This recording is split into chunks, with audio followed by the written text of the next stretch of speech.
Of course, lots of focus on Idalia right now, but we also have Hurricane Franklin creating large swells up and down the East Coast. That's going to continue to be the story over the next couple days.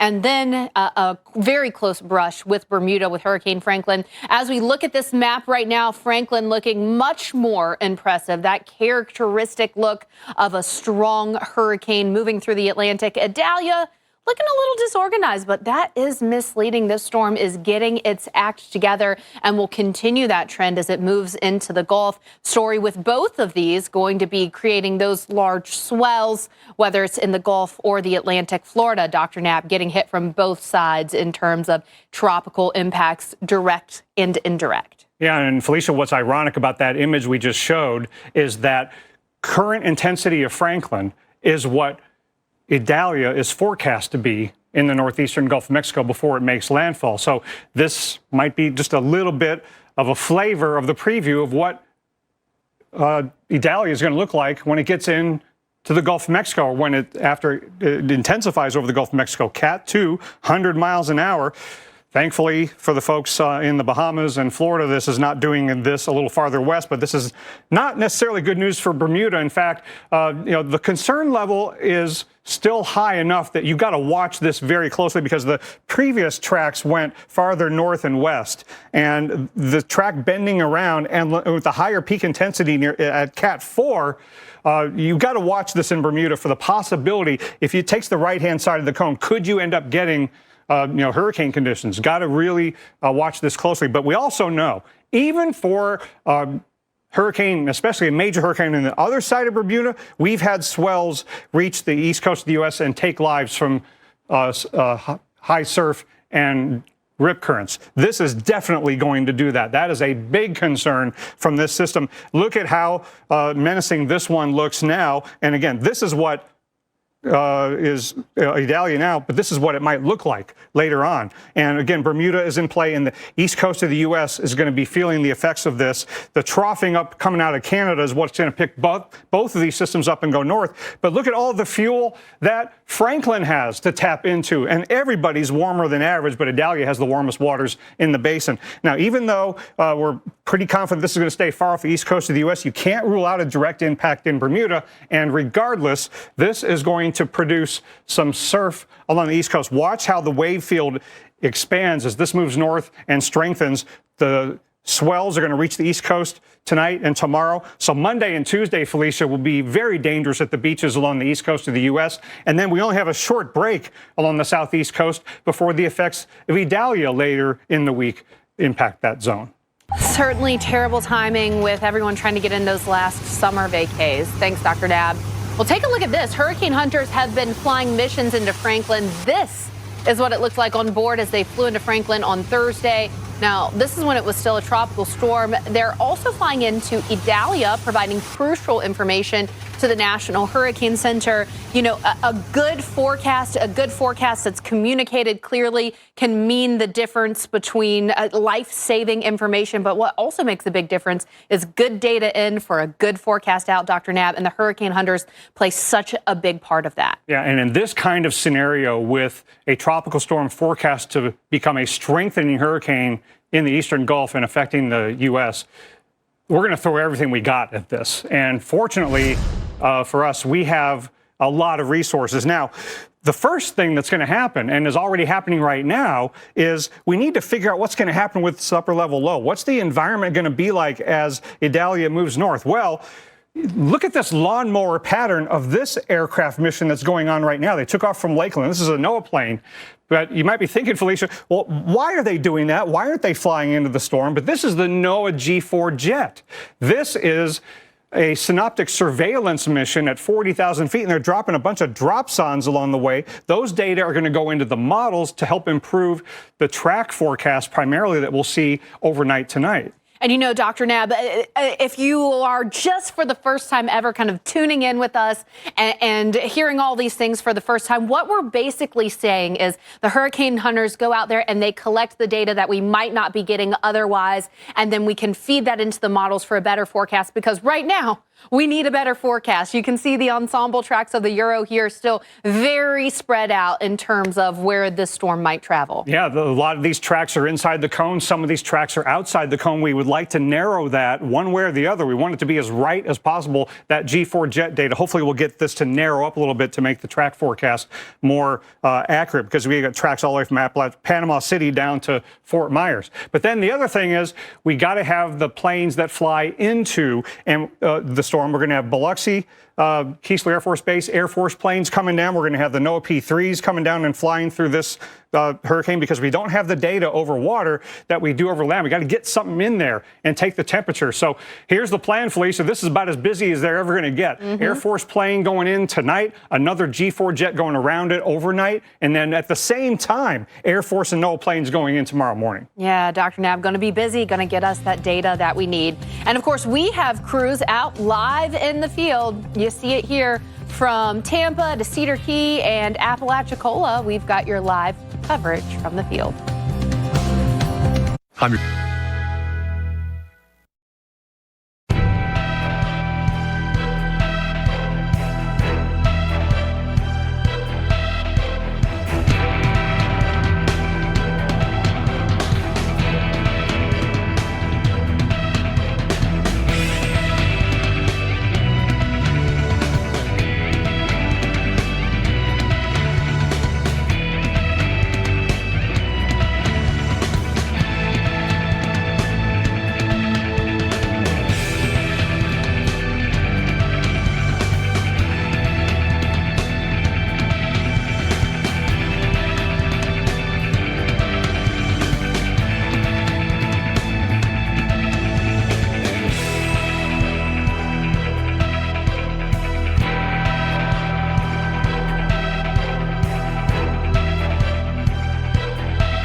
So we have two systems out there that are already land threatening and have impacted land in the case of this system. This is not Idalia. This is Franklin. This is a Category 2 hurricane with max winds of 100 miles an hour. That is potentially a preview of what this system is going to look like when it's here. So we got to be focusing on what Idalia is going to become, not what it is now. Don't wait until it looks like this to take it seriously. It's forecast to look a bit like that because of the warmer than average waters that it already has to tap into. And even though Idalia is not hardly moving right now, you think, well, if it's sitting still over the Northwest Caribbean, then, well, yeah, I know the sea surface temperatures are the warmest in the basin, but it'll just churn up cooler water from below if it sits there long enough, right? No, because this part of the basin, the Northwest Caribbean, the eastern Gulf of Mexico, with that loop current feeding into the Gulf Stream, this is warm water to depth. So it's just going to churn up more warm water. So unfortunately, the ingredients are all there for this to strengthen perhaps significantly. Even though it's not moving now, even though it's not a hurricane now, both of those things are going to change. The latest track and intensity forecast from the Hurricane Center continues that overall sense that this is going to strengthen all the way up to the time of landfall. It's just that the peak intensity keeps getting higher, and that now it's at Cat 2. Could it reach Cat 3? Could it be a major hurricane when it makes landfall? Yes, can't rule that out. But also realize you can have major impacts, even if it's not a major hurricane, Cat 3 or stronger on the wind scale, and those impacts are going to extend outside that cone. And remember, we learned from Ian last year. Remember when the right side of the cone last year was over Fort Myers Beach? Well, right now, at the moment, the right side of the cone is over Tampa Bay, because that means they could get the worst of it. The left side of the cone's over Apalachicola. They could get the worst of it. And could it go a little bit outside the cone? All those things are possible. And a big hurricane in the eastern Gulf of Mexico means business, not just in terms of the wind. Look at the huge areas under hurricane watches, and then the tropical storm watch goes all the way down to Everglades City. But look at this, timing. We only got 2 days to get ready for the winds, but the timing of the winds has to do, it impacts what you do for evacuation. We got to be evacuated from storm surge by the time those tropical storm force winds arrive. That's why the storm surge watch is up. And look, Felicia, how half the cone is in the storm surge watch. I mean, the half of the storm surge watch is in the cone. The other half of the storm surge watch is outside the cone. So if you're in Fort Myers Beach, Naples, you can't be thinking this is not going to be a problem for me just because you're outside the cone. Yeah, we echo it so many times. The cone is not the forecast of where you'll feel the effects. That's where the center could possibly travel. Well, Tampa is at risk and preparations are beginning. So we have live field coverage from Mike Seidel there in Tampa. Mike. Good afternoon, Felicia, from old Tampa Bay, and the rain continues. We've got thunderstorms moving on through, nothing to deal with the tropical storm, but they will come back in here beginning later Tuesday and Wednesday. If there's going to be any evacuation orders in the Tampa Bay area, I suspect we'll start hearing rumblings sometime later Monday and Monday night. Right now, the storm surge watch is up for a 3 to 5 foot inundation above normally high ground in the Tampa Bay area. But again, there's so many idiosyncrasies, little eddies and areas here that have different numbers, and you're in a different zone. So know your zone. You can find that online. You can find that at the National Hurricane Center website. In the meantime, the state is gearing up, and we talked to emergency management earlier today, and they stressed preparation now, not later. The governor did have a tax-free holiday going on right now for disaster supplies. So pretty much any of those large box retail stores to get your hurricane supplies, such as batteries, weather radios, things of that nature, those are going to be tax-free over this week. So get prepared now, update your kits, and be on the ready of potential impacts for this over the next couple days. Yeah, that is great advice. We've got plenty of lead time on this one, unlike Harold, which just came in very quickly from a TS, invest to TS to TD to TS. We've got plenty of lead time on Idalia. It's due in here Tuesday night and Wednesday with a forecast landfall now north of here in the Big Bend, but that could change. With that in mind, we're going to have a push of water up through Tampa Bay, including up here in old Tampa Bay. Visibility is down now. You can't even see the causeway barely, and over towards Clearwater Beach. That's where we expect surges also from 5 to 9 feet. We'll be watching it for you very closely. Remember, updates from the National Hurricane Center, full advisories every 6 hours. The next one up at 11 o'clock tonight Eastern time, and we will be live through midnight Eastern on this Sunday evening out of Atlanta. We'll be here through the middle part of the evening, keep you updated from Tampa. But again, prep now, have your hurricane plan in place, and stay with the Weather Channel as we watch Idalia head towards the Gulf Coast by Wednesday.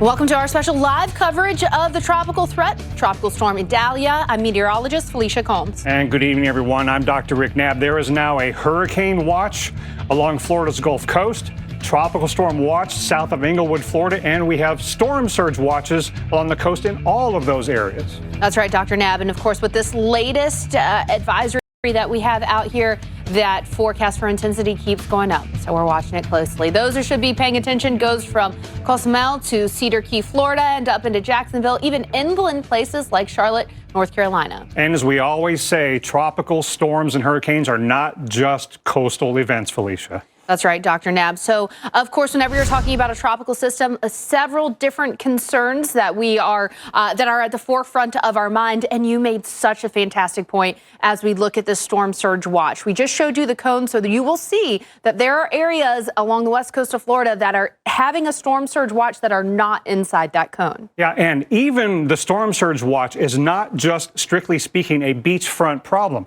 Storm surge, especially on the west coast, the Gulf Coast of Florida, can go blocks or miles inland. It can go into bays like Tampa Bay, up the river in Fort Myers like we saw last year.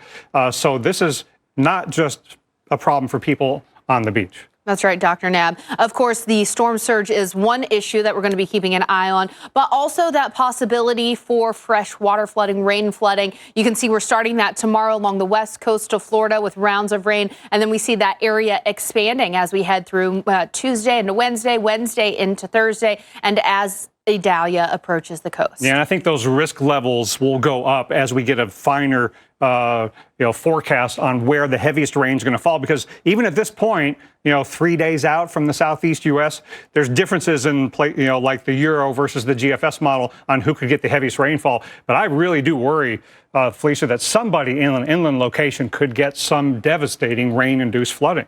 Yeah, Dr. Nab, when you're talking about a system that has so much to work with, such a primed atmosphere, the possibility for these tropical rains, but then not just that, a slow-moving system. We've seen what those storms can do when they kind of move very slowly and drop a lot of rain over the same areas. Yeah, and we've seen with winds, the damaging winds, the power outages can extend well inland in a place like southern Georgia, perhaps in this case as well. So this afternoon, Florida Governor Ron DeSantis held his first briefing on the state's preparations for Idalia. His overwhelming message: be prepared. Please just be vigilant and watch the Weather Channel, watch the news, listen to your local officials. We're going to continue to have briefings, as the days go on here. If you want to know how you can prepare, go to floridadisaster.org/get-a-plan, floridadisaster.org/get-a-plan. You have time to make the preparations. You're going to see on that website all the things that are recommended that you do.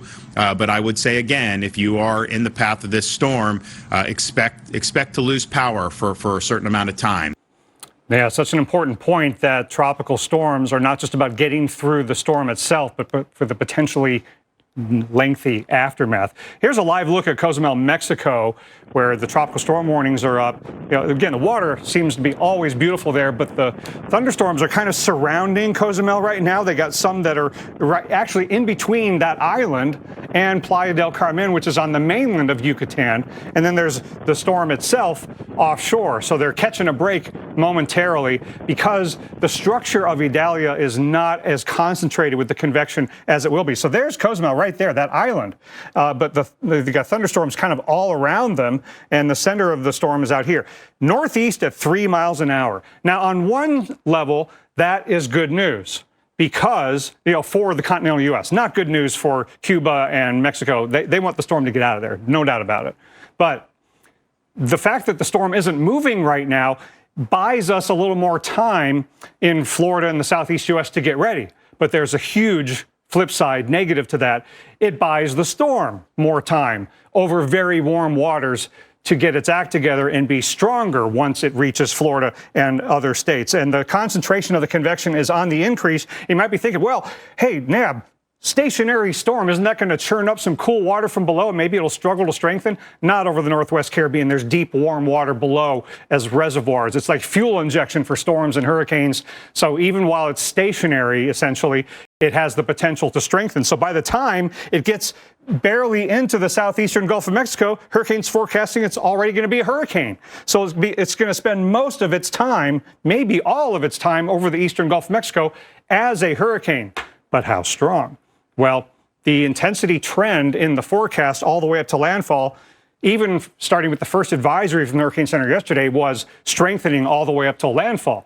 But that is continuing, but the peak intensity near landfall is higher and higher and higher. Right now it's at Cat 2. Could it get to Cat 3? Cannot rule that out. Got to prepare for one category stronger. We could have a major hurricane impact, but even without that, we're going to have significant wind and water impacts inside and outside of that cone. And note that the European ensemble shows possible landfalls from southwest Florida near Fort Myers Beach all the way over to near Panama City Beach, anywhere in between, even possibilities outside of that. So you cannot look at the cone and say it's going to go down in the middle of the cone, or right side of the cone, I'm not worried, or left side of the cone, I'm not worried.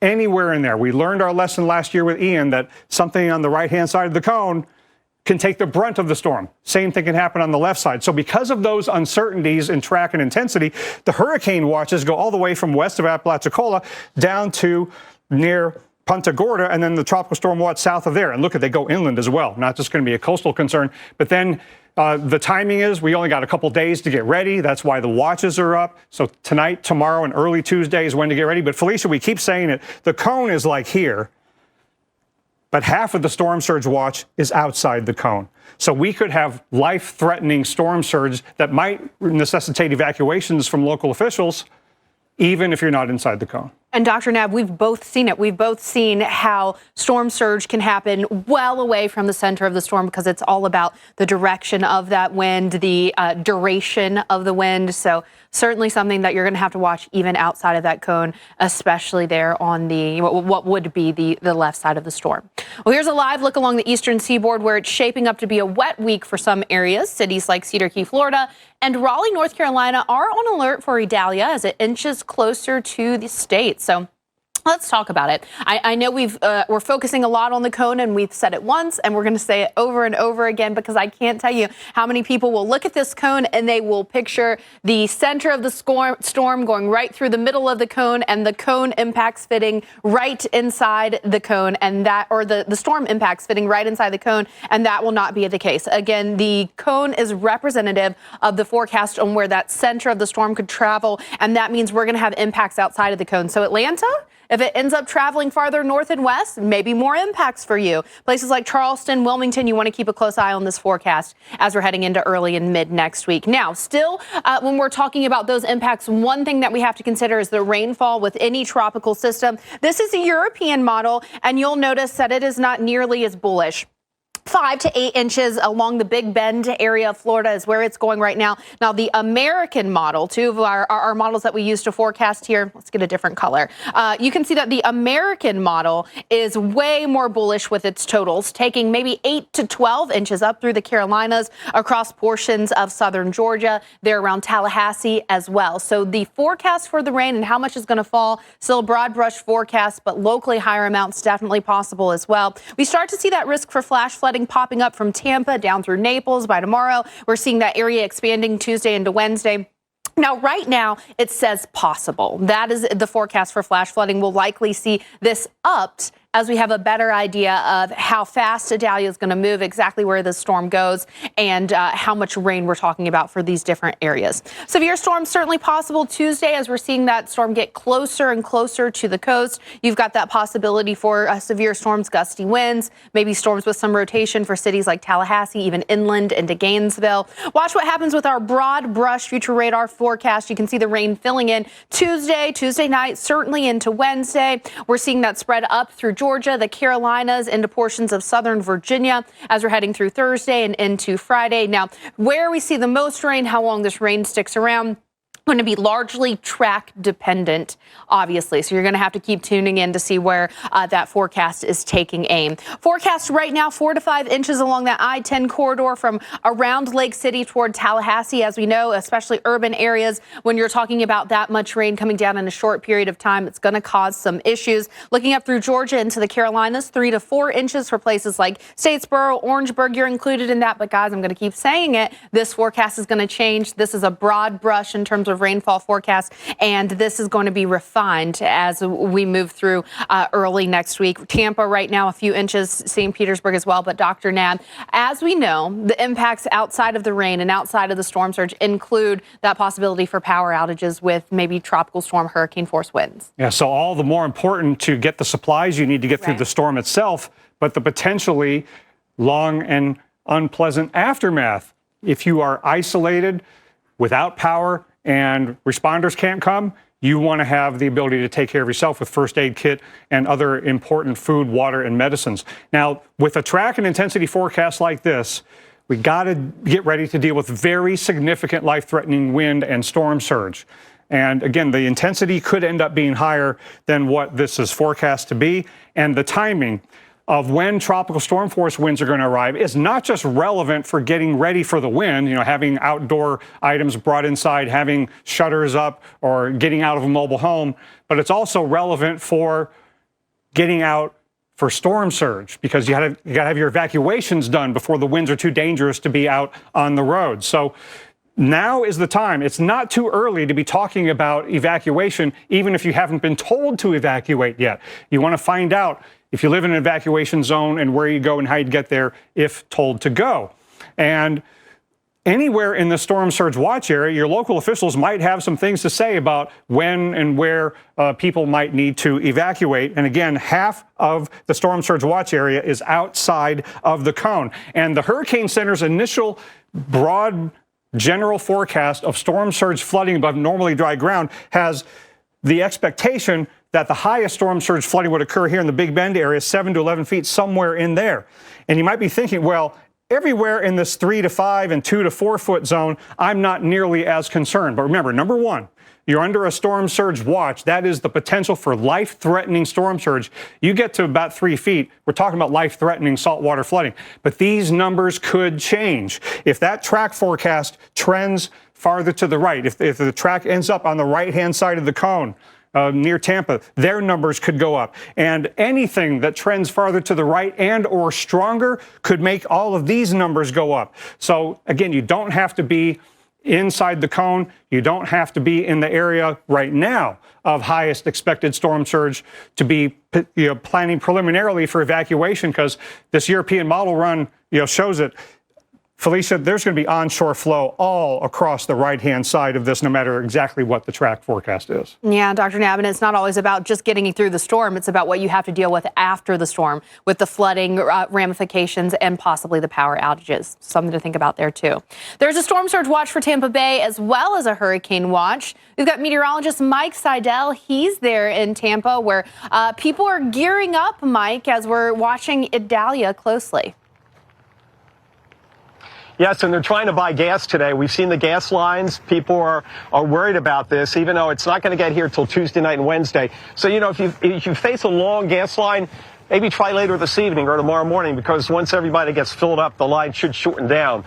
Here's the deal with the gas.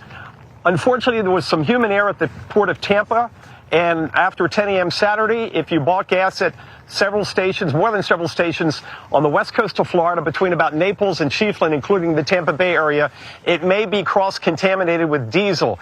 Now, the Department of Agriculture just reached out to me. I posted their statement and the list of stations, so you can look at those stations, where they are, and see if you bought that gas and what you can do, because that can really foul up your engine. So it's on my social, Twitter, and also Facebook. You can find that, and it's got the list of stations, about 25 or 30 stations. Not every station, but I want you to be aware of what happened. Meanwhile, back here, quick update on the severe weather. Warnings have dropped. We had a marine warning. We still have some leftover rain, but you can see on the radar everything is moving out over the Gulf of Mexico. Big change in temperature, 96. Record high here today, now 77. Much, much better. The state of Florida, certainly ready for this. And, there are a lot of tourists here, even though it is the rainy season. It's finally raining here in Tampa, which is under a significant drought. They talked to us earlier about what tourists should be looking out for, what they should do in advance of what could likely be Hurricane Idalia. Go to floridadisaster.org/know, KNOW, and that is going to let people know exactly what they need to know for this particular storm. You bring up tourists, and I'm glad you do. This is one of those things you'll be fine in Florida today, tomorrow, but you're going to want to go ahead and get out of harm's way if you're in the northern Panhandle, northern Big Bend area, and start, maybe heading back home, or maybe you go over to our east coast of Florida and enjoy the sunshine that they're going to experience throughout this next week. Well, that's a great idea. Head to the East Coast, where they won't have any real impacts from this particular system, especially from the Space Coast south to Miami, where they've had a lot of rain. Here we're running a deficit of 14.5 inches, so with a forecast of 3 or 4 inches of rain with this current track and timing, we're not expecting any major impacts from flooding. There will be some localized flash flooding. Our concern is surge and how much wind do we get from those bands, and how much power do we lose Tuesday night and Wednesday. Stay tuned for the latest forecast updates. Next advisory, full advisory, 11 p.m. tonight Eastern Time.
power of the Weather Channel, now available to everyone. This is epic! Trusted live coverage when it matters most is now yours to stream with the Weather Channel TV app, real-time radar, and maps that let you track all the action. Let's get into the detail. Personalization, customization, hundreds of hours of your favorite shows, and so much more. There's never been a better way for everyone to watch the Weather Channel. Available now on these platforms. Download now to start your free 7-day trial. Good evening. This is meteorologist Mike Seidel. Welcome back to our continuing coverage of Idalia. It is a tropical storm, forecast to become a hurricane, could become a category 2 hurricane before landfall. Timing right now is going to be sometime likely Wednesday morning after sunrise, but it's all subject to change. Again, it's all about the track, the intensity, and the size of the storm. That relates to the impacts. Here in the Tampa Bay area, we're talking surge. Right now we have a storm surge watch, and the National Hurricane Center is saying 3 to 5 feet here. You go farther south, it gets lower. The Keys, for instance, 1 to 3 feet. You go up towards the Big Bend, that concave area. Not a lot of people live there, fortunately, but it can really slosh up there because of the bathymetry or the shape of the coastline underwater and the fact that it is concave. And right now we're thinking as high as maybe 11 feet. But again, this is all subject to change. We've got 2.5 to 3 days, 2.5 days before landfall. I want to bring in the former director of the National Hurricane Center, Dr. Rick Knabb. And Dr. Knabb, I put my toes in the water behind me earlier today. I thought I was getting scalded. The water temps in the upper 80s. Now, there's all this talk online about the warm water, the abnormally warm water, but that's not the end all. You also have to look at wind shear, but it will be interesting to see how this evolves as it comes across this abnormally warm water in the loop current here in the Eastern Gulf, and what are the limits on intensification? Yeah, I think the bigger issue, I mean, the warm sea surface temperatures obviously are going to fuel it, but I think the bigger issue is how deep the warm water is over the loop current that you mentioned and over the northwestern Caribbean where it's currently sitting. And even though it's nearly stationary, it's churning up the water, but it's bringing more warm water up from below. I think the depth of the warm water is the big issue. And Mike, with regard to wind shear, you know, there is an upper level low to the north of the system, but it looks like it's going to pivot around it, and maybe it increases the shear a little bit. But I think more than anything, that with the trough to the north, it's going to present all this outflow. And I think the Hurricane Center is spot on by having an intensification trend all the way up to landfall. Yeah, all that divergence aloft. Yeah. And that's a good point about the upwelling, because in most cases, upwelling brings up cooler water, but that's not the case in this situation. You usually think it's going to churn up the water and it'll slow down intensification. But you mentioned the loop current, and the water goes down really deep there in that part of the Gulf in Northwest Caribbean. Yeah, and, you know, Mike, we've seen way too many times in the Northwest Caribbean and the Gulf of Mexico this time of year and other times of year when you have rapid intensification and something overperforms. And we've seen how the intensity forecast has gone higher compared to yesterday's first intensity forecast by a good 25 miles an hour. So now we're at Cat 2 in the Hurricane Center's forecast, and they would tell you, you got to plan for the possibility of something a category higher. And Mike, we also, where you're standing, it's important to make this point. Remember last year how Fort Myers was on the right-hand side of the cone, and they ended up getting the worst of the Hurricane Ian. And now you're on the right-hand side of the cone. Now, maybe it'll end up being the left side of the cone that gets the worst this time, but I think last year is a good reminder of how things can change. Yeah, I was in the eye wall of Ian for 5 to 6 hours, and it's certainly the worst thing I've ever seen or experienced in my career here on the Weather Channel. Meanwhile, we want to get you back to the studio, Dr. Knabb and Felicia, Dr. Knabb certainly and Felicia, and get the latest on what the analysis is now. And again, the next full advisory from the National Hurricane Center is coming up at 11 o'clock Eastern, and we are on live this evening until midnight Eastern. So come back, Stay tuned. Around 10:50, 11 o'clock, Dr. Knabb, Felicia will have the latest update, the updated track. Although, unfortunately, this thing is not moving very much, so we don't expect any major changes in the track as far as where it's going to end up at 11 o'clock tonight, but we'll see what the Hurricane Center does. Yeah, it'll be, Mike, all about whether or not there's some changes in the models. But Felicia, I think with that NOAA G4 jet flying tonight, I think maybe the changes might be more noticeable tomorrow morning. But one thing that could change is this forecast from the Hurricane Center of the storm surge. These are just initial numbers. As the track and intensity changes and you get closer, some of these numbers could go up. Some could go down. Which side will go up, which will go down, we don't know yet. That's right, Dr. Nab. And another thing to consider is the astrological influence. Of course, the full moon will be heading into Thursday, but as we're heading into Wednesday, we're getting very close to the full moon, to the blue moon of August, and that, of course, has its own impacts on the tides. That is an excellent point, Felicia. And in fact, these numbers from the Hurricane Center account for that. This is the potential of saltwater flooding due to the combination of the storm and the tide. This is what the highest levels could be. So if it comes ashore at high tide and when the tides are higher than average, that will add to the flooding problems and the reasons that people might be told to evacuate in these storm surge watch areas, both inside and outside the cone. That's right, Dr. Nab. Of course, we have crews and we'll be bringing you that live field coverage. Stick with the Weather Channel. Got you covered. We want to be very truthful with people and tell them the reason we're asking you to evacuate this time is because you're probably going to be power dependent, or you may lose, may have a tree fall on your house. This is going to be a wind-driven storm. There will be some localized flooding, but it's more so being without power for extended periods of time.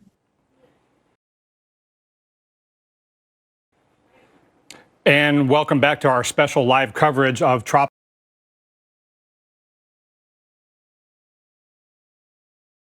storm Idalia. I'm Dr. Rick Knabb. And I'm meteorologist Felicia Combs. We have a cone, but of course it's important to remember you can be outside the cone and still feel the effects of the storm. Not can be, you will be outside of the cone and feel the impacts of the storm. You see the current forecast here, which will undoubtedly maybe shift a bit. It will definitely be refined. And certainly, Dr. Nab, as we've talked about a lot already, once we get that data from the hurricane hunters tomorrow morning, we'll see an even better idea of putting better data in, better forecast out. But one thing to mention is that the trend has been with the forecast for Idalia to strengthen this storm a little bit more with each updated cone as it moves northward through the Gulf of Mexico. Yeah, and so, that slow motion that the storm has right now is mostly, I would say, not good news, because that is giving the storm more time to feed off of the deep, warm waters of the northwestern Caribbean and having more time to then strengthen as it gets into and through the Gulf of Mexico. And also, slow storms sitting in the same spot, plaguing some of the same areas, western Cuba and Yucatan Peninsula. They'd like it to get out of there too. So it is so important. Please focus on what this is forecast to become, not what it is now. We've learned over the years that it's kind of human nature that people react to a hurricane once it actually becomes a hurricane, not when it's forecast to become a hurricane. But we don't have that luxury this time. This is not going to be coming at us from the middle of the Atlantic as a hurricane for days and days. This is going to strengthen, maybe rapidly so, right on our doorstep. And it's already starting to look a little healthier than it did earlier today, sitting over the Northwest Caribbean deep warm waters. That the open swirl, the low-level center, you could see it pretty clearly earlier, but now it's starting to get obscured by the convection. And this is the intensity forecast and the track forecast from the Hurricane Center with the storm surge watch on it. And we should just stare at this for a while and really, take in what this means. What this means is you don't have to be inside the cone to get life-threatening saltwater flooding from the Gulf of Mexico. Any hurricane, especially one that could become Cat 2, maybe even stronger, in the eastern Gulf of Mexico, is going to affect this very vulnerable coastline more so than in other coastlines because of how shallow the water is away from the beach, the shape of the coastline, all the bays and so forth. So just because you're not inside the cone doesn't mean you're out of danger.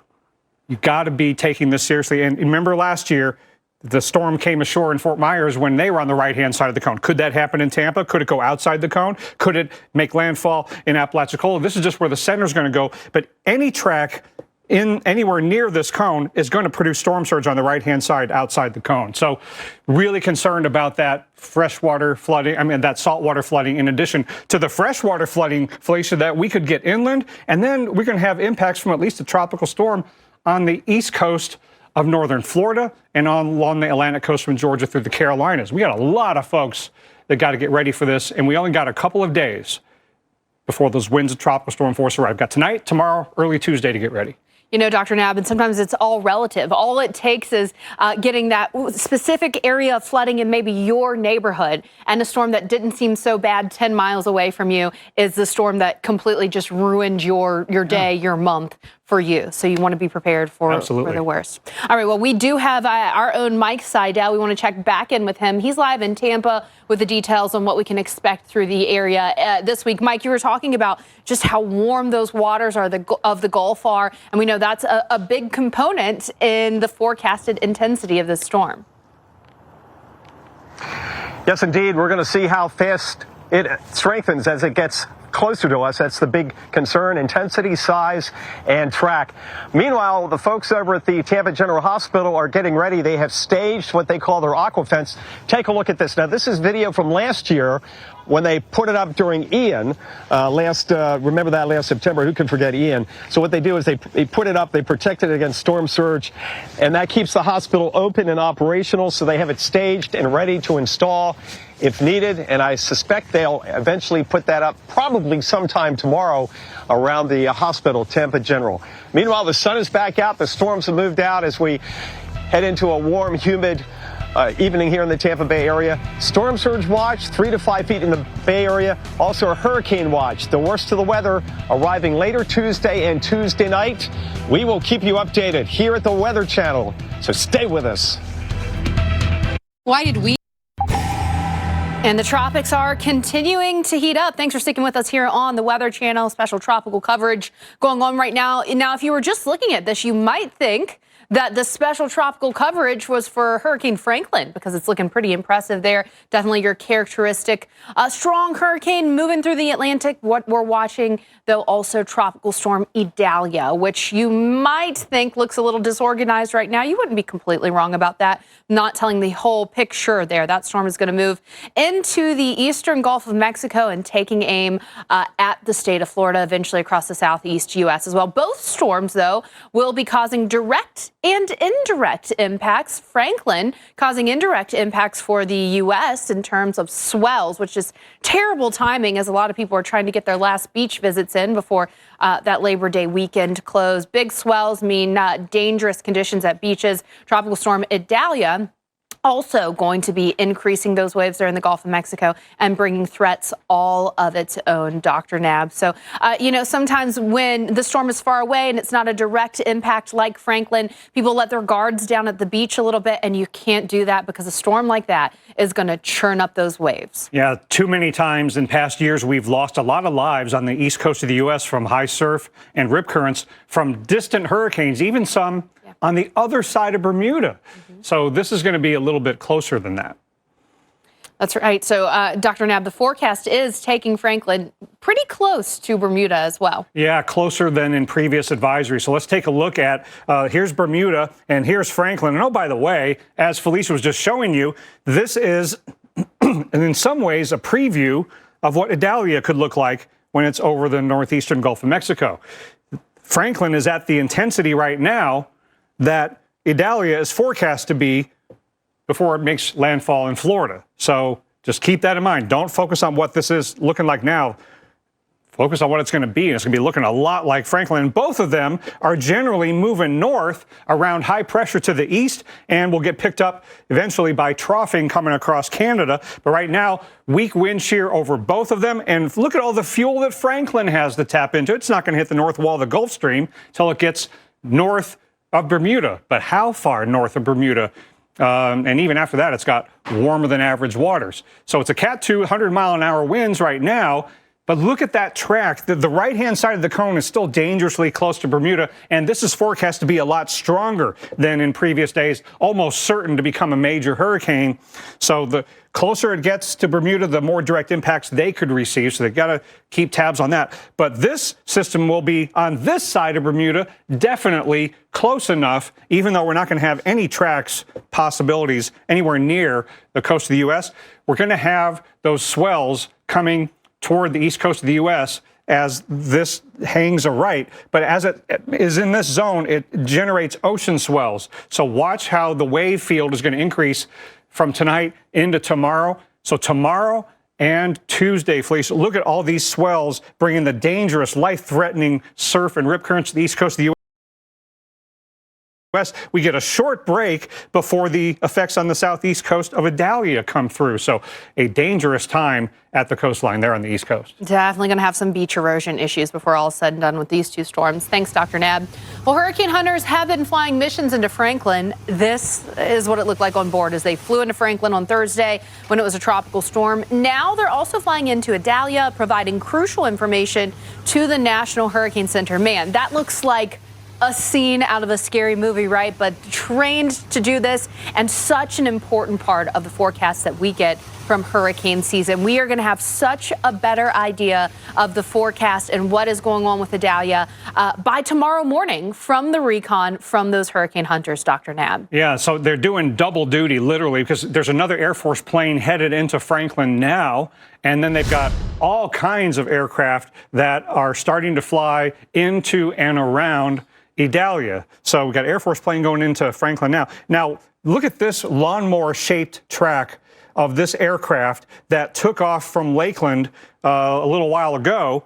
I'm wondering, why are they wasting all that time goofing around over the Gulf of Mexico instead of flying into the storm? Oh, but it's the exact opposite. Felicia, they are doing a synoptic surveillance mission. They're dropping drop sondes along their flight path, and those data, those vertical profiles of data getting into the computer models to better forecast the environment and the track of Idalia. And they're going close to the center, but they're not flying into it with that jet. That's right, Dr. Nab. And of course, the better information we have about the atmosphere that Idalia will be moving into, what is eventually steering Idalia, the better forecast we can get out of this. So the better data, the better forecast. And then, of course, hopefully we can see these forecast ensembles like we're seeing here, still very spread out, coming closer together as we get better data on this storm. Yeah, so the timing of that mission tonight is going into tonight's model runs that are initializing this afternoon and tonight. We'll get that output late tonight, and then the Hurricane Center can use those new models for the 5 a.m. forecast tomorrow morning. Maybe the models will come into a better agreement. I sure hope so. That's one of the goals of that mission. But then we've also got to fly into the storm, right?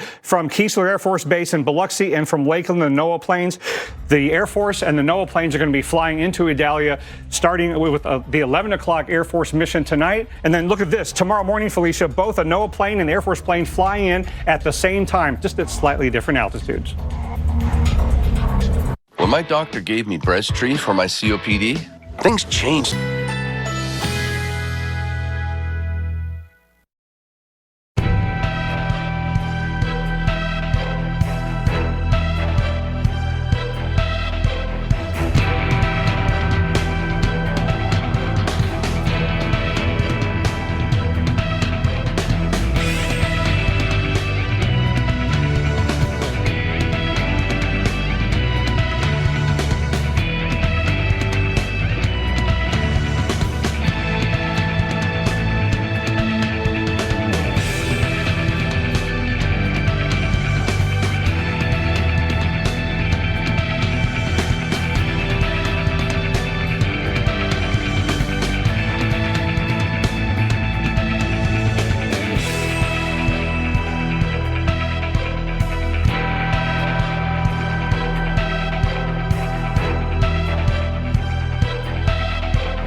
One of my biggest pet peeves in the world of weather is slow-moving storms, stationary storms. Almost always they come with mostly negative consequences.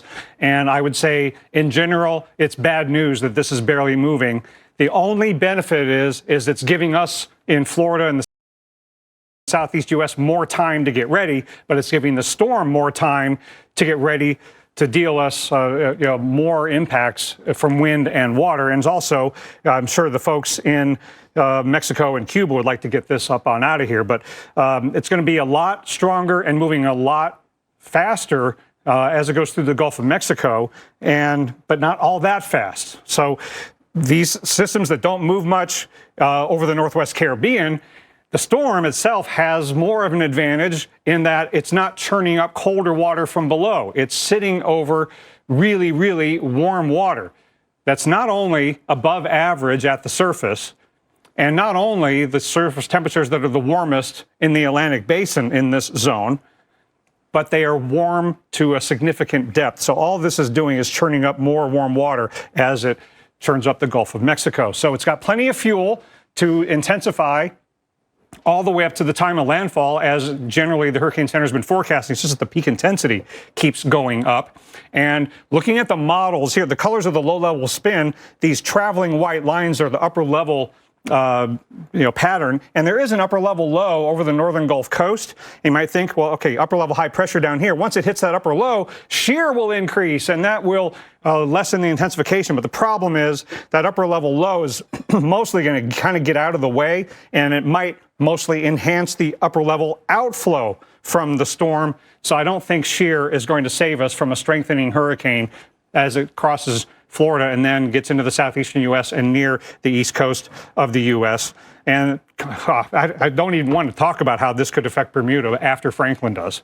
They got enough to deal with Franklin. Now look at the track and intensity forecast and the cone from the Hurricane Center. And it's so important to realize in general how impacts will extend outside the cone. Half of the storm surge watch area, roughly, is outside the cone. The system doesn't have to come outside the cone to bring life-threatening storm surge to the Fort Myers Beach area, to the Naples area, to the Punta Gorda area. If you're told to evacuate, you've got to listen to those officials regardless of whether or not you're inside or outside the cone. And these numbers could go up. So could these, depending upon changes in the track and the intensity forecast. Felicia, this is just a first round. All of these forecast values could change. Yeah, we know how much that forecast can change once we actually get a better grip on that storm and it's formed a little bit better. Thanks, Dr. Knabb. Well, Tampa is at risk and preparations are underway right now. Our Mike Seidel live in Tampa. So, Mike, you know, it's another ice storm. We're headed through the late part of summer. Does it seem like people in Tampa are taking the storm seriously? They are. If you've been in the grocery stores or go by gas stations today, you've seen the crowds, and that's a good thing because it's really not going to hit here till later Tuesday night, and Wednesday is really the Tuesday night and Wednesday morning is the day here because as we get, based on the current track, as we get into Wednesday morning, it's going to be all the way already past our latitude. With that said, we had some storms earlier. Look at that. How about the rainbow and the pot of gold looking back towards Tampa and St. Pete? Rain is out of here. This had nothing to do with Tropical Storm Idalia. But we will get a fair amount of rain as we get into Tuesday and Wednesday. The question right now is, how close does it get to the coast? And does that mean we get those outer bands where you can have those gusts in excess of 50 miles an hour and a lot more rain? Right now we're expecting 2 to 4 inches of rainfall. I mentioned earlier, Tampa's in a bad drought. They're down over 14 and a half inches of rain so far this year. So with the antecedent conditions, they should be able to handle the rainfall. Meanwhile, they're getting prepared in the city of Tampa as Idalia heads this way the early part of the week. We know we're a coastal community. We have bodies of water around mostly our entire city. And for us, you know, we take protective actions, whether it's those longer capital improvement plans on our stormwater system that we've been implementing over the last few years, but even just over the last couple of days, preventative maintenance, clearing out those drainage systems in our stormwater system to be able to account for potentially, specifically the storm surge, as well as that heavy rain that potentially can come to our area over the next couple of days so that we have that capacity to handle it. And the three major items to consider: the track, the intensity, and the size of the storm. Again, the track, if it's closer to the coast, we get into those stronger tropical rain bands. We get higher wind gusts, over 50, maybe 60 miles an hour, and we have more in the way of power outages. If it stays farther offshore, we don't get that strongest wind, and we get less rainfall. We got a long way to go. Stay with the Weather Channel, continuing coverage right on through midnight Eastern tonight. Welcome to our special live coverage of the tropical threat, Tropical Storm Idalia. I'm meteorologist Felicia Combs. Good evening, everyone. I'm Dr. Rick Knabb. There's not only a storm surge watch up along most of the Florida Gulf Coast, there's hurricane watch along much of the Florida Gulf Coast and a tropical storm watch south of England. Inglewood, Florida. So a lot of areas, Felicia, that are a couple days away from the impacts beginning. That's right, Dr. Nab. You don't want to be one of those people that are last minute preparing, especially if the forecast for the storm gets higher in intensity. So you want to start preparing as soon as you can. Now, those who should be paying attention goes from Cozumel to Cedar Key, Florida, and up into Jacksonville, and even inland for places like Charlotte, North Carolina. And as much as we're going to talk about the significant coastal impacts we could have on the Gulf side of Florida and also on the Atlantic side of the southeast U.S., the impacts will not be confined to the coastal areas. We know that, Dr. Nab. We've seen that so many times. And, you know, we say the cone is not indicative of impacts. You will have impacts outside of the cone. And I think the storm surge watch that we're seeing up from the panhandle of Florida all the way down into southwest Florida is a good indicator of the impacts expected outside of that current cone. Yeah, and the storm surge is not just a beachfront problem. You know, just because you can't see the Gulf of Mexico from where you live doesn't mean the Gulf can't come see you. And sometimes it does that by coming into bays and, into up rivers. And these values could definitely change. Just because you're in a 3 to 5 or 2 to 4 doesn't mean your values couldn't go up. That's right, Dr. Nab. I know a lot of eyes going to that 7 to 11 feet forecast there in the Big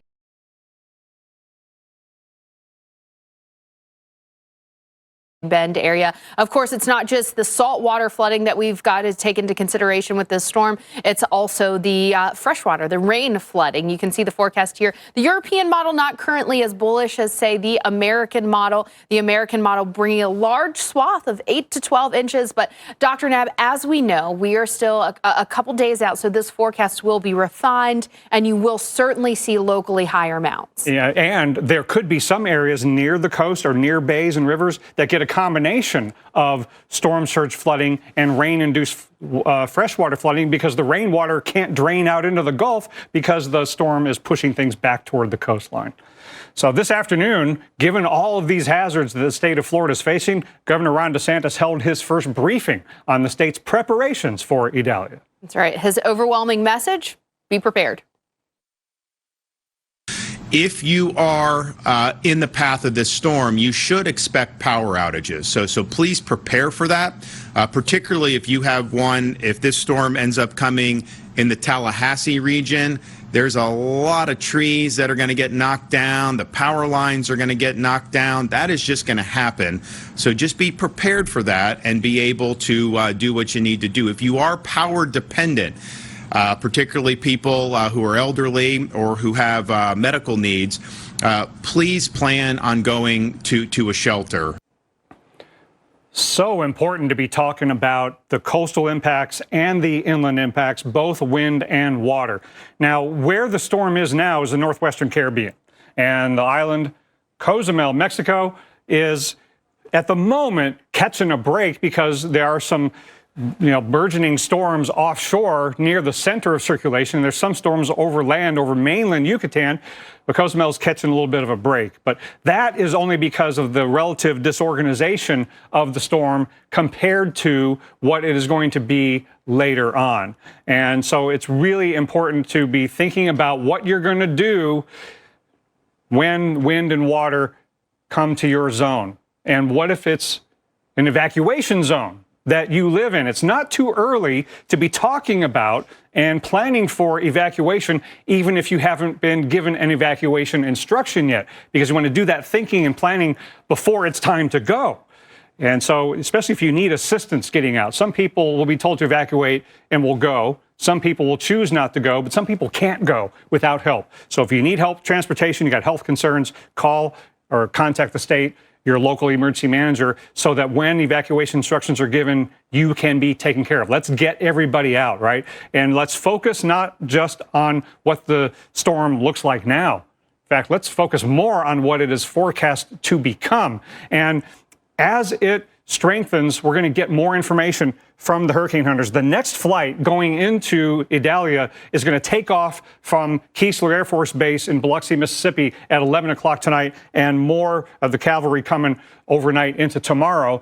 And what are they going to find when they fly into it tonight? Well, I think that there's a decent chance that by the time they get there, midnight or after, the winds will be stronger than 40 miles an hour, possibly, because the low-level center that was peeking out through the clouds earlier today is now obscured by deepening convection near the center. So this is getting its act together. And how is it doing that? Sitting in one spot, isn't that churning up cooler water? No, because not only are these the warmest sea surface temperatures in the entire basin, but they're deep, warm waters. It's just churning up more water. It's just fuel injection for tropical storms and hurricanes.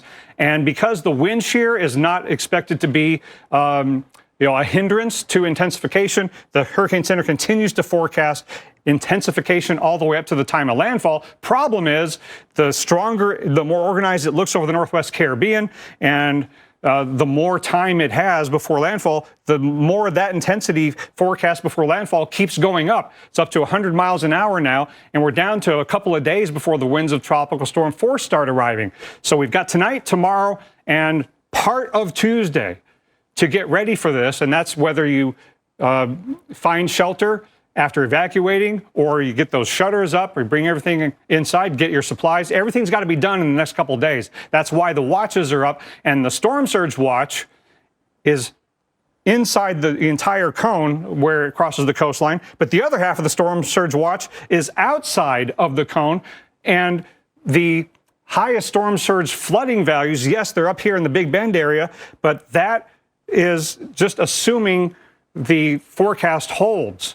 Because if there's a trend toward the right, these numbers could definitely go up. If there's a trend toward the left, these numbers could go up. Don't take these to the bank. You got to stay updated.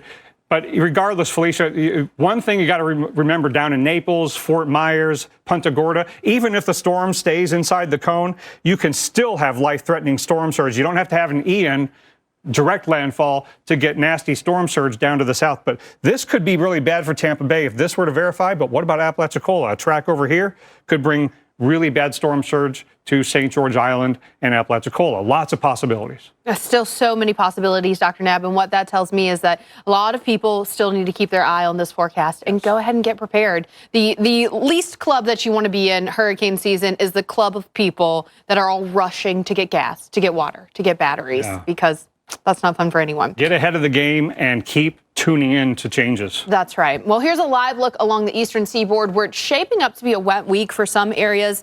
Cities like Cedar Key, Florida, and Raleigh, North Carolina. You see those pictured here. They're on alert for Idalia as it inches closer to the states, focusing a lot on storm surge just now, but we also have to talk about that possibility of some freshwater flooding, the rainfall flooding. Models not in great agreement how much rain they want to bring with this, so it's still something that we're going to watch very closely. But regardless, outside of the cone, you're going to get tropical rain from these rain bands that move through. Within the cone, you're going to get that as well. You can see the forecast zoomed in here as we're approaching early Wednesday morning. We're seeing that on approach to the Big Bend area of Florida, maybe all the way down to Tampa Bay based on the current forecast. And then you can see the storm traveling across North Florida, southeastern Georgia, up into the Carolinas, southern Virginia, maybe feeling these impacts. Here's what I was talking about when I said that we have two different model agreements here. The Euro model, not nearly as bullish with the rainfall totals. So 5 to 8 inches is where we're going with that orange there with the European model. The American model, where you're seeing the red show up here across the Carolinas. So just look at that. Some of the highest rainfall totals that the American model is predicting right now would be inland flooding for places across South Carolina, for places across North Carolina as well. So that's why we want to watch that. You can see our flash flooding possibilities as we head through tomorrow, Tuesday, Wednesday. This is going to be a multi-day threat that we're dealing with. Severe thunderstorms certainly possible on Tuesday. We've got that possibility from Cedar Key down through Tampa, Sarasota as well. Maybe a few storms reaching severe limits. That is certainly a possibility. So you can see how the rain fills in here. We've got this filling in as we head through the early part of next week. Heavy rain at times, especially with that tropical moisture that we'll have associated with this system. Watch how that fills in Wednesday up through Georgia into the Carolinas as well. And this is where we're going to see maybe some of that rain lingering around for quite some time. A slow moving system can bring so many more issues, especially when you're talking about rainfall. Current forecast, and I cannot stress this enough, this is going to be refined. This is going to change. The area of most rain and how much is expected is going to change. But right now, broad brush for Tallahassee, maybe a few inches, localized higher amounts heading through Georgia, up through the Carolinas. So I know right now there's a lot of focus on that west coast of Florida. But if you are in South Carolina, if you're along that 95 corridor, if you're up into North Carolina, you want to be watching the forecast for this storm as well. And then again, several inches of rain certainly possible as we look down around the Tampa Bay, St. Pete, Sarasota region too. So we're talking about surge, we're talking about rain, but Dr. Knabb, of course, whenever we talk about hurricanes, we're thinking of wind and waves too. And as we've talked about, Felicia, that intensity forecast from the Hurricane Center has kept going up since the first advisory yesterday.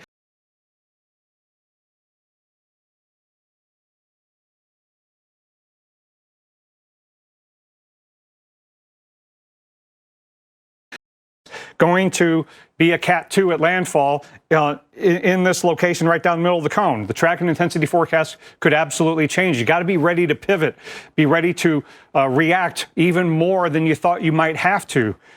And when you look at what's going on in the atmosphere, you're looking for, signs that it maybe won't strengthen as much, or what are the signs that it could really rapidly strengthen? And right now it's sitting underneath upper level high pressure, weak wind shear. There is this upper level low near the northern Gulf Coast. What's that going to do? Is it going to shear the system? Is that going to lessen the amount of wind that this can produce? Here's that upper level trough there with the white lines traveling there. And here it is tomorrow.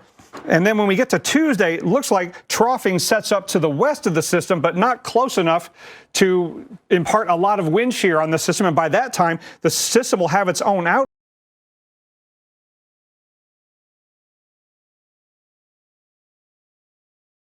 out of the storm that will help the storm ventilate. And unfortunately, that is good for the storm and bad for us. So I think there's every possibility that this could get even stronger than the current forecast. And some of the models are suggesting that.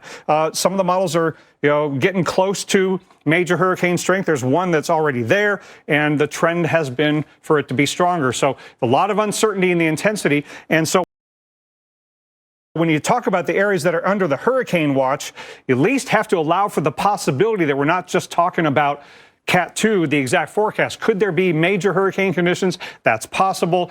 The winds of tropical storm force starting in a couple of days, but then the hurricane force winds, after that. And again, we're going to keep showing this over and over again because the exact track and intensity, Felicia, does not take people outside of the cone off the hook. We are under a storm surge watch for a big area outside the cone, as well as tropical storm watch all the way down to this area. You got to get ready whether you're inside or outside the cone. Oh, you definitely do. You want to keep a close eye on this forecast. One place that is in the cone, though, and has a storm surge watch, that's Tampa Bay. Also a hurricane watch. We've got our own meteorologist, Mike Seidel. You're there in Tampa where people are starting to get prepared. Mike, I know one of the main things people start to worry about when you're talking about a tropical system in Florida is getting gas and being prepared for that.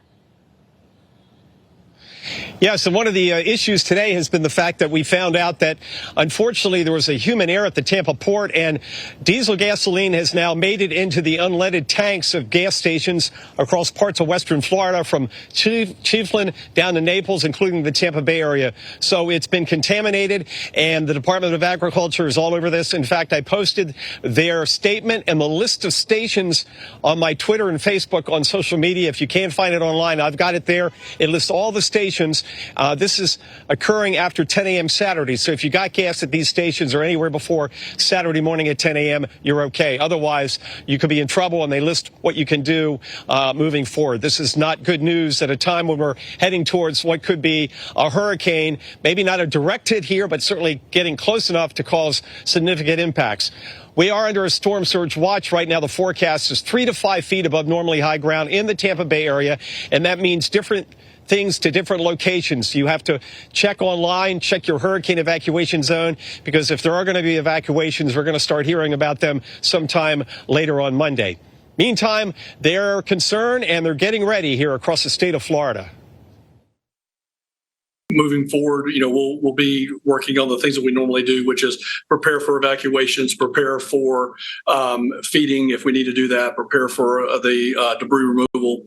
on counties and city streets. So those are the things that we're doing right now. But more importantly, we need people at home to start doing their preparation today and get ready to heed the evacuation warnings if they do come down from the local emergency managers. And we'll be here for you at the Weather Channel. The next hurricane advisory, full advisory, comes up just before 11 p.m. Eastern tonight. We'll be live on the Weather Channel until midnight. Then we start extended storm coverage, live programming tomorrow morning bright and early, and then right on through late tomorrow night. And again on Tuesday, we'll keep you updated. But again, you can tune to us throughout tomorrow evening, even late tomorrow night to get the latest on this ever-changing situation. Nothing is etched in stone. As Dr. Knabb mentioned, we could be dealing with a major hurricane at landfall on Wednesday. We've got a long way to go, a lot of warm water, and plenty of time, fortunately, to get that hurricane plan in place and prepare for the worst. Stay with the Weather Channel. Back in my day, we didn't have all these types of fancy chicken. Pretty sure you have buffalo wings and fried chicken. Well,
can't stop a force of nature. This hurricane season, rely on one of your own. It's a fact. No other news network out there is trusted more than the Weather Channel. This is epic. Trusted to give you every advantage before the storm. Trusted to be there where and when you need us. Trusted to bring you every angle of the storm using landfall cams on our streaming TV app. Absolutely unbelievable. Because America doesn't trust hurricane season to just anyone.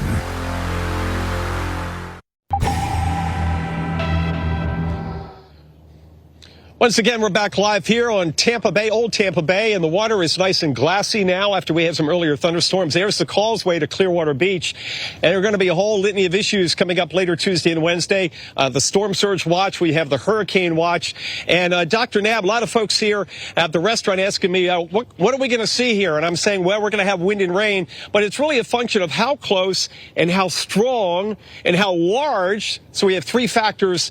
Idalia is, as it goes by, assuming it does go by based on what most of the models are saying, to what we have as far as surge and how close those stronger bands get here, and how that really relates to how strong the winds get, the gust, and how many power outages we end up with. Mike, I wish we could tell people exactly what wind and water they're going to get. You know, that the science isn't there yet. But when you're under a hurricane watch and a storm surge watch, that should prompt, at least preliminarily, some significant steps. At least planning for a possible evacuation, finding out if you live in an evacuation zone, and finding out if you know somebody who might need to come stay with you if they live in an evacuation zone and you don't. I mean, all those things are important to do now, but the track and intensity scenario leaves open the possibility that Tampa takes the direct hit of a major hurricane. Now, that is not the highest probability event, but it is one of the many scenarios. Yeah, so we got to prepare for the worst and hope for the best. Meanwhile, here in the Tampa Bay area, the food stores, the groceries were packed today. Long gas lines. I mentioned earlier about the contaminated gas.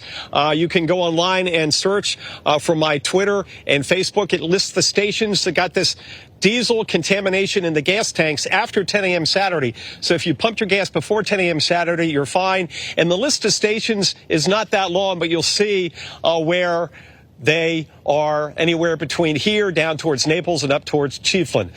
Calm night tonight belittles what we're going to be dealing with here later Tuesday and Wednesday as Well, at that point will likely be Hurricane Idalia heads through here and then up towards the Big Bend. That's the latest and likely scenario. We'll get the next update from the National Hurricane Center, next full advisory coming up around 11 o'clock Eastern tonight. Felicia? Thanks so much, Mike. And of course, really looking forward to the data that we get from the hurricane hunters both tonight and tomorrow morning to hone in on that forecast. Mike, thanks so much for being there and in Tampa. Let's talk a little bit more about Tampa, Dr. Nab, because Tampa is in the forecast cone currently and under a storm surge watch, hurricane watch. And as we know, the impacts will be far reaching outside of the cone. But if for some reason we do see this storm end up taking that track that's taking it farther, southeastward toward Tampa, this could be a big, meaningful storm for that major metro area. Yeah, so we only have 1 year removed, roughly, from Ian, where we learned the hard way once again that some communities, some metro areas on the edge of the cone could possibly receive the full brunt of the hurricane. So Apalachicola, Tampa Bay area, just two of the many areas where the center could come ashore and bring the strongest storm surge. But even if it stays within the cone, this area that's outside the cone it's still at significant risk for life-threatening storm surge. So all kinds of possibilities in play. And it's really important to find out your evacuation zone and plan for possible evacuation, Felicia. Even if you haven't been told to evacuate, it's not too early to be planning for it. That's right. There's no one that's ever going to regret being over-prepared for something like an evacuation. You can go to floridadisaster.org and you can find out your evacuation zone here, because that is what you do not want to be doing. You don't want to be trying to figure out what evacuation zone you're in. Once those evacuation orders are issued, you are wasting precious time.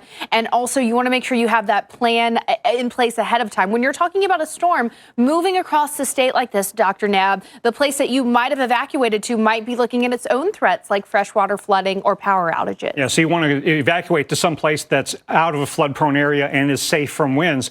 And I wanted to show some examples of why you need to go find out if you live in an evacuation zone, because some people might think, well, I don't live at the beach. I don't live Gulf front. I don't live Bayfront, so I'm not worried about it. But I want to show you some examples. Here is Hernando and Pasco County, north of the Tampa Bay area. Look how far inland from the Gulf front the evacuation zones go. And then here is the Tampa Bay area. It's not just the Gulf front. Look at how far from the bay the evacuation zones go inland. Blocks to miles inland, and down here in Manatee, Sarasota, and Charlotte counties. Again, look at how far inland to go. Rivers can take the storm surge, the bays can. So you don't want to just assume you're not in an evacuation zone. You got to find out for sure if you are. And if you're not, be someone's destination. That's not one of the things you want to assume about. Of course, we've got live coverage from Tampa to Clearwater to Apalachicola. That's starting tomorrow morning at 7 a.m. on America's Morning Headquarters.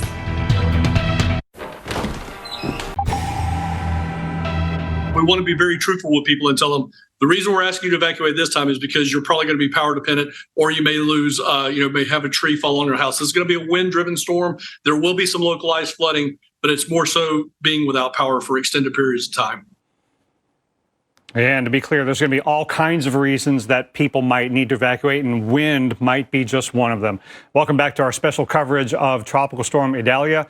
I'm Dr. Rick Nebb. And I'm meteorologist Felicia Combs. Now, we do have a cone, but of course, it's important to remember you will be outside of the cone and you will feel impacts of this storm. We say every hurricane season, the cone is just the forecast for where the center of that storm could possibly track. And we know that storms, especially storms moving through the Gulf of Mexico with that possibility of rapidly intensifying, those can be large storms, and that means those impacts can be felt far away from where that center actually tracks. Still a lot to be told by where exactly the storm ends up going, but one thing is for certain, a lot of people on alert right now as we watch what Idalia is going to do over the next 48 hours as it starts to move through the Gulf of Mexico, taking aim somewhere currently upon this forecast around the Big Bend area of Florida down through Tampa Bay. And of course, it's not just the Gulf Coast of Florida that needs to be on alert, Dr. Nab. It's all of those areas that you're seeing in this forecast as the storm moves through. Yeah, so Felicia, you're making probably the most important point of the night, that impacts can be expected inside and outside the cone. So let's hit that right on the head, right off the top here. watches and warnings that are issued by the National Weather Service and by the Hurricane Center are issued because of the potential for, in a watch, and the expectation of, in a warning, life-threatening conditions. And it's important to take home from this graphic that the storm surge watch for the potential of life-threatening saltwater flooding coming from the Gulf of Mexico onto normally dry ground, half of the storm surge watch is outside of the cone. The other half is inside the cone, maybe even outside on the other side a little bit. So you don't want to look at the cone and say, if I'm out of the cone, I'm out of danger. That is not true. You are in life-threatening danger potentially, even in this zone. And even if the center stays within the cone, it can produce tremendous onshore flow and life-threatening storm surge. You might be told to evacuate by local officials even outside the cone. Look at the hurricane watch. The right side of the cone goes through the Tampa Bay area. Sarasota, all the way down to almost Punta Gorda, under a hurricane watch. Tropical storm watch, all the way down to Everglades City. And it's not just a coastal event. And neither is storm surge, by the way. These storm surge watches aren't just beachfront. Some of the storm surge watches go inland for blocks or miles into bays. These hurricane and tropical storm watches go inland quite a ways as well. Tropical storm Idalia is going to have an intermediate public advisory here within the next half hour. We'll bring that to you. What will the new intensity be? Maybe based on satellite presentation, the Hurricane Center might increase the intensity. Look at that blow up of thunderstorms right over the center. This is the beginnings of the storm trying to build an inner core.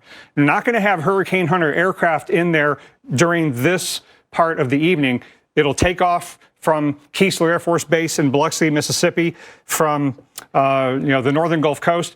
And overnight tonight, we'll get new data from the hurricane hunters. But my goodness, Felicia, this is poised to strengthen with all of that warm water out there. And we're going to have hurricane hunters following this all the way to the coast. And I fear they're going to keep, every time they go in, it'll be stronger. Dr. Knabb, just seeing that bubbling up on the visible satellite of the thunderstorms just now gives you that kind of pit in your stomach when you know the conditions that the storm is going to move into, the favorable conditions. Well, let's check it back in with meteorologist Mike Seidel. He's live in Tampa with details on what we can expect in the area this week. Mike, of course, Tampa under a storm surge watch right now, under a hurricane watch. And as that forecast gets refined, we'll have a better idea for what it's going to mean for that major metro area. Exactly. It's all about the intensity, the track, and the size of the storm and how close it gets to Tampa. Again, right now, the best track forecast from all the models and the Hurricane Center takes it off the coast west of us and then arcs it into the Big Bend. That could change between now and late Tuesday night and Wednesday morning. But ahead of that, last year, look at this. Tampa General Hospital put up their aqua fence. And this is a video from last year before Ian. So far, they have staged the aqua fence ahead of Idalia, and I would suspect now with the storm surge watch, which will go to a warning at some point, they'll start putting that together. I wouldn't be surprised if they do that sometime on Monday. A lot ahead. Certainly, where are the evacuations going to be? When do they start? Luckily, we're at Sunday, and landfall's not till Wednesday. So prep time is certainly premium right now. Get your hurricane plan in place and stay with the Weather Channel. Thanks for sticking with us here on the Weather Channel as we are tracking the tropics. You see two storms there on your screen. Hurricane Franklin spinning away there in the Atlantic and Tropical Storm Idalia in the Caribbean. At first glance, you might think we're really focusing on Franklin, and Franklin will have its own set of impacts in terms of large swells, beach erosion up and down the East Coast, making those beach plans dangerous, and then a close brush possible with Bermuda. But we're really keeping a close eye on Idalia as this storm is forecast to continue to strengthen and eventually to hurricane strength as it takes aim somewhere along the Gulf Coast of Florida over the next few days. So all eyes right now on what is going on there. Now, both of these storms will eventually have indirect and direct impacts on the state of Florida. Right now, you're getting those indirect impacts up and down the eastern seaboard from Franklin, Dr. Knabb, in the form of those swells, which we know can be so dangerous for those trying to squeeze in their last few beach visits of the summer. Absolutely, Felicia. You know, the irony of that image right there showing both Franklin and Idalia is that Franklin is currently at the intensity that Idalia is forecast to be in the northeastern Caribbean before making landfall. 100-mile-an-hour Category 2. And so this is maybe a preview, generally speaking, of what is going to be in the Gulf. And so that should give us pause and not focus on what Idalia looks like right now and discount it, although every frame that comes in from the satellite gets more and more concerning with how healthy the convection in Idalia is looking because it's sitting over such warm water. But Franklin's like, well, yeah, Idalia's got warm water and weak wind shear. I've got warm water and weak wind shear. Look at the fuel that lies ahead of Franklin. All the way north of Bermuda is where the north wall of the Gulf Stream is. So both of these systems headed north. Both of these systems are still yet to strengthen some more. And both of them are taking advantage of the warmer than average water that's throughout the basin. So 100-mile-an-hour Category 2, that's not where Franklin's going to stop. This is going to strengthen to a major hurricane. Hurricane Center's forecasting a Cat 4. This is, the worst of the worst hurricanes. Fortunately, it looks like its full force will not happen on land unless it hugs the right side of the cone and holds on to its intensity. So Bermuda, don't turn your back on this one just in case things get really unfortunate for you. But a major hurricane between Bermuda and the east coast of the U.S., that is going to produce tremendous amounts of swells, regardless of what exact track it takes. And there are a lot of tracks that hit Bermuda directly in the Euro ensemble. But here's the big concern, Felicia. As this storm moves north and strengthens, the swells that it sends out across the Atlantic Ocean are going to impact the entire east coast of the U.S. with life-threatening surf and rip currents. And that is before we get maybe a one-day break before the effects of Idalia come to the southeast coast. Terrible timing, Dr. Nab, as this is when a lot of people are trying to squeeze in the last bit of summer before Labor Day. Well, hurricane hunters have been flying missions into Franklin. This is what it looked like on board as they flew into Franklin on Thursday when it was still a tropical storm. Now they're also flying into Idalia, providing crucial information to the National Hurricane Center. That looks like something out of a simulated flight, worst case scenario, but they are professionals, and the hurricane hunters and the recon they do on these storms provides us such important data. Better data in equals a better forecast, which means you're better able to prepare for what might be headed your way. So we're going to have a lot more information, Dr. Nab, about Idalia by later tomorrow morning, 12 hours from now, once we've seen all of this recon that the hurricane hunters are going to do. And that will give us a better idea of what that forecast might look like. Yeah, you're talking about the NOAA G4 jet. This is the aircraft that's actually flying right now. Now, it's not flying into Idalia. That's down here. This is the path that it has taken. Now, what is up with, looks like you're mowing the lawn over the Gulf of Mexico instead of making a beeline to go fly into the storm and what's going on. But this is the NOAA G4 jet. It flies up above 40,000 feet. And all along this path, it's been dropping dropsondes, those parachute-borne instruments. And those go into the models to give us a better idea of what's going on in the environment around Idalia to make the track forecast and the intensity forecast more accurate. Because right now, Felicia, there's still quite a bit of variability in those tracks. So the data is being collected this evening, goes into the models that run the rest of the evening, and then we get the output early tomorrow morning. The Hurricane Center will have the benefit of those data for the 5 a.m. advisory. Hopefully the models are in better agreement. Yeah, definitely, Dr. Nab. And we know that once you start to see those models come into better agreement, a lot of times people who might have been holdouts on getting prepared and getting those things ready, that they really kick it into high gear. So by tomorrow at this time, the idea that we have of what Idalia might be doing is going to be so much better. The main point here is, though, also better data in, better forecast. But the greatest forecast in the world isn't going to do any good if you don't prepare ahead of time. Absolutely. If the men and women flying these aircraft are willing to risk their lives for us, the least we can do is prepare based on the forecasts and warnings that come out using the data that they have collected. Now, both Air Force and NOAA planes are going to be flying into the storm starting later tonight. What are they going to find with that big blowup of convection? Well, the Air Force is taking off from Keesler at 11 p.m. tonight. They'll get in there after midnight. And then tomorrow morning, Felicia, 2 planes at the same time. I'm going to be watching closely for that update tomorrow morning after those flights. Dr. Nab.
Before long, we're going to get a new advisory in on Tropical Storm Idalia, and that's not going to be a full update on the track and intensity forecast. It'll be an intermediate public advisory.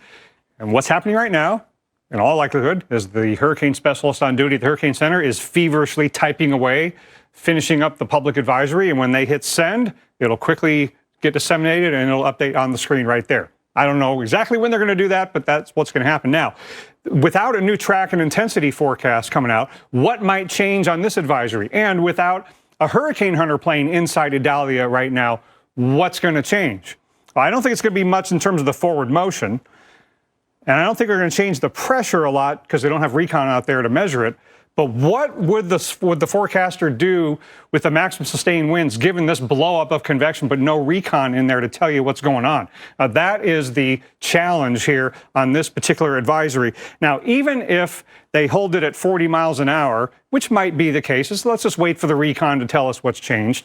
But maybe a nudge it up because there's been a tremendous blow up of thunderstorm activity. This is a long loop here, several hours during the day. You can see the low-level center peeking through there earlier today. Not anymore. That might be the last we ever see of the open swirl of Idalia because the thunderstorm activity that's blowing up over the center is tremendous. Now, if that sticks, then eventually the pressure will drop some more, the winds will pick up. And I think when the hurricane hunter gets out there tonight and they're taking off from Keesler Air Force Base in Biloxi, Mississippi at 11 p.m., and then, hour and a half or so after that, once they, sample the storm enough, I think the winds are probably going to be coming up. It's just a matter of time because it's sitting over the warmest sea surface temperatures in the Atlantic Basin, and those waters are warm to a significant depth. And that's why the convection is blossoming, even though the storm is sitting there. Usually when storms sit in one place, they churn up cooler water from below, and you don't have much in the way of intensification. But this is a different part of the basin where the waters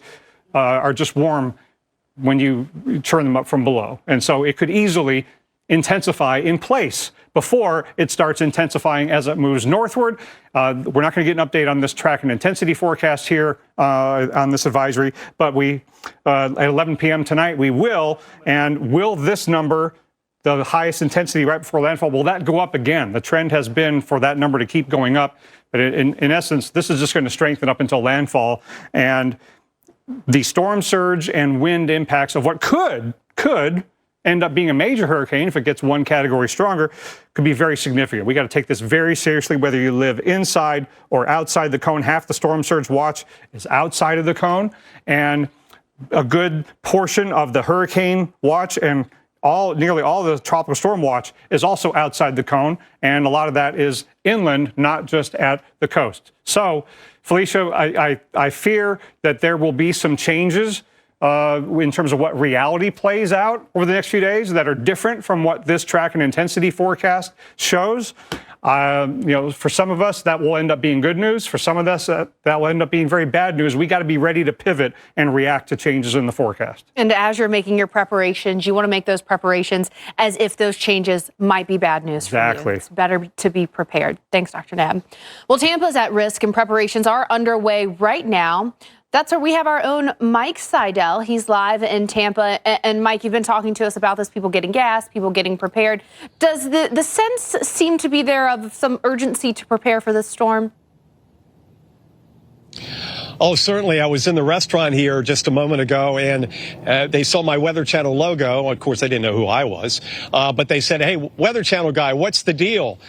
We hear about this hurricane coming." So there was a lot of buzz in the area. Certainly, it's been published well on the social media, the Weather Channel, the local TV stations, and they're all very concerned.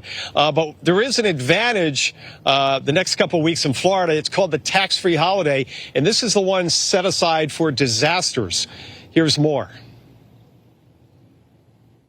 The governor did have a tax-free holiday going on right now for disaster supplies. So pretty much any of those large box retail stores to get your hurricane supplies, such as batteries, weather radios, things of that nature, those are going to be tax-free over this week. So get prepared now, update your kits, and be on the ready potential impacts for this over the next couple days. Yeah, excellent advice. We've got another day and a half to make that preparation, whether you need to get gas, get groceries. But the grocery stores today were just packed, as I saw online and in the videos. Right now, it's a calm night. The rain has moved out. But again, everything is go for a significant impact from Idalia. As it comes into the area, maybe it scoots by, maybe it comes at us sometime late Tuesday night and Wednesday. And I'm looking for the next advisory. Has it come in?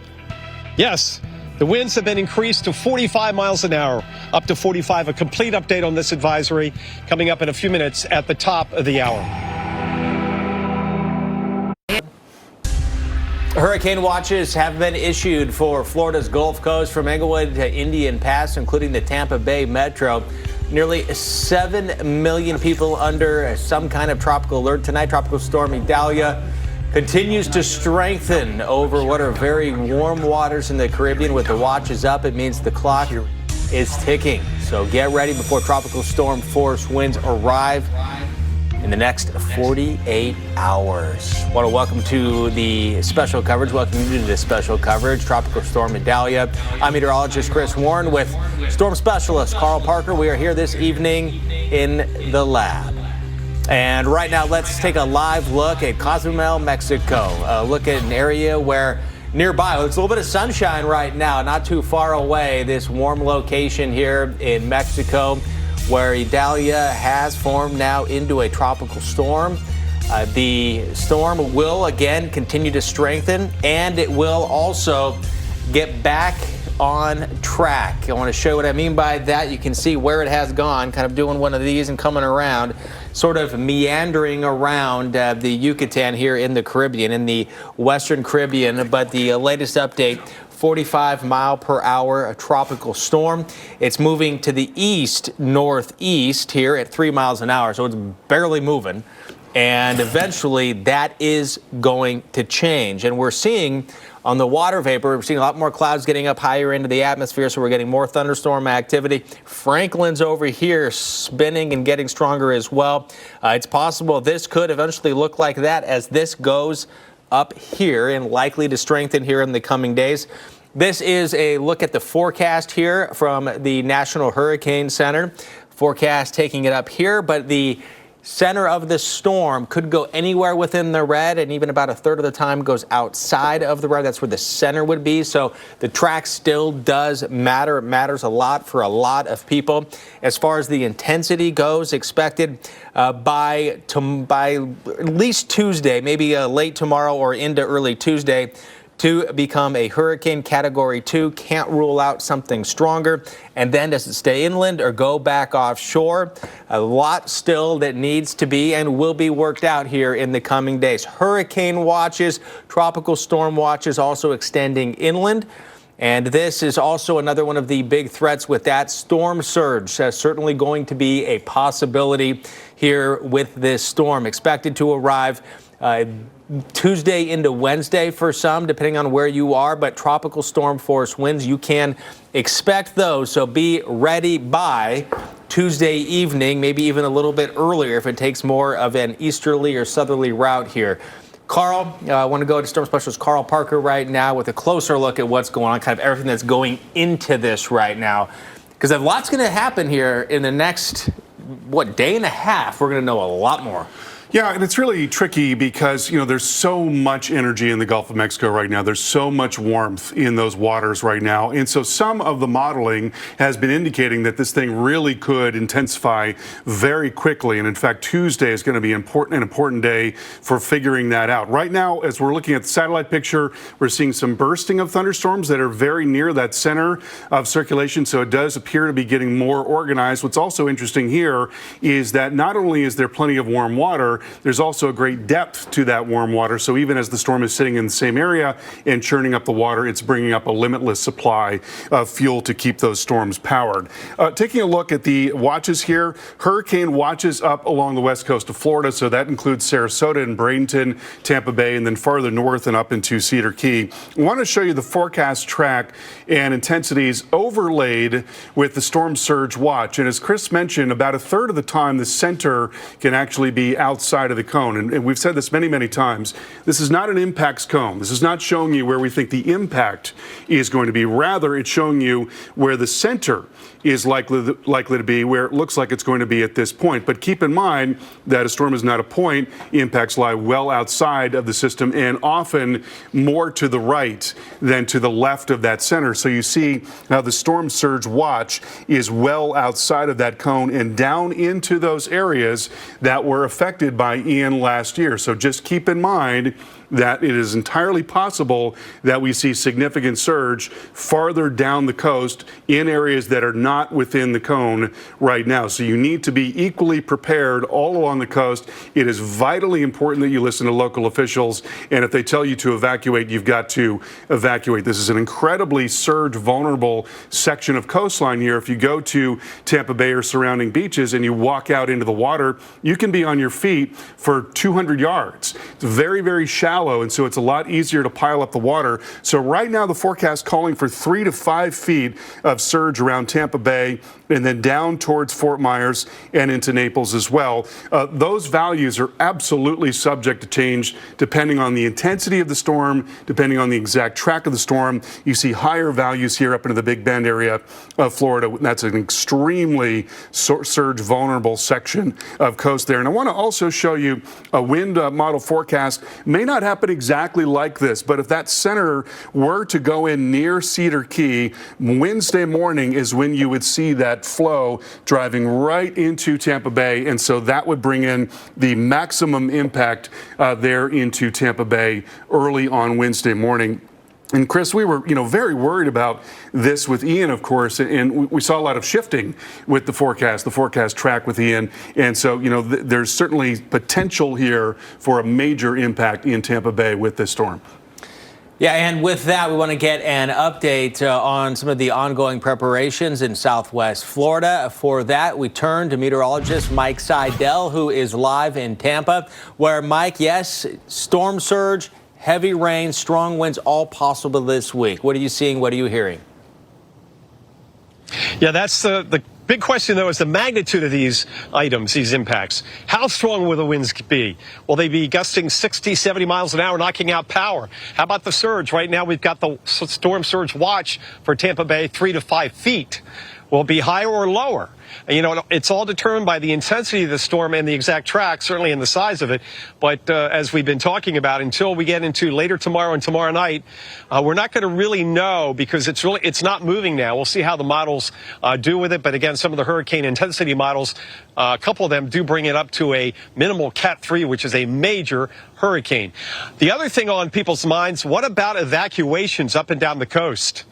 That's the big question. We talked earlier to the folks at the emergency management offices about what they're thinking and what you should do.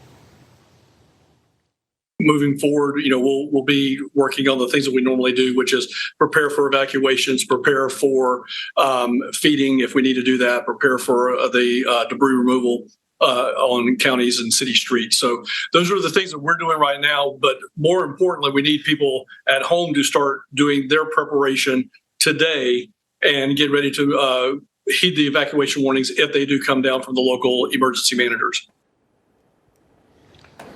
We should have some word certainly during the day on Monday. I talked to a teacher inside the restaurant, and she was wondering if school's going to be open on Wednesday. I said, highly unlikely here in the Tampa Bay area. She also told me some of the schools are used as evacuation shelters. So if that's the case, they'll be closed Wednesday, then an additional day on Thursday. So that's all going to be fine-tuned as we get closer to the movement up through the Gulf and towards landfall, Chris Warren. Right now, though, it's very, very quiet here. As they say, the calm before the storm.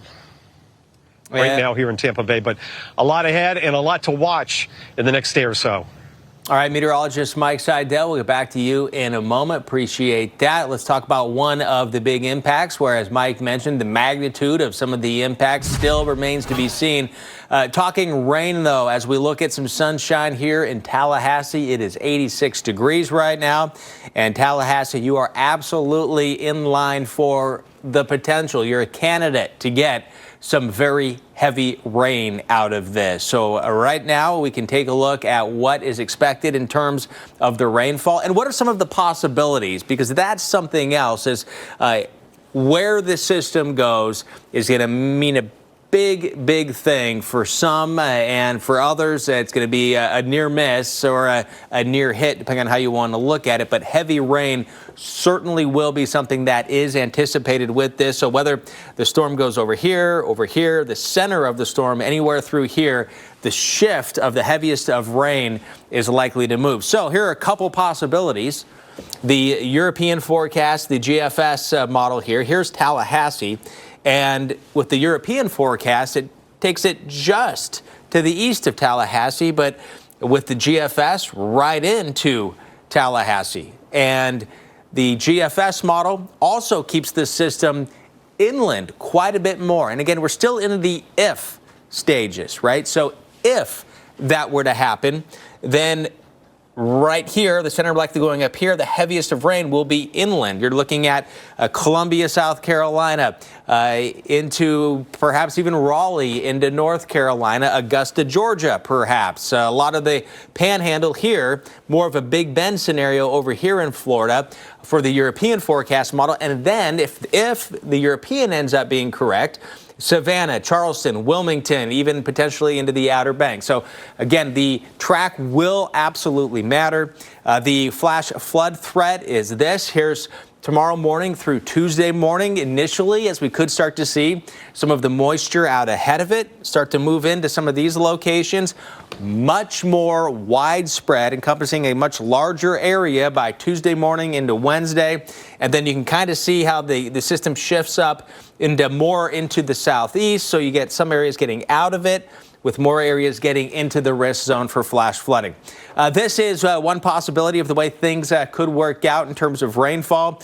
Monday, here's Monday evening, so tomorrow evening, with showers and thunderstorms here from the Keys all the way up to north of Tampa and even inland in Florida, picking up even more and likely in a very big way Tuesday into Tuesday night. Taking it now into Wednesday. You can even kind of get a sense of the center in here where some of the heaviest rain would be. Again, this also is subject to change. We'll see how things ultimately do work out through time. But as of right now, this is the current thinking for rainfall. Again, subject to change through time. Change for clarity, as we should say. Things will be fine-tuned. So we're looking at 3 to 4, maybe an inch with this in some areas. And the other thing, Carl, as we look at the amount of rain we're showing right now, these are specific numbers, but ultimately it is going to be a range of numbers with absolutely the potential, I would say the guarantee for outliers. A lot more for some people compared to others. But that's something we're really not going to know until hours, not days ahead of the storm. Right. We just have an idea right now, basically, a snapshot right now. We want to take you now into St. Petersburg in Florida and show you what's going on now. We've got some high cloud around, obviously. This could really be a big deal for St. Petersburg and the Tampa metro area. And Tampa's Fire Rescue Emergency Coordinator says we should learn from the lives lost in Hurricane Ian about what to do in this situation. We talked to him earlier today. As we saw with Hurricane Ian, unfortunately, a lot of residents down in the Lee County, Fort Myers area did not heed those evacuation warnings. Again, you can replace your things at your house, but you can never replace your life or a loved one's life. So if those evacuation orders do get made, please get out of those areas into a safe location, whether at family or friend's house. But again, as a last resort, shelters would be opened for any evacuation order made here. All right, one really important thing is to understand your evacuation zone here along the west coast of Florida. And so you see that Zone A is generally all those areas that are right on the water. So as you get down towards Sarasota and Bradenton, we're talking about Longboat Key, Siesta Key, getting up towards Anna Maria Island as well. But then inland and into Bradenton, then up into the coast here into Tampa Bay, many parts of St. Petersburg, and then along the beaches, getting out towards St. Pete Beach here, over towards Reddington as well. All of those areas are in Zone A, and then as you increase, as you get into these other zones, Zone B, Zone C, Zone D, that's when you get farther inland. And certainly, depending on just how strong the storm and how it comes in, we could be looking at some significant surge here in Tampa Bay. Same story as you get up towards Clearwater as well. Zone A is generally in those barrier islands that are a little more offshore. So there is the storm surge watch now. A very large area is now under that watch because we don't know exactly how this is going to go down. And it's tricky when you've got a vector that's coming in something like this, and you see how the orientation of the Florida coastline is, like this. And so, when you've got that kind of a similar orientation relative to the forward track of the storm, any little deviation in the path makes a big difference in terms of where it comes in exactly. Now, right now, we've got a forecast for 3 to 5 feet of storm surge in Tampa Bay and surrounding areas, and then down the coast as well, 2 to 4 feet into Fort Myers Beach and Naples, Sanibel Island, those areas that were hit so hard by by Hurricane Ian last year. 7 to 11 feet around the Big Bend area of Florida, and then 4 to 7 feet to the northwest of that. And once again, looking at a model forecast here, it may not happen exactly like this. This is just meant to show you what one of our models is showing us right now. And what it's showing is that the storm moves up towards the Big Bend area of Florida. It's possible that it's farther to the left or farther to the right. This is just one model solution, just one snapshot in time right now. But the reason why I want to show you this is because, again, if we do have a scenario like this and the center does come onshore near Cedar Key on Wednesday morning, that would bring in this maximum surge into Tampa Bay. That would be a really big deal. Again, you'd be talking about 3, 4, maybe 5 feet of surge there in Tampa Bay and surrounding areas. And we'll have much more on this coming up in just a few minutes.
Of the Weather Channel, now available to everyone. This is epic!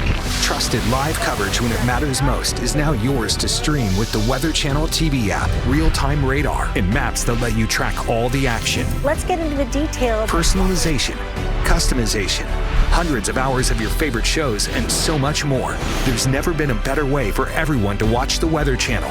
Available now on these platforms. Download now to start your free 7-day trial. Right now, tracking Idalia on the Weather Channel. There is going to be a hurricane in the Gulf of Mexico. Right now, it is a tropical storm in the Western Caribbean. Getting a little bit more rambunctious in terms of the thunderstorms that we're seeing right now. It is a 45-mile-per-hour tropical storm here, Idalia.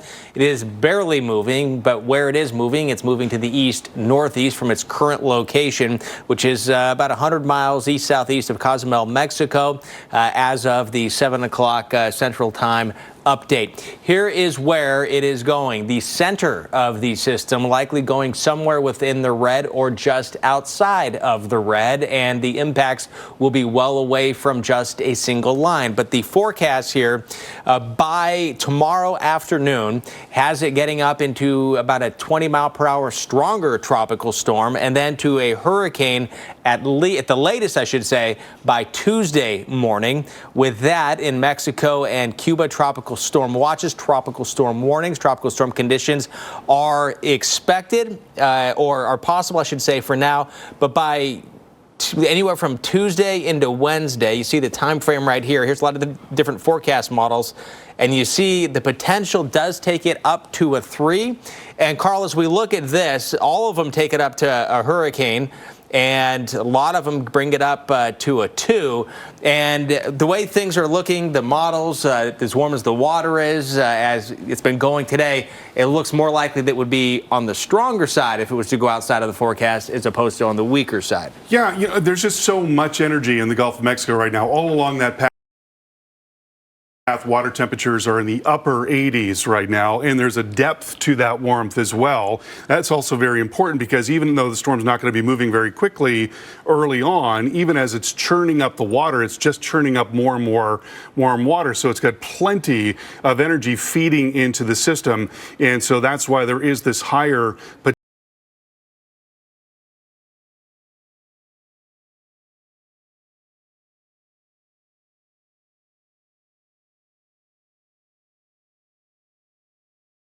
actually in the Midwest and Northeast. You see that feature right in there, this big U-shaped feature right in there. So that is exerting some pull on this thing. Got a big ridge of high pressure out of the Atlantic, and this is the western periphery of that ridge. That's what's allowing this thing to be drawn north over the next couple of days.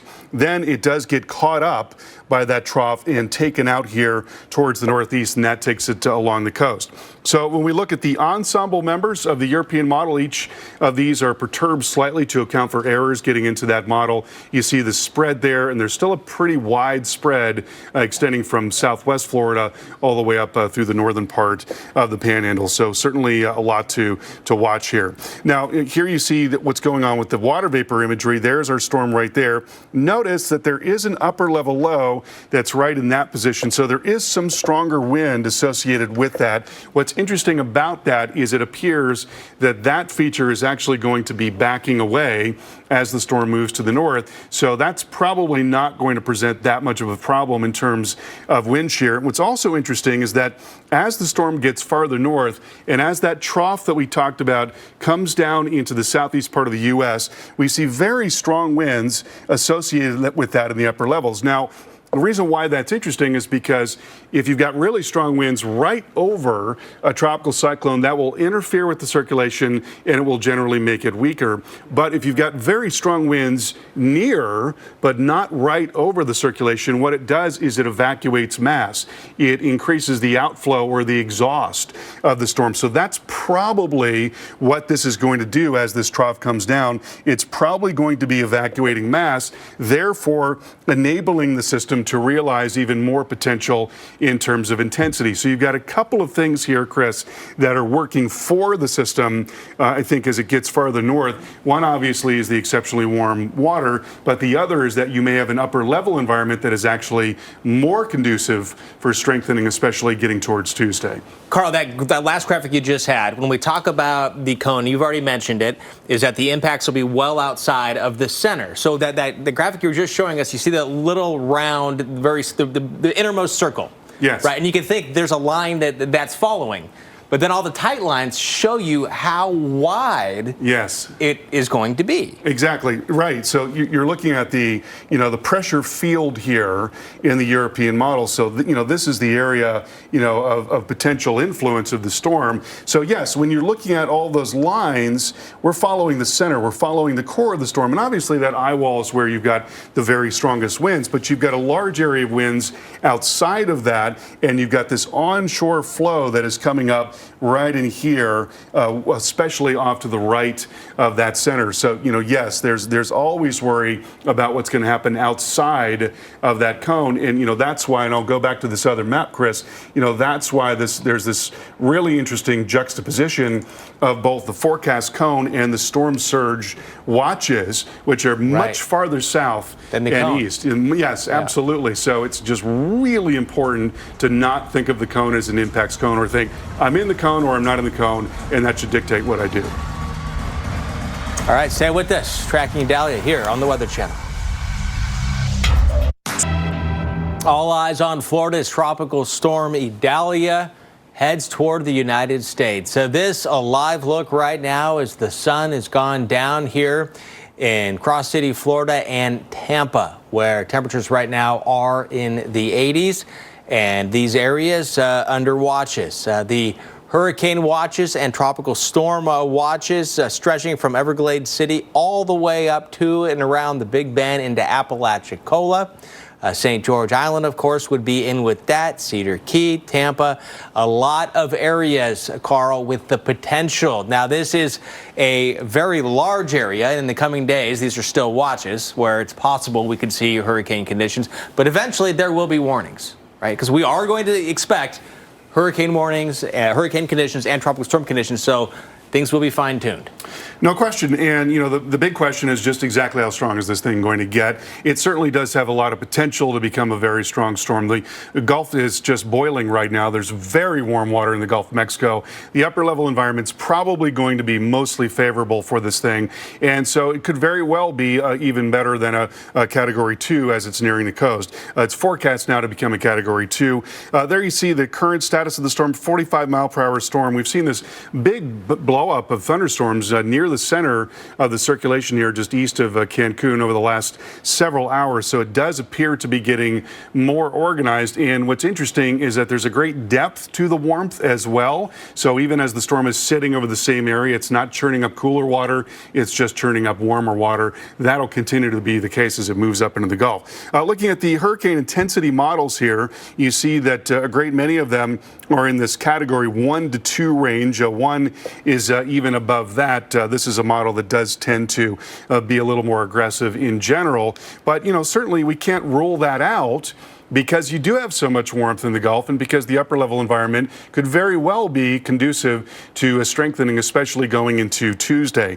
So here's the official forecast from the Hurricane Center, calling for it to be an 85-mile-per-hour storm. That is in the early afternoon on Tuesday, and then in the early morning on Wednesday, just after midnight on Tuesday, nearing the coast here, perhaps the Big Bend area. But again, keep in mind that this is showing you the current best guess as to where the center of the circulation is going to be. So if the center of the circulation were on the right side of this, we still would be looking at significant impacts well outside of this cone. And that's why that storm surge watch extends well to the south and does include places like Fort Myers Beach and Sanibel Island, those places that were hit by Ian last year. And this also could change. We could be looking at a deviation in this path. So right now the forecast is for 2 to 4 feet of surge around Fort Myers Beach and Sanibel, 3 to 5 up into the Tampa area. If the storm were to come in right in here, then we could be looking at a maximum fetch right into that, right up into Tampa Bay. So those numbers potentially could come up in Tampa Bay depending on the exact track of the storm and how strong it is. And so there's a lot that remains to be seen here, Chris, a lot that is yet to, as you say, fine-tune with the storm. But, this does have a lot of potential to be a major impact. And we're going to know a lot more in the next day or two. And we want to turn right now to meteorologist Mike Seidel. He is in the southwest part of Florida. And Mike, just a couple days away now. What's the latest there in Tampa? Everybody's watching and waiting like we are to see what Idalia does as far as intensity and track. Right now, the model's locking in on a track that keeps us offshore, but we're still 2.5 days away. So we got a long way to go to watch Idalia. It is forecast to become a hurricane. We have the storm surge watch underway, the hurricane watch for the Tampa Bay area. And as you can imagine, all of the folks involved with Florida emergency management are on guard and watching it too. Go to floridadisaster.org/know, KNOW, and that is going to let people know exactly what they need to know for this particular storm. You bring up tourists, and I'm glad you do. This is one of those things you'll be fine in Florida today, tomorrow, but you're going to want to go ahead and get out of harm's way if you're in the northern Panhandle, northern Big Bend area, and start, maybe heading back home, or maybe you go over to our east coast of Florida and enjoy the sunshine that they're going to experience throughout this next week. Yeah, that's an excellent point. This is not an East Coast storm like so many have been in recent years. This is a West Coast of Florida, Gulf Coast, and the Big Bend area. Not so much a panhandle storm either, if you're considering, say, from Panama City off to the west. So, Chris, the anticipation grows, the mystery grows. How strong does it get? How big does it get? And how close does it get here in Tampa? All right, meteorologist Mike Seidel, stay with us. Thank you so much. Special report tropical threat continues after this. This is Corona Premier. It's the light beer you didn't know was a light beer. Good evening and welcome back to our continuing coverage of Tropical Storm Idalia. It's forecast to become a Category 2 hurricane before landfall. That's subject to change. The track is not etched in stone. We're here in Tampa Bay where there's a hurricane watch and a storm surge watch for a storm surge of 3 to 5 feet above normally dry ground. Again, that could change based on the intensity and the size of the storm and how close does it get. Right now, the unlikely scenario is we take a direct hit, but it's very likely we're going to have a lot of impacts, especially if some of those stronger bands come on shore and get us Tuesday night into Wednesday morning. Preps are underway. A lot of folks today pumping gas, getting groceries, and over at Tampa General Hospital, they've staged what they call their aqua fence. They put this around the entire hospital. This is a picture Justin Michaels took last year before Ian, so you can see how it works. It keeps them safe and keeps them open and operational during any kind of serious weather like what is expected to hit here later on Tuesday. So, Carl, a lot to be determined, a lot of impacts, including rainfall. Now, the good thing here is we're down 14.5 inches of rain this year, so they can handle 3 or 4 or 5 inches of rain. There may be some localized flash flooding, but there's going to be a lot of rain with this, not only here, but also up the southeast coast. No question about that, Mike. Very serious flood potential into the Carolinas, southeast Georgia as well. And thank you so much. We'll get back to you in a little bit. So here is the latest on the storm. A 45-mile-per-hour tropical storm right now. It is looking very healthy on the satellite picture this evening. A big blow-up of thunderstorms near the center of circulation. You see those very cool colors there getting into the deeper sort of magenta colors, indicating cold cloud tops. And that is showing us that the storm does appear to be getting more organized at this time. Now, I wanted to show you the water temperatures, and generally speaking, what is requisite for the development and maintenance of tropical cyclones is about 80 degrees. Now, there are exceptions to that, of course, but generally that's what it is. And so you see the water temperatures here are in the upper 80s all along this path, and then even up to near 90 degrees as you get closer to the coast. There is so much energy in the Gulf of Mexico, and it does not appear that the atmosphere is going to be particularly unfavorable, and that's why there is potential for the storm to be even stronger than what the official forecast is right now. The official forecast calling for it to be a 100-mile-per-hour storm that is very early on Wednesday as it's nearing the Big Bend area of Florida.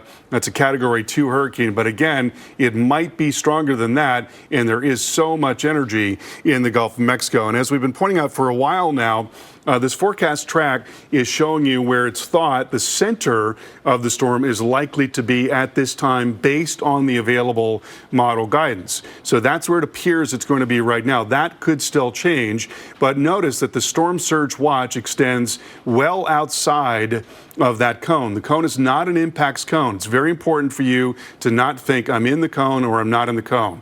That is oftentimes irrelevant. And so you see there could be serious storm surge well outside of where the center is expected to go. And in fact, there's the storm surge potential map. Now, this too could change, also depending on how strong the storm gets, how large that circulation becomes, and where exactly it goes in. But if it were, for example, to be a stronger storm coming in just north of Tampa Bay, we could certainly see an increase in those numbers around Tampa. So this could be a very big deal along some sections of the west coast of Florida. A lot of people implicated here. Now, here is one of our model forecasts, and what this model is showing is the storm coming up towards the Big Bend area and Cedar Key. That would be very early on Wednesday morning. That is bringing that maximum flow coming right into Tampa Bay there. And so, you know, Chris, there is worry that this might be what we thought Ian could have been when the forecasts were initially farther to the west. We were very concerned about what might happen with Tampa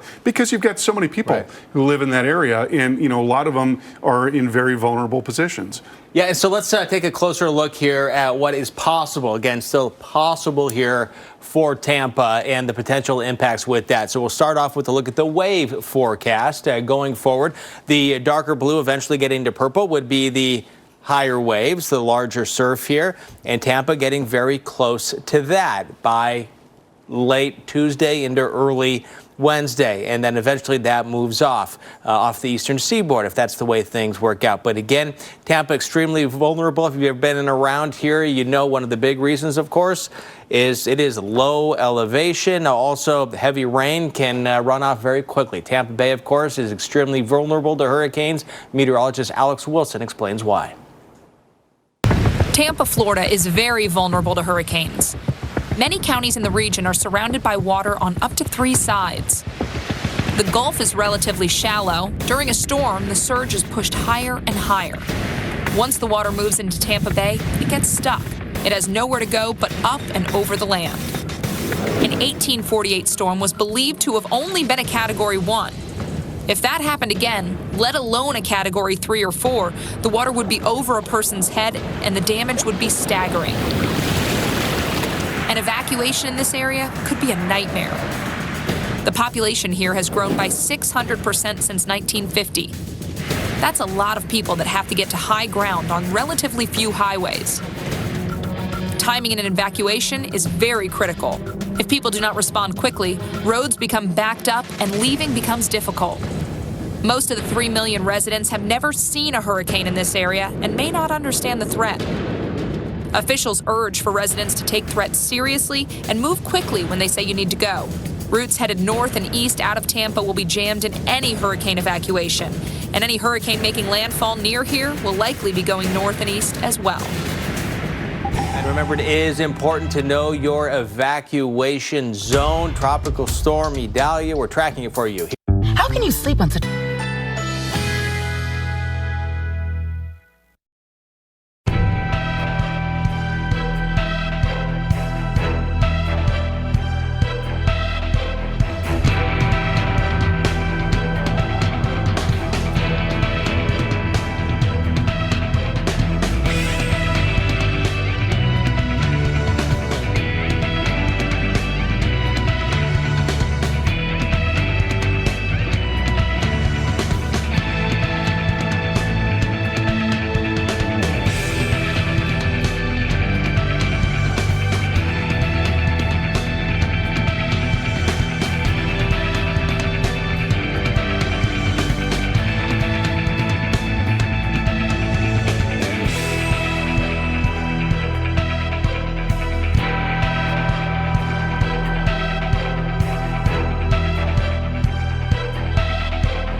Welcome back as we are tracking Idalia here on the Weather Channel. It is currently a tropical storm, and people living in Florida do need to be prepared. Be ready because the state's second hurricane supply tax holiday is something to think about and consider.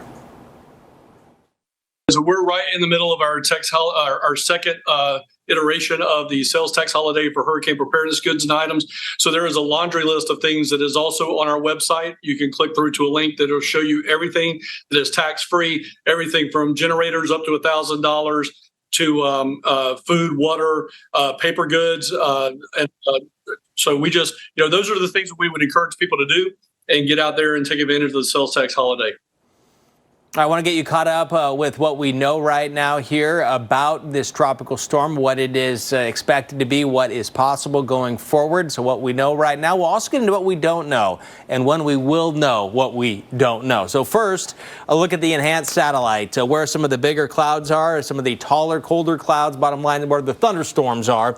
And we're seeing more of that around where the National Hurricane Center has established where the center of the system is. It has done a little bit of meandering. This 45-mile-per-hour tropical storm Idalia that we're tracking for you. It's moving to the east-northeast at 3 miles an hour. At 7 o'clock, it was 100 miles east-southeast of Cozumel, Mexico. Eventually, it's heading north. It's heading into the Gulf of Mexico with the very warm waters, the fuel for hurricanes, supplying this storm, which is expected to become a hurricane, a Category 1 by Tuesday morning. And by Wednesday morning, a Category 2, possibly approaching a 3. That is still a possibility, which would make it a major hurricane. So with that, the potential for serious impacts is all too real. and tropical storm conditions expected in the northeast tip of the Yucatan Peninsula, so Cancun, Cozumel, and also a lot of western Cuba expecting tropical storm conditions. A lot of these forecast models showing the wind forecast, and remember, it is the wind that gives the tropical storm or hurricane its category. So it's based solely on the winds. So with that in mind, here's tropical storm Cat 1, Cat 2, Category 3. And one model does take it up stronger than a Category 3 hurricane late Tuesday into early Wednesday. But all of these, at the very least, a Category 1, and all of these right here take it up to a Category 2, and that is all based on from where we are right now, Sunday evening. The models are going to have a lot more information tomorrow, and they're going to have a lot more information tomorrow evening. So the forecast is likely to change, and it's more likely that it'll be on the stronger side based on everything we're seeing with the storm right now and with the conditions that are available for this system. So this is a look at what we're seeing right now on satellite and the future radar, reminding us that that big threat that's going to eventually come will be the heavy rain. We're going to, of course, talk a lot about the winds. It's inherent with the name when it becomes a hurricane. Again, that is based on winds, but it's going to be this very heavy rain that will douse a lot of western Cuba, and then really taking shape by Tuesday morning, getting that look, that symmetrical look here. Even the future radar showing an eye forming here. Again, this is one possible solution.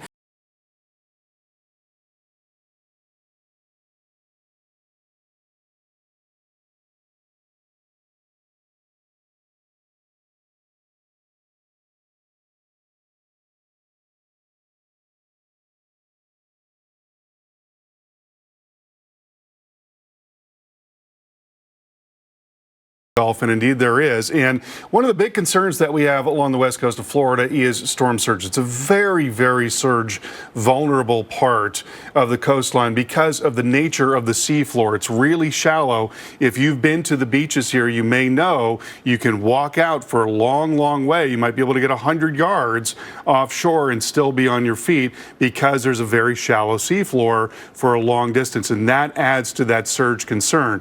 So these are the early numbers, as Chris said, the opening bid here for the storm surge potential, but this could certainly change depending on the exact track of the storm and also depending on just how strong it gets. You see 3 to 5 feet there around Tampa Bay, even more up into the Big Bend area of Florida, and then 2 to 4 feet in those areas that were hit so hard by Ian last year. It's really, really important to understand your evacuation zone. Know exactly which zone you're in. If you're on Anna Maria Island or Longboat Key or Siesta Key,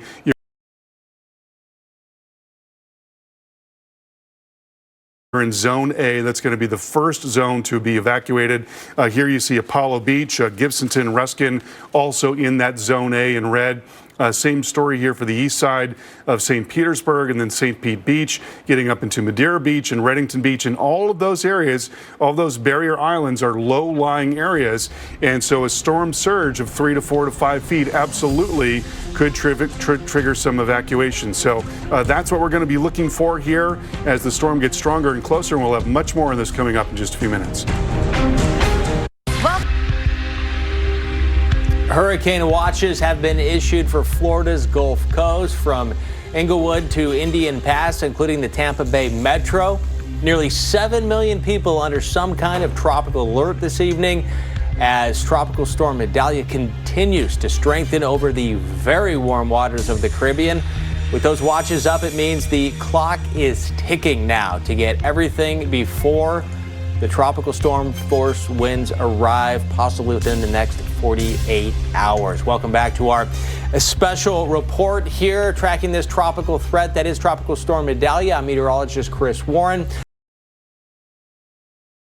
Joined in the lab this evening by our storm specialist, Carl Parker, as we continue to watch what is now spinning and developing in the Western Caribbean. Let's take a live look right now, Cozumel, Mexico, where you see a little bit of glow in the sky. The weather here for this time is rather fair here for the moment, but not too far off those waters. There is a strengthening storm that is expected to become a hurricane in the next couple of days. So this is what we know right now. The latest information from the National Hurricane Center as of 7 o'clock Central Time.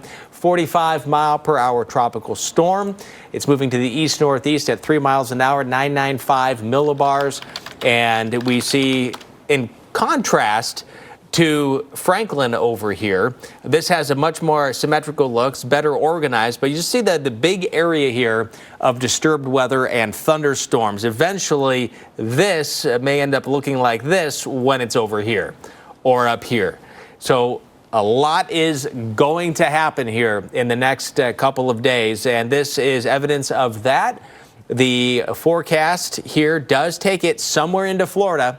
Exactly where the center of this storm goes remains to be seen, but the center likely somewhere within the red or just outside of the red area.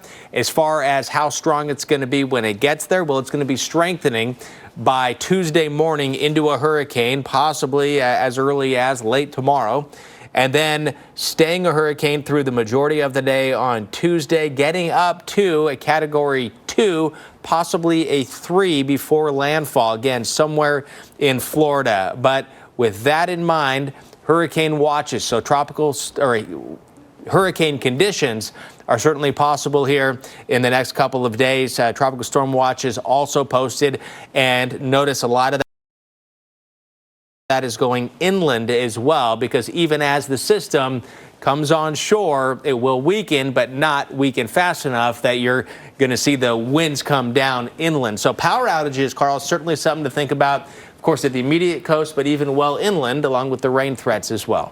Yeah, and this is all going to be hinging upon just how strong the storm gets. And I think it does have an awful lot of potential to become a very strong storm because of the water being so warm, but also because of the atmospherics to some extent, which we'll show you here in a moment.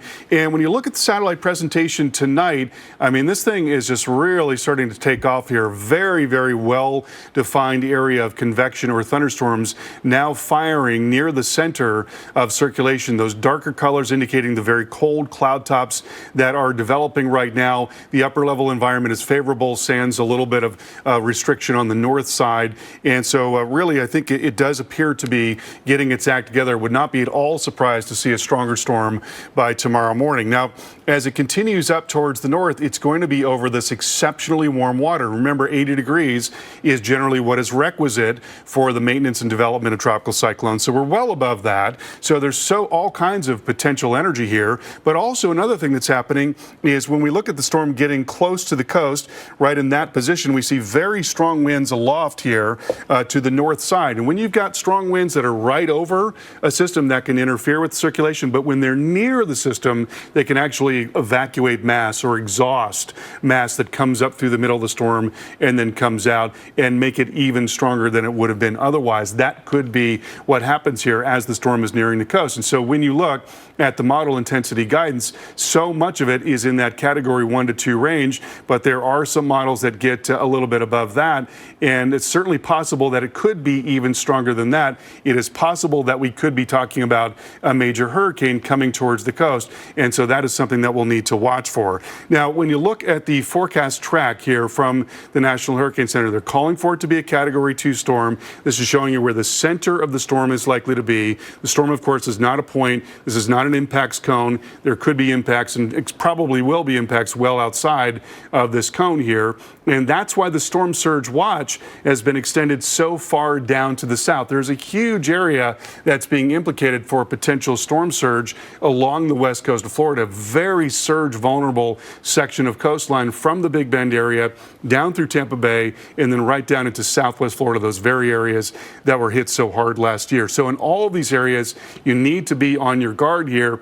And then even beyond that, we're going to be looking at a significant threat for very heavy rain coming up into northern Florida, southeast Georgia, and also into the Carolinas. And so the flood threat will continue through the middle of the week with this storm. Chris, over to you. All right, thank you, Carl. And meteorologist Mike Seidel is in Tampa this evening, where dangerous storm surge, heavy rainfall, and strong winds will all be possible this week. Good evening from Tampa, where there was a lot of apprehension tonight ahead of Tropical Storm Idalia, expected to become a hurricane before it comes up towards the Tampa Bay area. It's not etched in stone whether we will avoid a direct hit, but already hurricane watches are flying up and down most of the West Coast into the Big Bend of Florida. And here in Tampa, that storm surge watch is posted for inundation of up to 3 to 5 feet above normally dry ground. Of course, this could all change between now and Tuesday night and Wednesday. It's based on the intensity, the exact track, and the size of what at that point will be a Category 1 hurricane. So a lot of concerned folks here. Gas lines today, grocery stores packed, and tomorrow we should start hearing about potential evacuations. I'm meteorologist Mike Seidel, the Weather Channel in Tampa. All right, thanks, Mike. Now let's take a look at Tallahassee right now, and it is hot. And you're not getting much help from the wind because there isn't any right now. Calm winds, 87 degrees. So here it is after dark, and it is super toasty here. Just a reminder of the season. Of course, we are smack dab in the middle of hurricane season and a cone impacting several states here. Of course, Florida will be on the front of this, and then eventually Georgia, South Carolina, and North Carolina, even Virginia, all possible here. By then, though, it looks like while there could be strong enough winds to create power outages, heavy rain will likely be taking over as one of the primary threats at that point, which of course means flooding.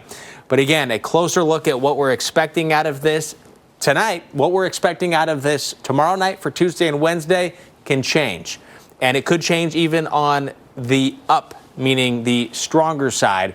So a 100-mile-per-hour hurricane would be a Category 2. You add another 11 miles, and you're looking at a Category 3 hurricane. So again, somewhere in here, expecting some big impacts from a hurricane. One of those big impacts, one of the threats will be the heavy rain, which can lead to flooding. The European forecast model brings a swath of rain like this for coastal areas.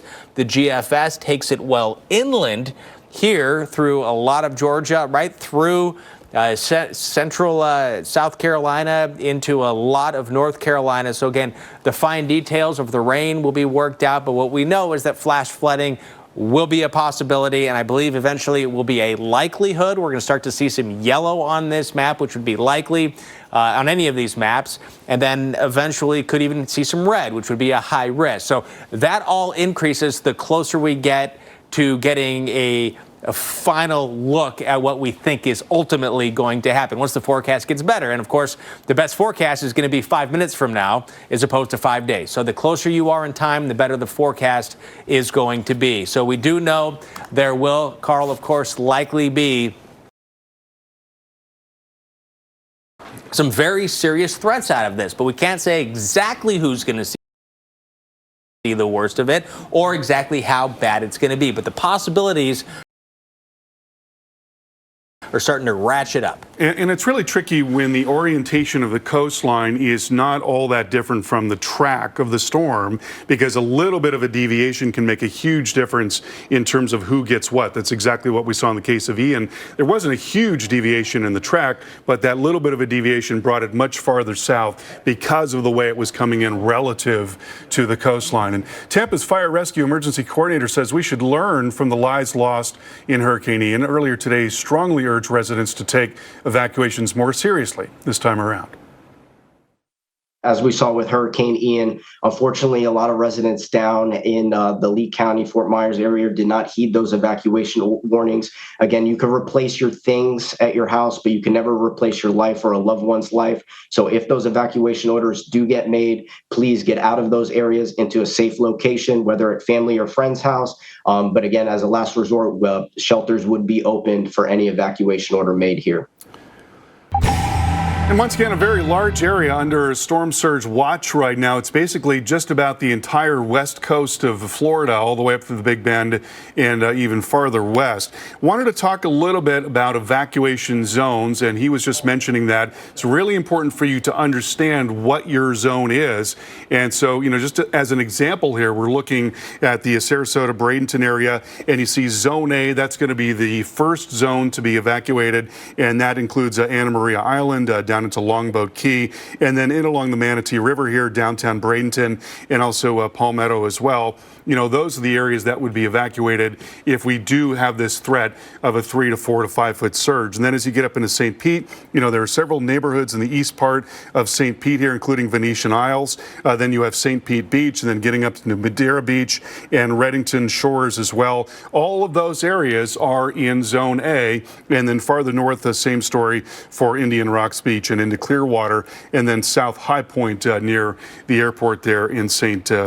Pete. So there's a look at where you can find out more about your zones. FloridaDisaster.org is where you can check out exactly where you are, and it's really, really important to listen to emergency managers. And right now, there's the storm surge potential map. Now, this is likely going to change depending on exactly where the storm comes in and depending on exactly how strong it is. But right now, the best guess is that we're going to see the highest surge in an extremely surge vulnerable section of coastline, but one that is less populated up here around Cedar Key. Then down into the Tampa area, 3 to 5 feet is the current forecast, 2 to 4 to the south of that. That is still significant surge, but again, if the storm is stronger than anticipated, if it ends up being a little larger than anticipated, then we could be talking about really major impacts here along the west coast of Florida. And this is just one model solution showing you how it could possibly play out. Wednesday morning, we see the center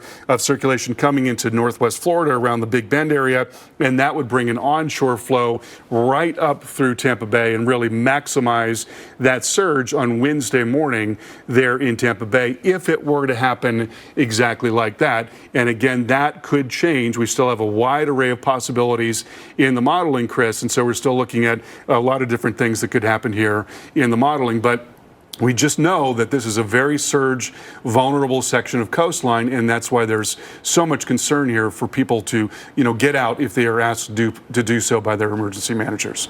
And Carl, you're looking at Wednesday, so Monday, Tuesday, then going into Wednesday. Don't like the forecast as we're seeing it right now, this far out. No, I mean, right? Even if that was like a day away, that's a bad forecast. It could be good forecast, but bad outcome is what I mean. It's extraordinarily troubling because, again, you have such a surge vulnerable section of coastline, and we saw exactly, what surge can do to the west coast of Florida with Ian. I mean, that was a vivid example of how bad it can be. It had been a long, long time since we had a storm that bad in southwest Florida. There is worry that we could see something like that in Tampa. Now, we don't know exactly how strong the storm is going to be, but let's say it was the worst case scenario. Let's say it did make it to major hurricane and it did come in just north of Tampa. Then you could be talking about maybe something even higher than 5 feet, maybe getting up to 7 to 8 feet of surge there. That would be devastating in the Tampa area. There's so many millions of people who live in that area, and that's why, it's just really, really important for people to follow all of the, the changes in the forecast as we try to narrow in on the solution here. And that is the key. The forecast is going to change. Yes. Right. This is the forecast today, and there will be another forecast tomorrow. Right. And another one the day after that. So with that, for parts of Florida, now is the time to prepare for the crucial impacts, including the wind. Listen to the executive director of Florida's Emergency Management as they explained the reason residents should not take evacuation orders lightly. We want to be very truthful with people and tell them the reason we're asking you to evacuate this time is because you're probably going to be power dependent, or you may lose, may have a tree fall on your house. It's going to be a wind-driven storm. There will be some localized flooding, but it's more so being without power for extended periods of time. Again, wind is going to be a factor with this. Expected here with all of these forecast models to get up to hurricane force. Overnight, at the very least, peaking overnight Tuesday into Wednesday, but possibly getting to hurricane force by tomorrow afternoon or late on Tuesday, late Monday night into Tuesday. Some of these even one of them takes it up to a Category 3. This also has the potential to change. So this is the starting point right here. Now you'll have similar forecasts, but the starting point will be here, closer to when the peak is expected. So the the reliability of that forecast is going to be much better. Again, a better forecast closer in time as opposed to further in time. So the wind potential is there. Tropical storm force winds, winds that could, bring some tree limbs down, could possibly create some power outages and make it dangerous to be on the roads, could be arriving as early as tomorrow evening. Reasonable time for the arrival. And again, tropical storm force winds, the earliest arrival and when to be ready by Tuesday in many locations. With Wendy's BOGO dollar deal, your dollar never tastes.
Can't stop a force of nature. This hurricane season, rely on one of your own. It's a fact. No other news network out there is trusted more than the Weather Channel. This is epic. Trusted to give you every advantage before the storm. Trusted to be there where and when you need us. Trusted to bring you every angle of the storm using landfall cams on our streaming TV app. Absolutely unbelievable. Because America doesn't trust hurricane season to just anyone.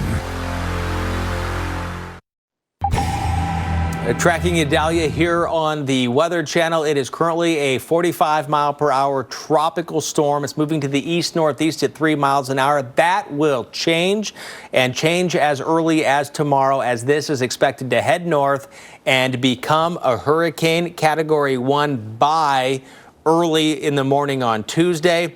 Category 2 at some point between Tuesday afternoon and Wednesday morning, and the potential is there for it to be even stronger than a 2. Tropical storm warnings posted for parts of the Yucatan and Cuba.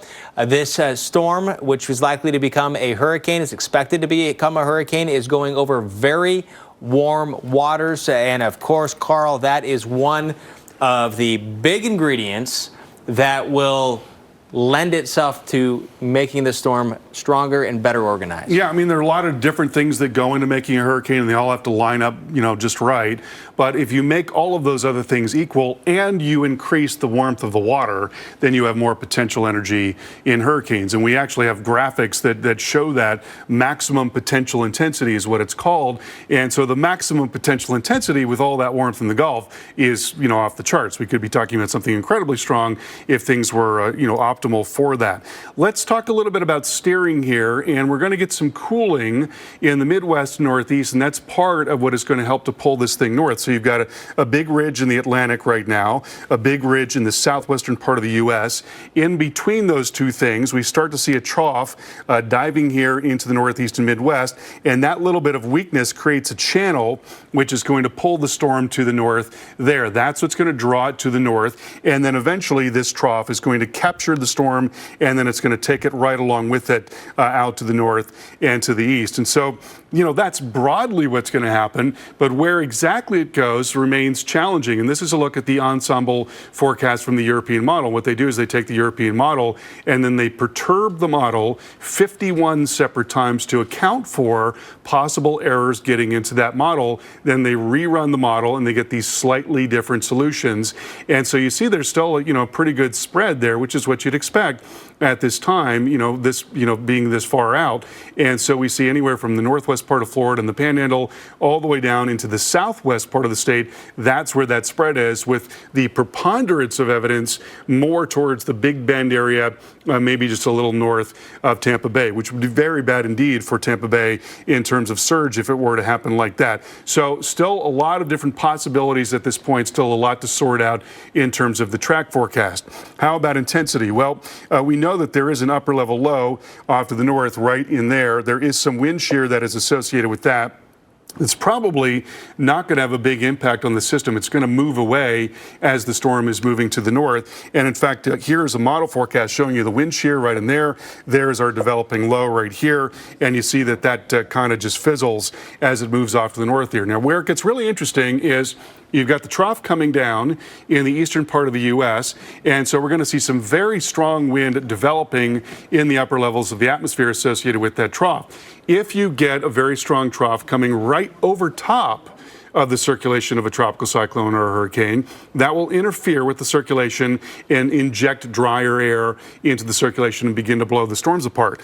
But if you've got very strong winds near a circulation, that can actually enhance that circulation by drawing air out and evacuating mass, basically functioning as the exhaust pipe for the circulation, because you've got warm and humid air that comes in, rises up through these convective towers, and then comes out. If something's helping it to get out more easily, that can help to intensify the storm. So you put all of that together, and that's why you've got some hurricane modeling now indicating that we could be looking at something even stronger than a Category 2. It is within the realm of possibility, certainly because you've got more than enough warmth in the Gulf of Mexico, but also because the upper level environment could be conducive for strengthening, especially going into Tuesday. Chris, that's going to be a big day. That's going to be an important day for, what this storm is going to do.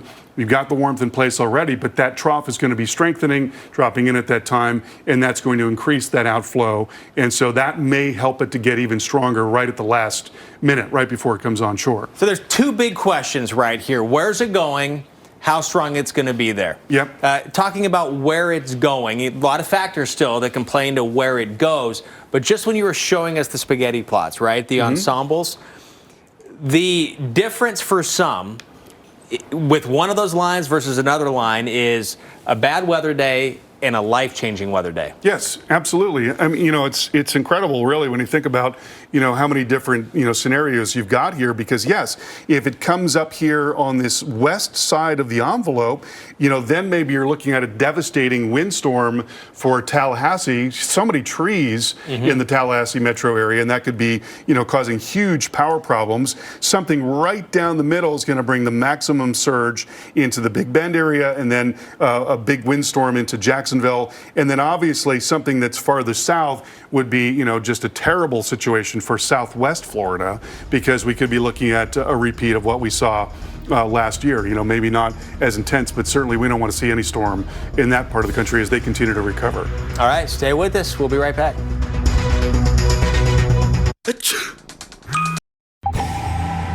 Tracking Idalia here on the Weather Channel, and all eyes on Florida as this tropical storm heads toward the United States. A live look from the state's Gulf Coast, where areas like Cross City and Tampa can expect something from this. Exactly what still remains to be seen. However, that being said, everywhere in orange is where tropical storm watches are posted. Hurricane watches are posted. Tropical storm watches are posted in yellow. So tropical storm conditions, possibility next couple of days. Hurricane watches possible in the next couple of days. And Carl, it does look like all likelihood there's going to be warnings. Of course, that'll be fine-tuned exactly which counties get those. But it's hard to imagine that's not going to happen at this point. I don't know if you've ever been to the west coast of Florida, but I went to the beach one time near Reddington Shores. And when you get into the water there, you can walk out forever. It's the craziest thing. I mean, you can walk out. I mean, it seems like the length of a football field.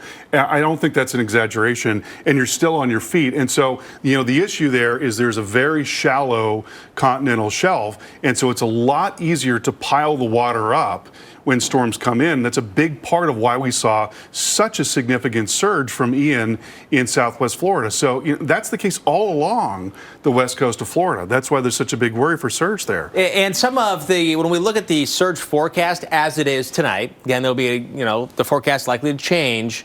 But as it is right now, with that 7 to 11 feet, not saying everybody in that area is going to get it. Yeah. Right. But that possibility that somewhere in there could see. It's water above normally dry ground. Yeah. Right? Right. I mean, that's exactly what we saw with Ian. We saw, incredible surge there, 14 feet in some parts of Fort Myers Beach. And so that is really one thing that's got us very worried about this storm.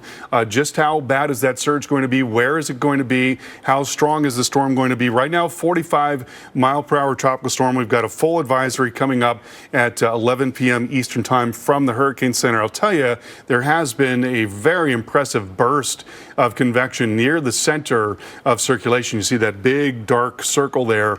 Convective towers really rising here, and it's looking pretty impressive right now. Now, one interesting thing is looking at the ocean heat content here, and that is not just how warm the water is. The water at the surface of the Caribbean and the Gulf is in the upper 80s, so it's more than warm enough to support a tropical system. But there's also great depth to that warmth as well. In place, it's just churning up more and more warm water from below because there's a great depth to that warm water. So that is not going to have a negative impact on the intensity of the storm, the fact that the storm is not moving very quickly at first. Right now, it's forecast to become a Category 2 hurricane by the National Hurricane Center. There are some models that do make it even stronger, which is not a surprise, again, given that there's so much warm water in the Gulf of Mexico. And I want you to note here that the storm surge watches extend well to the east and south of where the center of circulation is expected to be at this time. And Chris, we've talked about this many, many times. You interview people, and I know you get to talk to people in the field all the time, and I know you've heard this many, many times where people said, well, we weren't in the cone, so we didn't think that we were going to be in a bad shape. But that's not what the cone is, and we don't want people to think that that's what the cone is. It's only talking about the center, but things can happen way outside of the cone and the center. Here's another thought. It's like you have a highway with a line going down it, and you tell the big rig driver to stay on the line, right? But oftentimes in the road's the cone, right? Yeah. So the forecast is to stay on that line, but the way it goes, it's going to go off the line, drift a little bit, off the side, maybe onto the shoulder a third of the time, one side or the other. And depending on where it goes, it's the difference between having some wind go by or being hit by a truck. Yeah, which is exactly, what happened in the case of Ian, where, we had a cone that for the longest time was pointed towards the northern Gulf of Mexico, and then it shifted and shifted and shifted and shifted. And as it was shifting, not only did that change, but it also stepped up the time because that was closer. Being to the east, yes, and that made it doubly difficult. So, we absolutely want people in Southwest Florida to be on their guard in this case because of the nature of the coastline relative to that cone. The angles aren't that different, and that's important because a little deviation in the track makes a big difference in terms of where it goes. Yeah, and again, it cannot reiterate enough. The forecast is going to be different tomorrow. Yes. Maybe subtly, but different. Then different again on Tuesday. Right. And by Tuesday, that's when tropical storm. Not sticky. Well, welcome back to our coverage of Tropical Storm Idalia. We're watching a system that is going to pose a very serious threat to the west coast of Florida and eventually towards northern Florida, maybe into the Jacksonville metro area and the southeast coast of the U.S. as well. Right now, a 45-mile-per-hour tropical storm. We're going to get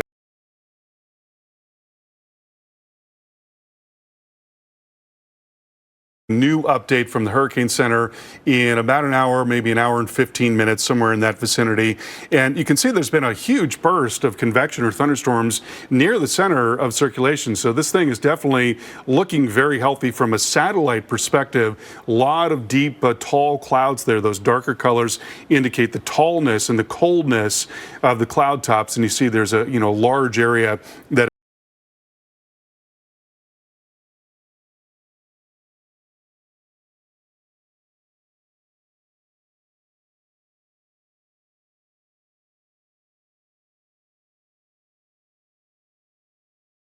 and they are more than warm enough to support a strengthening storm as it continues off to the north here. 80 degrees is generally what is requisite. When you're talking about temperatures nearing 90 degrees, you're talking about more than enough warmth here to make it a very intense storm.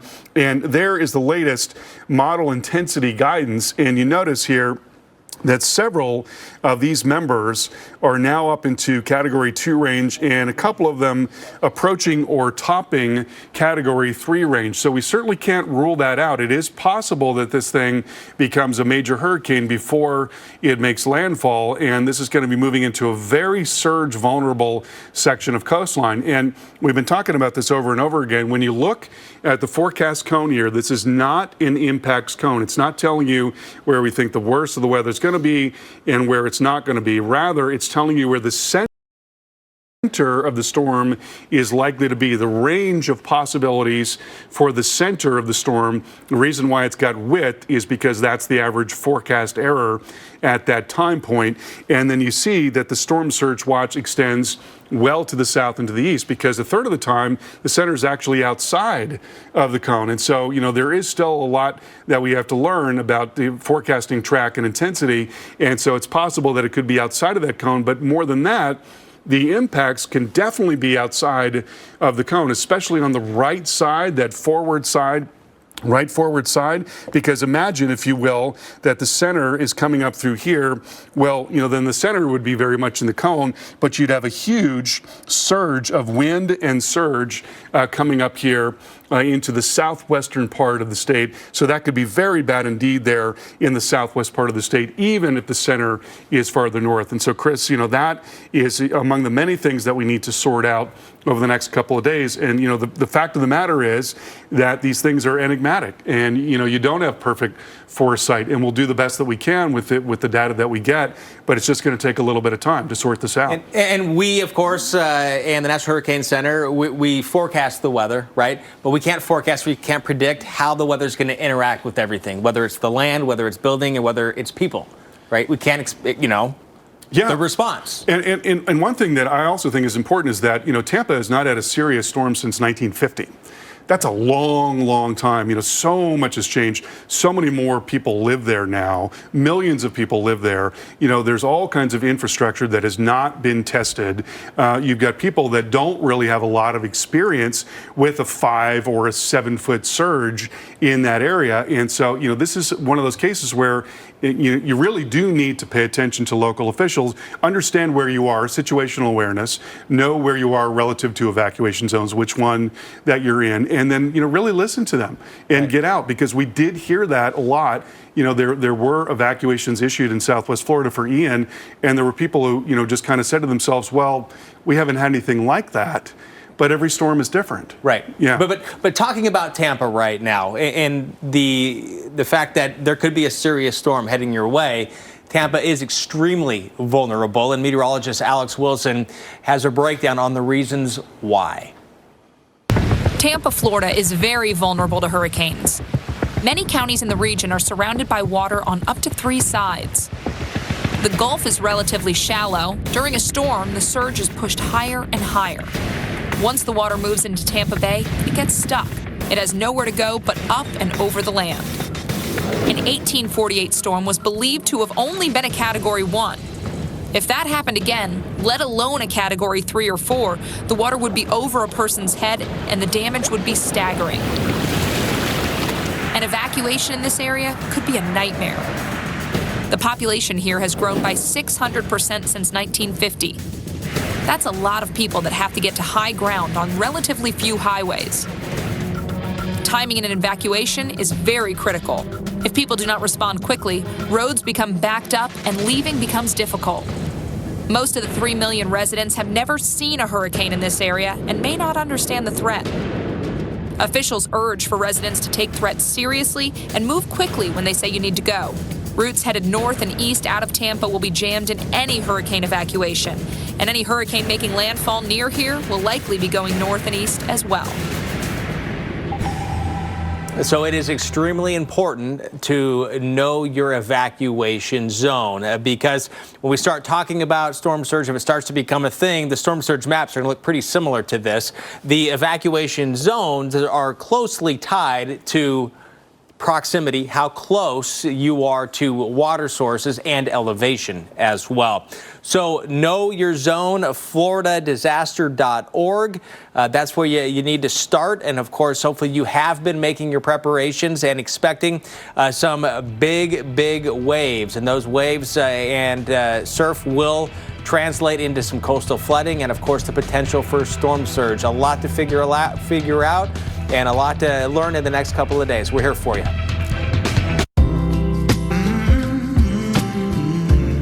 This is not just Walgreens cough syrup. This is not just a vitamin. This is not just skincare. This is not just a store brand. This is quality products in every store. Walgreens. Oh, what a good time we will have. You can make it happen again. Voltaren, the joy of movement. Got the rings? Hello? You guys don't look that bad. Yeah, thank you. Thanks, man. Luxury that lets you feel infinitely you. If Physicians Mutual were a friend of yours, we'd be like Eddie here, loyal, dependable, and always there for you. We'd be the one you'd talk to about retirement, the complexities of Medicare, and the coverage you'd need. We'd listen and give you straightforward answers. Think of us as your devoted retirement friend. At Physicians Mutual, we'll help you find the coverage you need so you can have the retirement you deserve. Oh, good boy. Physicians Mutual, Physicians Mutual. Why did we choose Safe Flight? For us, driving around is the only way we can get our baby to sleep. So when our windshield cracked, we can't drive this. We needed it fixed right. We went to safelight.com. There's no one else we'd trust. Their experts replaced our windshield and recalibrated our car's advanced safety system. They focus on our safety. Really, it's great. Not a problem. So we can focus on this little guy. Safe Flight Repair, Safe Flight Repair. DR gets the job done right. Oh, you got everything that I need. Oh, 'cause it's my Sunday morning. Oh, you got it. After Homoglow cleaned our place for $19, we fired our old housekeeper. Homoglow tackled everything from our kitchen to our bathroom, all our laundry. You just pick a date, pick a cleaner, and enjoy a spotless. Nothing stops a DR field and brush mower. DR gets the job done right.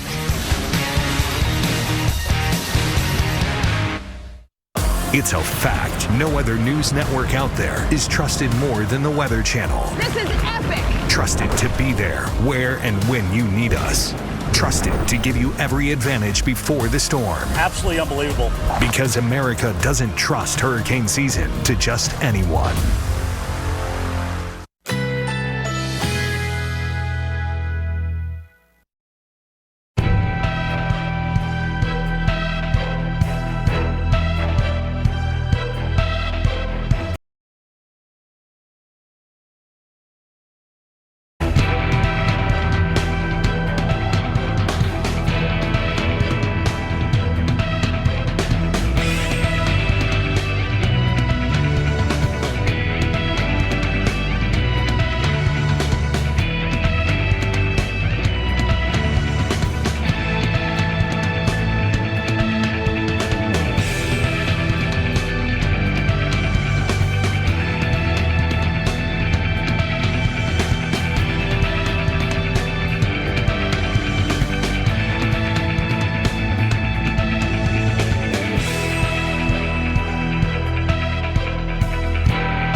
As we keep a close eye on Tropical Storm Idalia, people living in Florida are hitting stores to get essential items during the state's second hurricane supply tax holiday. So we're right in the middle of our second iteration of the sales tax holiday for hurricane preparedness goods and items. So there is a laundry list of things that is also on our website. You can click through to a link that will show you everything that is tax-free, everything from generators up to $1,000 to food, water, paper.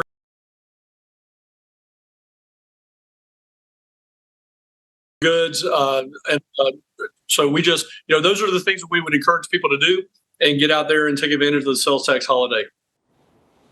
And up and down the west coast of Florida, along the Gulf Coast here, absolutely do need to be thinking about that. And inland as well, power outages are going to be a possibility with some of the stronger winds. This is what we know right now with this. What is currently a tropical storm, a lot of thunderstorm activity around it, is expected to get even better organized tomorrow.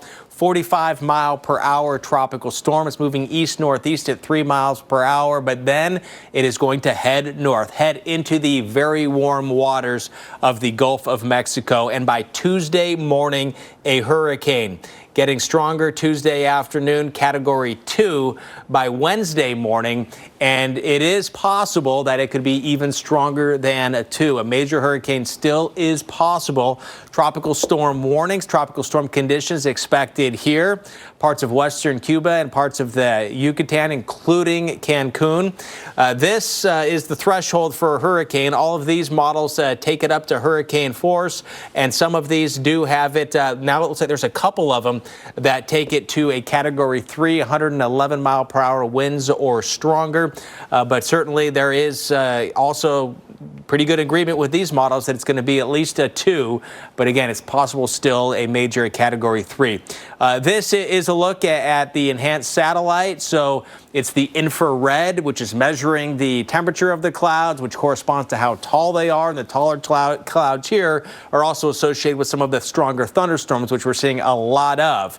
So a look now at the future radar, what the radar is going to look like through time, could look like through time, gives you a pretty good idea. Tomorrow afternoon, the storm not too far away from where it is right now, but seeing a little bit more kind of banding features, starting to get a little bit more obvious rotation. But once it gets just north of Cuba, really starting to see it wind up. So could see dramatic changes Monday night into Tuesday.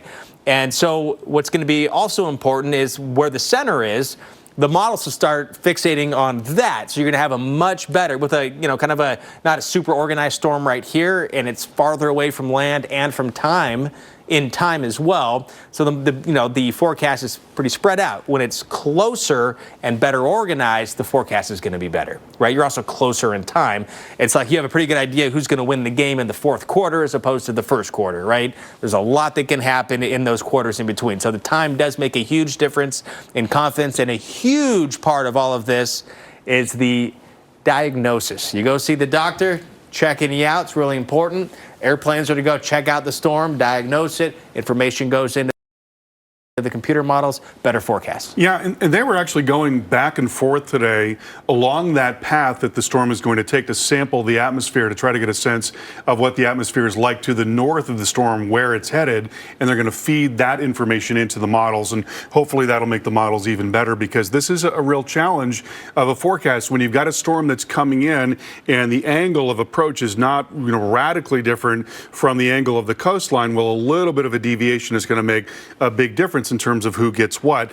We're really concerned about the possibility of storm surge because this is a very surge vulnerable section of coastline. It's got a very shallow very shallow seafloor along the coast there that extends out for quite some ways. That shallow continental shelf along the west coast of Florida is a big part of why the surge threat is so large. So these are the current numbers for the storm surge potential. We do expect that this will change. What will change it? Well, the ultimate track of the storm, certainly the intensity of the storm as well, the size of the storm, all of those things are going to be factors. But don't be surprised if we see an increase or a shift in some of these numbers going forward. But just want you to know that we're talking about life-threatening storms here, a storm surge potentially, and that could be well outside of where the cone is right now. The cone basically coming up towards the Big Bend area of Florida, north of Tampa Bay, but we could be looking at a surge that is on the east side of that circulation that is well to the east of where the center is, and that's why the storm surge watch extends so far down to the south. Very, very important to keep that in mind. Now, I want to show you one model solution, and keep in mind that this is going to change probably many, many times. This does not mean that this is the way that it's going to happen. It's just one idea, one snapshot, basically, about how it could happen. But if it does happen like this, and the center of the storm comes up into the Big Bend area, then on Wednesday morning, we would see the maximum push of onshore flow coming right up and into Tampa Bay. So that would be a critical time for high water there in Tampa Bay and surrounding areas. And then beyond that, going into Wednesday afternoon, we see the storm coming up towards Jacksonville. I'm going to go back just a couple of frames here. And so right about in this area, winds starting to get very strong potentially around Jacksonville, and could be a lot of wind damage, power line and tree damage in Jacksonville as the center of the storm comes through. We'll have much more on all this coming up in a few minutes. Hurricane watches have been issued for Florida's Gulf Coast from Inglewood to Indian Pass, including the Tampa Bay metro area. Nearly 7 million people under some kind of tropical alert tonight as Tropical Storm Idalia continues to strengthen over the very warm waters of the Caribbean. With those watches up, it means now the clock is ticking to get everything ready before tropical storm force winds arrive in the next 48 hours or so. I want to welcome to our special coverage of Tropical Storm Idalia. Meteorologist Chris Warren here in the lab this evening with storm specialist Carl Parker, as we are watching what ultimately could and will become of now Tropical Storm Idalia, expected to be a hurricane. Let's take a look at what we know right now at this hour. The latest advisory from the National Hurricane Center has this a 45-mile-per-hour tropical storm, 995 millibar. It's moving to the east-northeast, I should say barely moving to the east-northeast at 3 miles an hour, and it's kind of meandered a little bit around here in the Western Caribbean, but eventually it will be heading north, heading into the Gulf of Mexico. A lot of thunderstorm activity around it right now as it heads to the north, going over very warm waters. It is expected to become a hurricane, Category 2 at this point, possibly when it makes landfall somewhere in Florida, given this current forecast. It is still reasonable that it could get stronger than a Category 2. That is still possible. So it is extremely important to continue to pay attention, to watch the forecast morning, afternoon, and night. There's likely to be changes, likely to be shifts, and exactly where the center of the storm goes still remains to be seen. We're looking at several counties along the west coast here, from Everglades City all the way up to Apalachicola there, where tropical storm watches and hurricane watches are currently in effect, and likely to be warnings at some point. Whether it's these actual hurricane watches become hurricane warnings, that remains to be seen. Or if it goes farther south, things can change. So there's a lot still that needs to be worked out and figured out. But storm surge is a big threat. These are many of these areas are highly vulnerable to storm surge, but also expecting to see some strong winds. This is the most likely arrival time, given the forecast here, is 8 o'clock for tropical storm force winds. The center wouldn't be on shore yet, the strong storms. This is basically an idea of when you can expect the weather to go downhill and start to become dangerous. Now, the reasonable expectation for this, when to be ready, is actually a little bit earlier than this as well. So bottom line here, Carl, need to be ready by Tuesday. I would say take tomorrow, get ready.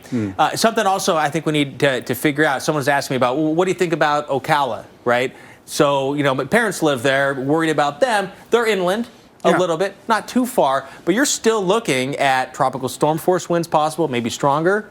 Trees, power outages, heavy rain. Absolutely. It's all on the table still. Absolutely. I mean, if this thing is a Category 2, Certainly, if it's, and it's possible that it could be even stronger than that. We're going to be looking at very strong wind well inland, well up into the north central part of Florida. So absolutely, Gainesville, Ocala, up into Jacksonville, all of those areas could be in for very strong wind, power outages, trees down, that kind of thing.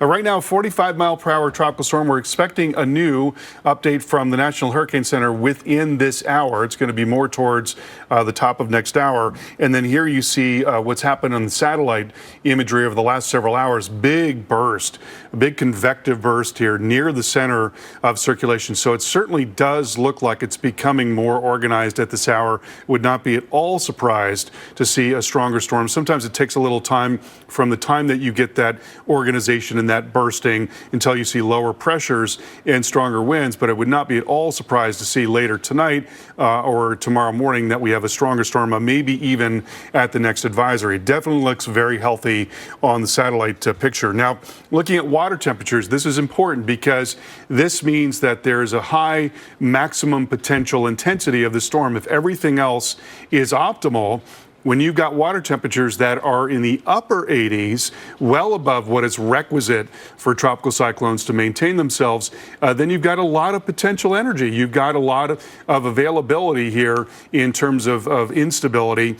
And that means that we could be talking about a system that gets to Category 2, Category 3. It's forecast to become a Category 2 storm. It is possible that it does become a major hurricane. That's within the realm of possibility, not only because of what's going on in the water temperatures, but also because the atmospherics could be very favorable, particularly as the storm is getting closer to the coast. There are going to be some stronger winds aloft that could actually help to evacuate mass and make it stronger. Now, here's an important point. First of all, this cone is going to shift, almost certainly. I mean, we see that all the time. So, don't let this, get sort of set in your mind. Second of all, this is not an impacts cone. This is telling you where the center of the circulation is likely to be. And you can have impacts that are well outside of the cone and where the center is, which is precisely why the storm surge watches extend much farther south and east relative to that cone. So by no means in Southwest Florida are you out of the woods here, even though you're not in the cone. It's really, really important to remember that and just, have that in the back of your mind that this thing, if it shifts a little bit, if it ends up being stronger, we absolutely could be looking at serious surge in Southwest Florida. Right now, the forecast is for 2 to 4 feet around Sanibel and Fort Myers Beach. Farther north up the coast into Tampa Bay, 3 to 5 feet is the current forecast. That could certainly change. It's been a long, long time since we've had a direct hit in Tampa Bay. You go back to 1950, that's when we had a direct hit in Tampa Bay. A lot has changed since then. There are a lot of people without a whole lot of experience with hurricanes, and so this could be very bad indeed if it ends up being a stronger storm coming in just north of Tampa Bay. Chris, over to you. And of course, Carl, we know the forecast is likely to change. Whether it changes a lot or a little, that remains to be seen. But what we do know is that, with new information, you can, make new forecasts, right? And that, go ahead. No, and there's going to be a lot of new information between now and landfall. It's going to change quite a bit, almost certainly. I mean, it's very, very rare that you have a forecast that is just right on the money a few days out, and there's no deviation from that. It's almost always the case that you see some shifting going on. Especially when the stakes are so high from county to county. Yes. In parts of counties. Because you can, right now, we can say it's going to hit Florida. Right. And walk away. But there's more to it than that, right? We're going to have to get down, fine tune. I mean, a lot of decisions are going to have to be made. Emergency managers, if evacuations have to happen. And what's unfortunate is time is not on our side here. Yeah, and it's very important also for people to listen to those emergency managers, because that is one thing that we did here after Ian. It had been a long, long time since we had a serious surge in that part of Florida. Charlie came through in 2004, of course, but it was a very small storm, didn't produce a lot of surge. And so, people were, I'm sure using that as a frame of reference, thinking, well, we had a hurricane that was very bad that came through here. It was a terrible windstorm, not much of a surge producer. Ian was a whole different ballgame when it came to surge. And so we did hear from people who said, well, we hadn't seen anything like this, so we didn't think that we really needed to go. It's imperative that you know your zone and you listen to the local officials. You know what else I think is worrisome? I've talked to people out before covering storms, and they say, oh, we were through that storm 15 years ago. Yes. Well, maybe you were near that storm, but you might not have been in the worst of that storm. Yes. You might have actually been in tropical storm force winds. Yes. And not hurricane force winds. So Absolutely. not all storms are the same, and not all parts of one storm are the same. No, that's very true. Even though you can have a large area where surge is very bad, generally the worst of the wind is confined to a relatively narrow area right in that eye wall. So absolutely, it is rare to get into the very worst of the storm. And so, of course, with that, we are going to have meteorologists in the very worst of the storm and around the very worst of the storms before, during, and after, including meteorologist Mike Seidel, who this evening is in Tampa, where dangerous storm surge, heavy rain, and strong winds are all possible this week. Good evening from Tampa, where there is a lot of apprehension tonight ahead of Tropical Storm Idalia, expected to become a hurricane before it comes up towards the Tampa Bay end of Florida. And here in Tampa, that storm surge watch is posted for inundation of up to 3 to 5 feet above normally dry ground. Of course, this could all change between now and Tuesday night and Wednesday. It's based on the intensity, the exact track, and the size of what at that point will be a Category 1 hurricane. So a lot of concerned folks here. Gas lines today, grocery stores packed, and tomorrow we should start hearing about potential evacuations. I'm meteorologist Mike Seidel, the Weather Channel in Tampa. All right, thank you, Mike. You see the water behind Mike, but well inland where there are a lot of trees, part of what makes Tallahassee, where we're looking live right now, so beautiful. All those old trees lining a lot of the streets there, but with the heavy rain and the strong winds, it certainly is possible there's going to be potentially, depending on the track, some big impacts here in Tallahassee. And of course, this does take it through there, and if it comes on shore somewhere in here as a 100-mile-per-hour hurricane or stronger, the winds will stay strong well inland from there. And of course, there's also a very heavy rain threat that goes along with this. And the track's also going to make a big difference. The European forecast model brings some very heavy rain close to Tallahassee and keeps it mostly coastal and a lot of it offshore once it gets to the other side of Florida, to the east side of Florida. But also notice Georgia and the Carolinas possibly going to get some of that heavy rain. Definitely going to get some heavy rain if the GFS forecast ends up being correct. You can see all of that rain, and of course Tallahassee also right in that. So the threat for flooding will continue all the way up potentially into the Carolinas. Again, these forecasts, they're not spot on. They're close, but not spot on just yet. Still a couple of days to figure out exactly what's going to happen, but already the idea and the possibility, or even eventually the likelihood of flash flooding, not as great tomorrow and a Tuesday, but it's there. You can see an obvious increase here. This would be approaching or a landfall kind of a time period here.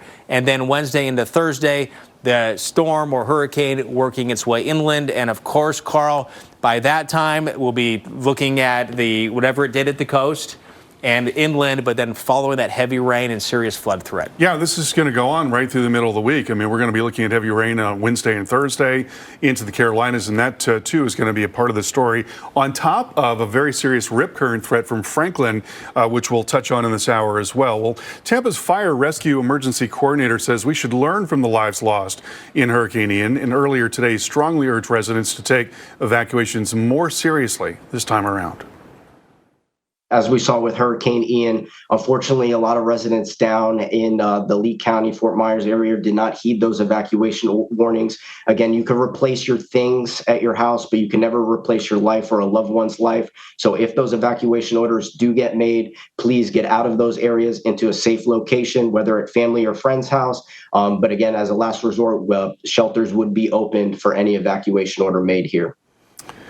So it is really, really important to understand where you are relative to evacuation zones. There's a huge storm surge watch now covering basically the entire west coast of Florida because of the uncertainty in the forecast. So I just wanted to show you some evacuation zones just so you have an idea of what we're talking about here if you're not familiar with it. And there you see Zone A. I mean, that's the area that's going to flood first, basically. And so, down south of Tampa Bay, that includes Santa Maria Island and Longboat Key, and then along along the Manatee River and inland Bradenton into Palmetto as well. Then farther north, a lot of neighborhoods here on the east side of St. Petersburg, Venetian Isles, for example, then in St. Pete Beach, and then up the coast into Madeira Beach, Reddington Shores, farther up the coast into Clearwater as well. All those barrier islands are all in Zone A, and so you've got to be aware of where you are, what zone you're in, so you can really be ready to move when officials say to do that. And you can check your zone by going to floridadisaster.org. That's where you can get a look at that. So right now, this is the Storm Surge forecast, and again, this is subject to change based on the ultimate track of the storm, the intensity of the storm, and it's going to be tough to really narrow in on this, but it's going to get better over the next couple of days, certainly. But, you know, when you're talking about a storm coming in at an angle that is not terribly different from the angle of the coastline, well, a little bit of a shift in that track is going to make a very big difference. But we certainly could be looking at an increase in some of these values. And if the storm were to come in just north of Tampa Bay and be stronger than expected, then this could be a very big deal in Tampa Bay. Right now, it's forecast to be a Category 2 storm. You see that the storm surge watches extend well to the south here. We talked about this earlier. And so well outside of that cone. And here is one model forecast showing you how this might happen. It may not be exactly like this. And this is just one snapshot of one model run. And this certainly is going to change. Almost certainly we're going to see some wobbling back and forth in a lot of different ways. But if it were to happen like this, we'd be looking at a storm coming in the early morning hours there in the Big Bend area of Florida. That would maximize the onshore flow into Tampa Bay early on Wednesday morning. It's been a long time since we've seen something like that happen in Tampa Bay, and so this could really be a very big deal there in Tampa Bay if it happens just like that. Then strong winds coming up into Gainesville, into Ocala, into Jacksonville going through the afternoon. We've still got onshore flow even into Wednesday morning there coming into Tampa Bay. So over a couple of high tide cycles, we're going to be looking at a strong onshore flow. And so, again, this is going to be potentially a very high impact storm for some parts of the west coast of Florida and northern Florida. More on that coming up. In 16 years, Greg Gerstner.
The Weather Channel, now available to everyone. This is epic! Trusted live coverage when it matters most is now yours to stream with the Weather Channel TV app, real-time radar, and maps that let you track all the action. Let's get into the details. Personalization, customization, hundreds of hours of your favorite shows, and so much more. There's never been a better way for everyone to watch the Weather Channel. Available now on these platforms. Download now to start your free 7-day trial. Idalia here on the Weather Channel as this tropical storm is expected to be a hurricane, and right now the forecast is for it to make landfall somewhere in Florida as a Category 2. Could be stronger at time of landfall, and still a couple of days to figure it out. We're going to have a lot more information coming in. A lot of new forecasts, a lot to watch. A lot's going to happen between now and when the storm comes on shore. But what we know right now, 45 miles per hour. It's barely moving east-northeast at 3 miles an hour. But eventually it will be heading to the north and heading into the very warm waters of the Gulf of Mexico. By Tuesday afternoon, an 85 mile per hour hurricane. Tuesday morning, at the very latest, it should be a hurricane. And at this point, a Category 2. 2. This is just talking about winds. Surge is going to be a factor. Heavy rain is going to be a factor, but close to, if not a Category 3 hurricane. It's all possible at this point, so continue to watch. Keep checking in. We are going to have a new update from the National Hurricane Center coming up likely before the top of the hour. Hurricane Watch is posted, Carl. And so knowing what is coming with the latest advisory, we're getting new forecast, what are you looking forward to seeing, or what are you most interested in seeing with the next update? Well, I'd really like to see, obviously, the modeling kind of settle in a little bit. And, we still have these ranges in terms of both track and intensity right now. There have been some newer hurricane models that have been very aggressive about intensity in the last couple of days. And now the global models are starting to come around to that idea a little bit more. And so, we've got to keep that on the table, that we still yet could be looking at a major hurricane coming into the west coast of Florida. And let's talk a little bit about steering here. There's going to be a trough that's going to cool things off in the Midwest and Northeast. That trough creating a little bit of a weakness in this area that allows the system to be drawn northward, and eventually that trough is going to grab it and take it up and into the Carolinas. And so in terms of that broad stroke, there's no doubt about that. The question is just where exactly within that scenario is the storm going to go? And here you see the European ensemble members. What they do is that they perturb the model. They change it just slightly to account for errors getting into that main model. And basically, you come up with this range of scenarios. And you see there's still a pretty big spread there, especially because of the nature of the coastline. When you think about the angle of attack of the storm relative to the angle of the coastline, that's not that different. And so a little bit of a shift makes a very big difference in terms of where it comes in and who exactly is affected the most by it. So, right down the middle takes it towards the Big Bend, could really maximize the storm surge for Tampa Bay if it were to happen like that, especially if it's about, 20 to 30 miles to the north of Tampa Bay. That could be sort of a worst case, depending on just, exactly how strong the storm is. It's also possible that it's farther south. It's also possible that it's more up towards the north and more towards Tallahassee. Now, talking about the atmospherics, that the water is warm. We know there's, more than enough available energy in the Gulf of Mexico. We also are watching this area of upper level low pressure right in there. And so there is some shear associated with that, but that it's actually going to kind of back away. If you watch the shear, which is right in there, watch what happens here as we take this forward. There you see the center of circulation, and you don't see much of that by the time you get into Tuesday morning. So the atmospherics are going to be really favorable on Tuesday. And then it also gets very interesting because going into later Tuesday and early Wednesday, with that trough coming down that's going to be picking up the storm and taking it to the northeast, we see very strong winds aloft just to the north of the system. And when you've got really strong winds coming right across a tropical cyclone, well, that's going to disrupt it. That wind shear will tear it apart. But if you've got very strong winds near a tropical cyclone, it actually can optimize the evacuation of mass and the exhaust of the system. So in a tropical cyclone, you've got warm and humid air that comes in the low levels. It rises up through thunderstorms in the middle of the circulation, and then it goes out at the top. And where it's going out, if that exhaust process can be helped along by strong winds, which is going to be the case here on Wednesday, that can actually make a storm even stronger. And so, Chris, that's part of the reason why we think that this thing has got potential to be even stronger than what it is forecast to be. You look at the intensity models, and they're generally up into that Category 1 to Category 2 range. And so that's where the Hurricane Center is right now, calling for it to be a Category 2. But it absolutely is on the table that it could be even stronger than that, because you've got so much warmth in the Gulf of Mexico, because you've got this evacuation of mass that's going to be occurring here. It absolutely is on the table that we could be looking at an even stronger storm than a Category 2. And Carl, as you were showing us the forecast model that was taking into Florida, a reminder that it's going to go beyond Florida as well. And it's possible if it goes back over water, and maybe we can talk a little bit more about that later too, the potential that it stays over land, but it could be strong again, right? For the Carolinas, you have to watch that in Georgia. Absolutely. If it does have a track that's a little more offshore, and it's also, got a good healthy outflow at that time, yes, we could be talking about a re-strengthening and serious impacts along the coast in the Carolinas. All right, stay with us. You're watching the Weather Channel. Keeping our eyes on Florida as Tropical Storm Idalia heads toward the U.S.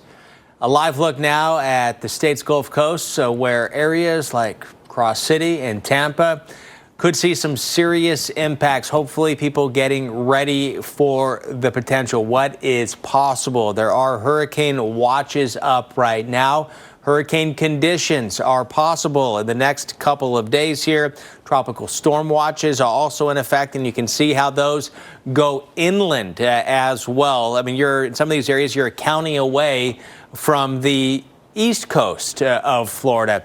Still relatively, you know what, Carl, it's tough. Because in some senses, we're relatively early in knowing exactly what's going to happen. But there's, like in a day, you're getting late in preparation. Yeah. Right? So things are going to happen very quickly now, between now and when it ultimately starts to have its presence felt directly in some areas. Tomorrow's going to be a really critical day, I think. You know, it already looks like it's getting more organized tonight. It looks like it's becoming a stronger storm already.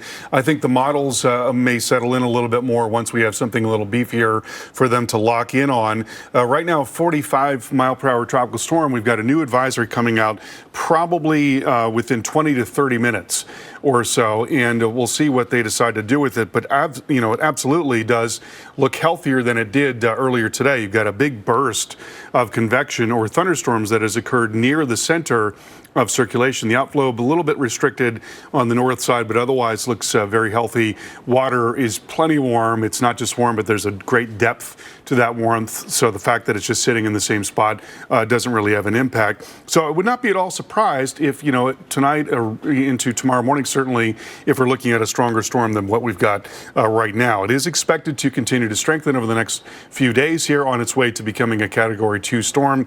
You see the water temperatures are more than warm enough to support strengthening, so there's nothing lacking there.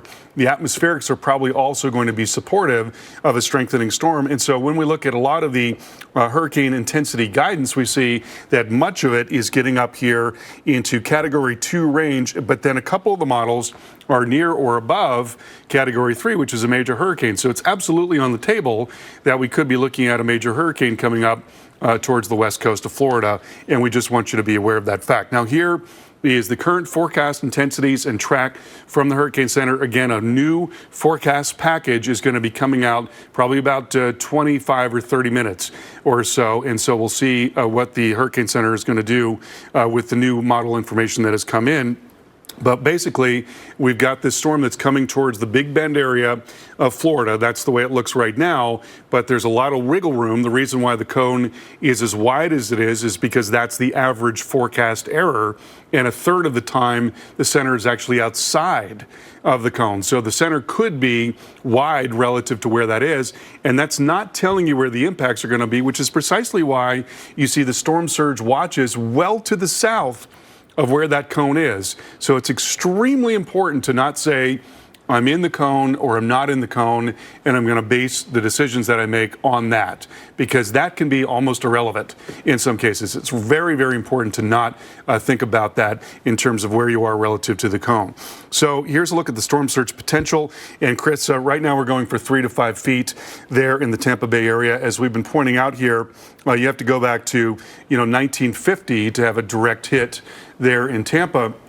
And actually, a direct hit might not be the worst case. Certainly could be bad in terms of wind in the Tampa area, but in terms of surge, a storm going in about 20 to 30 miles to the north of Tampa would maximize the surge coming into Tampa Bay. And it's been a long time since we've had something like that. So, that's a big part of what's got us worried, the fact that it's been such a long time. Yeah, and this is where it's really, really tricky. Yeah. Right? Because being, close to the center of the storm, you're going to have strong winds. It's going to be bad no matter where you are in relationship to that. But being, say 10 miles south of landfall or 10 miles north, it's going to be dramatically different. Yeah. And as a matter of fact, you know, in the case of Ian, when we were talking so much about being worried about Tampa Bay because so much of the modeling was more north early on, and then it came in farther south, they actually got an offshore flow in Tampa, and they got a reverse surge where the water levels dropped in Tampa Bay, and you could actually see the floor, the sea floor there in Tampa Bay. So yeah, it makes a huge difference depending on where exactly it comes in. So that's why, you know, it comes down to, you know, a couple of miles on the small scale being like as dramatic as a flip of a coin. Yeah. The other side of a coin. But then the impacts, especially with the big storm, can be huge counties away. Much larger surge impact with a big storm, yes. All right, storm specialist Carl Parker. We still have a lot to get through, a lot to talk about tonight about Idalia here on the Weather Channel. It's the final game, folks. This one. Welcome back to our ongoing coverage of Idalia. We are looking now at a 45-mile-per-hour storm. We're expecting a full forecast package from the National Hurricane Center coming out here in about 20 minutes or so, and we'll see if they do anything with the intensity of the storm. Right now, it is moving east-northeast at 3 miles per hour, so it's been kind of meandering in the western part of the Caribbean. You look at the satellite imagery, and there's been a really big burst of convection or thunderstorms near that center just within the last several hours. So it really does look like it's getting its act together. Tonight, it would not be at all surprising to see going forward here into tonight and certainly by tomorrow morning, a stronger storm than 45-mile-per-hour tropical storm. It looks like it's very much getting its act together. Now, here's the hurricane intensity guidance, and you see that almost all of it gets up into Category 2 range, but some actually closer to Category 3. It's entirely on the table that we could be looking at a major hurricane coming into the west coast of Florida. And this is the latest forecast track and intensities from the Hurricane Center, but we're expecting, again, a full forecast package, a complete update on all of this coming up here in about 20 minutes or so. So you want to stay tuned for that. Right now, calling for a Category 2 storm working towards the Big Bend area of Florida.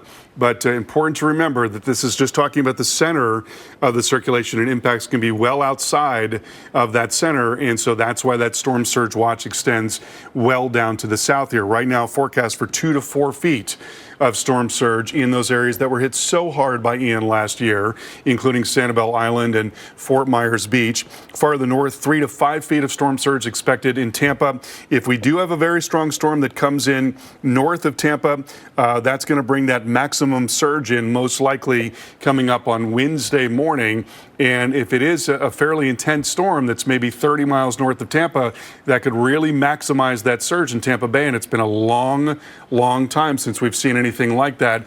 Much has changed in Tampa. Many more people live there.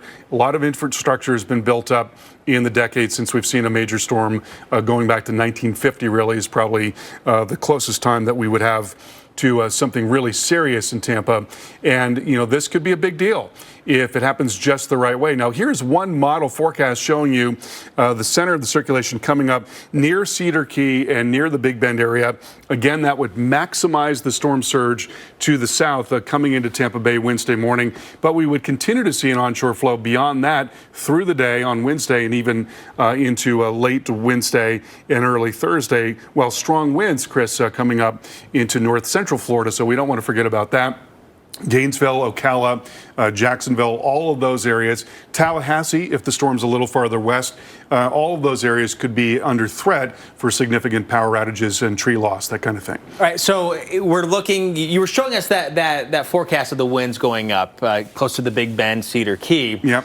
But just like what we've seen in the past is how much the forecast can change. Yes. Right. We're expecting a new cone from the National Hurricane Center, forecast cone by the top of the hour. Yep. And we'll see if it changes. It may or may not. But then 4 times a day, we're going to get a possible new cone, right? They issue a cone, you know, right. at 5 Eastern, 5:11 a.m. p.m., right? Mm-hmm. So we have tonight's, we have 4 tomorrow, 4 Tuesday, right? So we're looking, you have about maybe 10 before landfall. Yeah. So there's like 10 chances that cone is going to change. Right. A lot of opportunity for change. And it's almost, you know, it's very, very rare that a forecast is kind of set.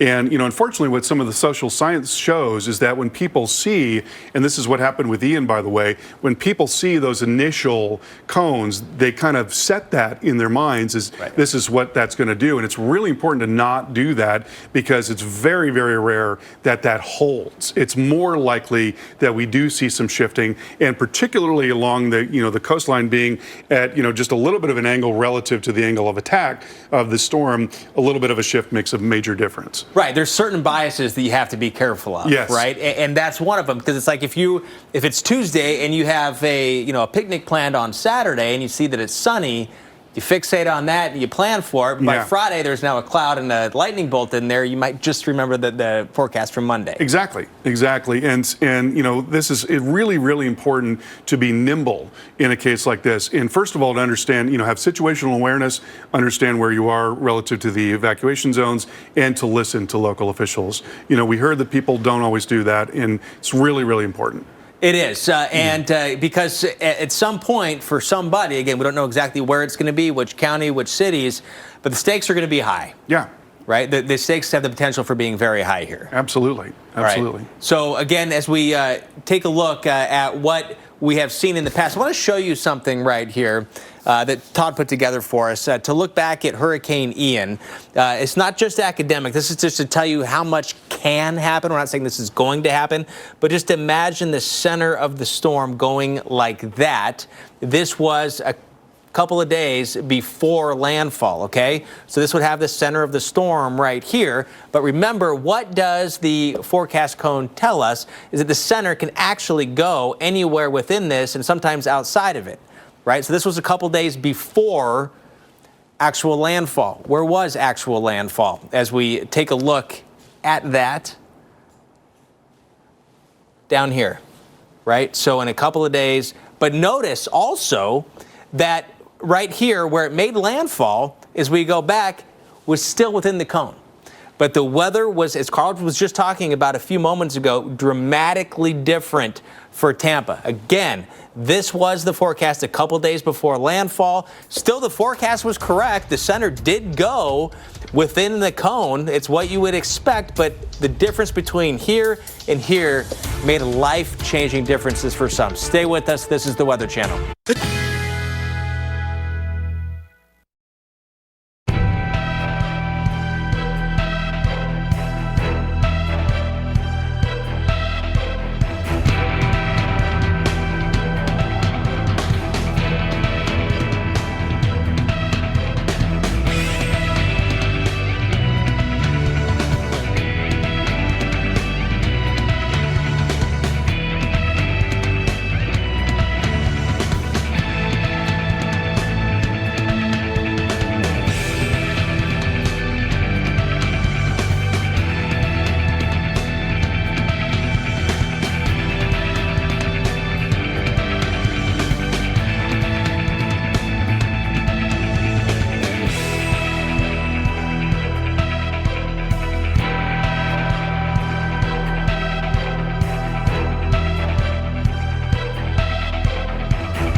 As we keep a close eye on Tropical Storm Idalia, people living in Florida are hitting stores to get essential items during the state's second hurricane supply tax holiday.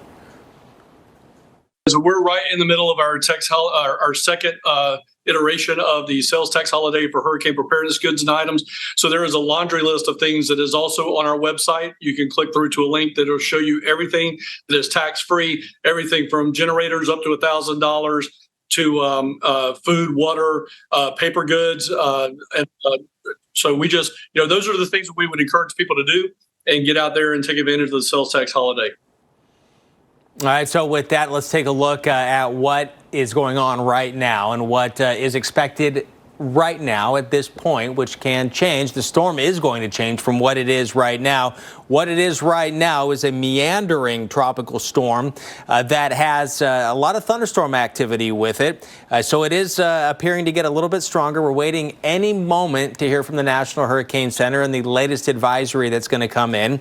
But where we stand right now, as of the 7 o'clock Central Time advisory, that was the intermediate advisory, 45 mile per hour winds, 995 millibar, and moving east-northeast, barely moving at 3 miles an hour, expected to head north into the very warm waters of the Gulf of Mexico. And as it does, strengthen into a hurricane by early on Tuesday morning and by Wednesday morning, which could be even overnight, Tuesday into Wednesday, a Category 2, possibly a 3. Some of the forecast models do show that, so that is a possibility here. With that, hurricane watches, so hurricane conditions are possible here within the next couple of days. And if we end up getting hurricane warnings, that would mean that those conditions are expected. So tropical storm watches, same story here, expecting those conditions, at least those conditions are possible from Everglades City all the way up to many counties inland here. Tropical storm warnings posted for parts of the Yucatan and western Cuba. Here's a look at some of the forecast models, and just a quick look at what we're seeing here. Here's time. Here is Tuesday and Wednesday when you see a big uptick right there. This is hurricane, the difference between tropical storm and hurricane force. And then Category 3, a couple of models do show that at some point late Tuesday into Wednesday, and then seeing it move on shore is when it will be weakening as well at some point on Wednesday. Here is one possible situation here that we're seeing as far as what is ongoing right now. This is what I'm talking about as far as what could happen with this as it goes to the north, gets into the Gulf waters at some point, maybe not until late tomorrow or early on Tuesday, and really starting to take shape. When you see these tropical systems, whether it is on the radar or the satellite, the more symmetrical they look, meaning, of course, that each one of these quadrants kind of looks like the other, like a wheel. Perfectly symmetrical, right? Each little, you cut it into fours, it all looks the same. The more, physically, visually appealing it looks, the symmetrical look to it, the stronger, better organized it's going to be. It really starts to work like a machine here, and that shows that happening during the day on Tuesday.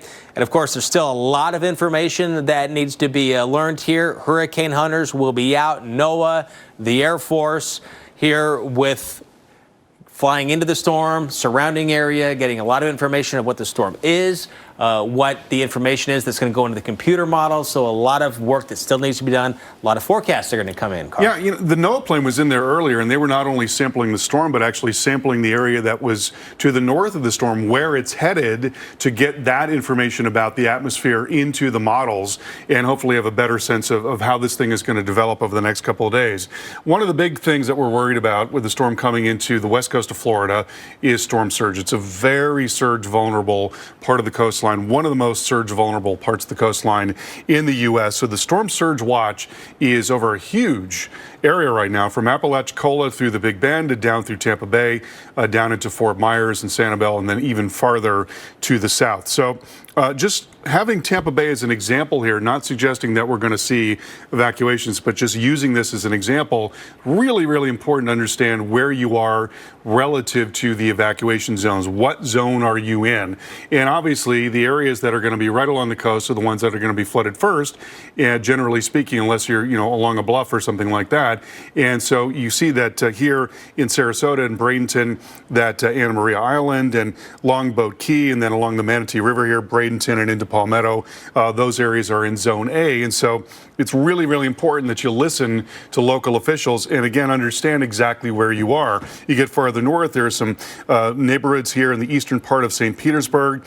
And then you see also here in the west part, St. Pete Beach, and then getting up towards Reddington, Madeira Beach, and those areas.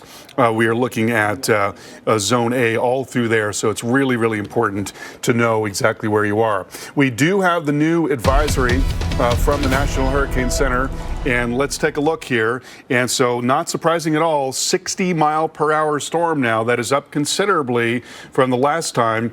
Now not moving at all. Pressure is 992. We've been talking about for a while that we've seen this very impressive burst of thunderstorms near the center. And the Hurricane Center... When you're trying... Welcome back to our coverage of Idalia. We have a new advisory in from the National Hurricane Center right now, a 60-mile-per-hour tropical storm. This is not at all surprising, given that we've been watching a very impressive burst of thunderstorms near the center of the circulation. This is a 6-hour loop, and you can very clearly see that burst of thunderstorms there about the center. And so it is strengthening right now, and this does have implications for the forecast. And in fact, the Hurricane Center has bumped up their forecast a bit, and we'll take a look at that in just a second. It's now stationary. It's not moving, sitting over an area of very warm ocean waters. And because there's great depth to that ocean water, that is not going to have a negative impact on the system. We don't expect that it is going to churn up cooler water from below. Welcome back to our coverage of Idalia. Again, we have the brand new advisory in from the National Hurricane Center, and it's now expected to become a Category 2 storm, but on the verge of becoming a Category 3. 110-mile-per-hour wind is what is forecast as the storm is nearing the coast, and that is just shy of being a Category 3 at 111 miles per hour. Let's take a look at the satellite picture and show you what's been happening here. And again, there's been this very impressive bursting of thunderstorms that has occurred. You know, oftentimes you will see that when conditions are optimal because you have greater instability at night. Waters are very warm, obviously, in the Caribbean and the Gulf, but then the upper atmosphere cools a little bit, and so the differential increases. You've got more instability as the upper atmosphere is cooling, but it's still very warm just above those ocean waters. So it's not at all unusual to see bursting of thunderstorms at nighttime with tropical systems, but this one has looked very impressive. It's been persistent, and it really is getting an organized look about it. So again, it's not at all surprising that we've got a 60-mile-per-hour storm. Now, here's the latest forecast track and intensities from the Hurricane Center, and we're seeing a little bit of a bend farther to the east and southeast relative to where it was before. So a little bit more into the Tampa area. And also notice here, this forecast point, 110-mile-per-hour storm on Tuesday evening. So that is a strong Category 2, very nearly a Category 3. It's entirely on the table that we could be looking at a major hurricane coming into the west coast of Florida. And you see that the center line is here towards the Big Bend area of Florida. But as we've been talking about for a while now, it's very important not to focus on whether you're in the cone or not in the cone, because impacts can extend well outside of the cone. For one thing, the cone is only talking about where the center is expected to go, and the reason why it's wider over time is because the average forecast error grows over time, but you still have tracks that are outside of the cone about a third of the time. That's a lot. So it's entirely possible that it could be outside of the cone in addition to being somewhere within the cone. But then on top of that, you have a system that's much larger than the point. The center is important. Obviously, the eye wall is important, but it's a larger system than that. And especially when you've got storm surge to be concerned about, that comes up on the east side of the circulation in particular. And so you see that's why the storm surge watches are extended much farther to the south and east relative to where that track is. And so certainly in those areas that were hit by Ian last year, you absolutely have to be on your guard as this thing comes up towards the west coast of Florida. Even if the center of the storm comes in farther north, we could be talking about significant surge impacts there in southwest Florida, in part because this is such a surge vulnerable area of the coastline. There's a very shallow continental shelf. It doesn't take a lot to push a lot of water on shore. And so right now, this is the forecast from the Hurricane Center. This is not changed in this most recent advisory, this 11 p.m. advisory, still calling for a 3 to 5 foot surge in the Tampa Bay area, 2 to 4 feet, Fort Myers, Sanibel, those areas that were hit by Ian last year, 7 to 11 feet around Cedar Key in the Big Bend area of Florida. Extremely vulnerable area to surge there. But again, these values could change depending on just how strong the storm gets. If, for example, it's forecast to become a major hurricane, then we could see an increase in those values. On top of all that, we've got to be concerned about very heavy rain coming up into parts of Georgia and the Carolinas, and then also a lot of wave action here in the Carolinas as a result of the other hurricane that we're watching. That is Franklin, and that's going to be moving in on Tuesday. Another thing I want to show you is the wind forecast, and this is one model solution. So this is not necessarily how this is going to happen. This is one of our global models here. It's just meant to give you an idea of how it could go down. And here you see on Wednesday morning, we've got the storm coming into the Big Bend area of Florida, but that would maximize that onshore push into the Tampa Bay area. And it's been a while since we've had a storm do that. You go back to 1950, that was probably the largest impact that we've seen in recent memory. There in Tampa. And, you know, if you have a storm that comes in 30 miles to the north of Tampa, that really maximizes the impact there in the Tampa Bay area. So again, the track continues to shift a little bit, maybe a little farther south. If it gets even stronger, that will raise the stakes for the Tampa Bay area. And you've got, you know, many millions of people living there that have not had a ton of experience with tropical cyclones. And so that's a really important thing to think about in terms of response. You know, when you don't have storms for a long time, you know, obviously it makes it a little bit tougher to respond quickly as opposed to, you know, just having had one, you know, over the last several years. Also strong wind coming up into north central Florida, Gainesville, Ocala, and then into the Jacksonville area as well. So, Chris, you know, in terms of the broad strokes, not a real big difference in this latest forecast package, but a little bit of a shift farther east. And we were talking about this over the last couple of hours. You know, it's very rare that you see a forecast and it doesn't change. It just stays the same. It's almost always the case that there's some shifting, both in terms of track and in terms of intensity.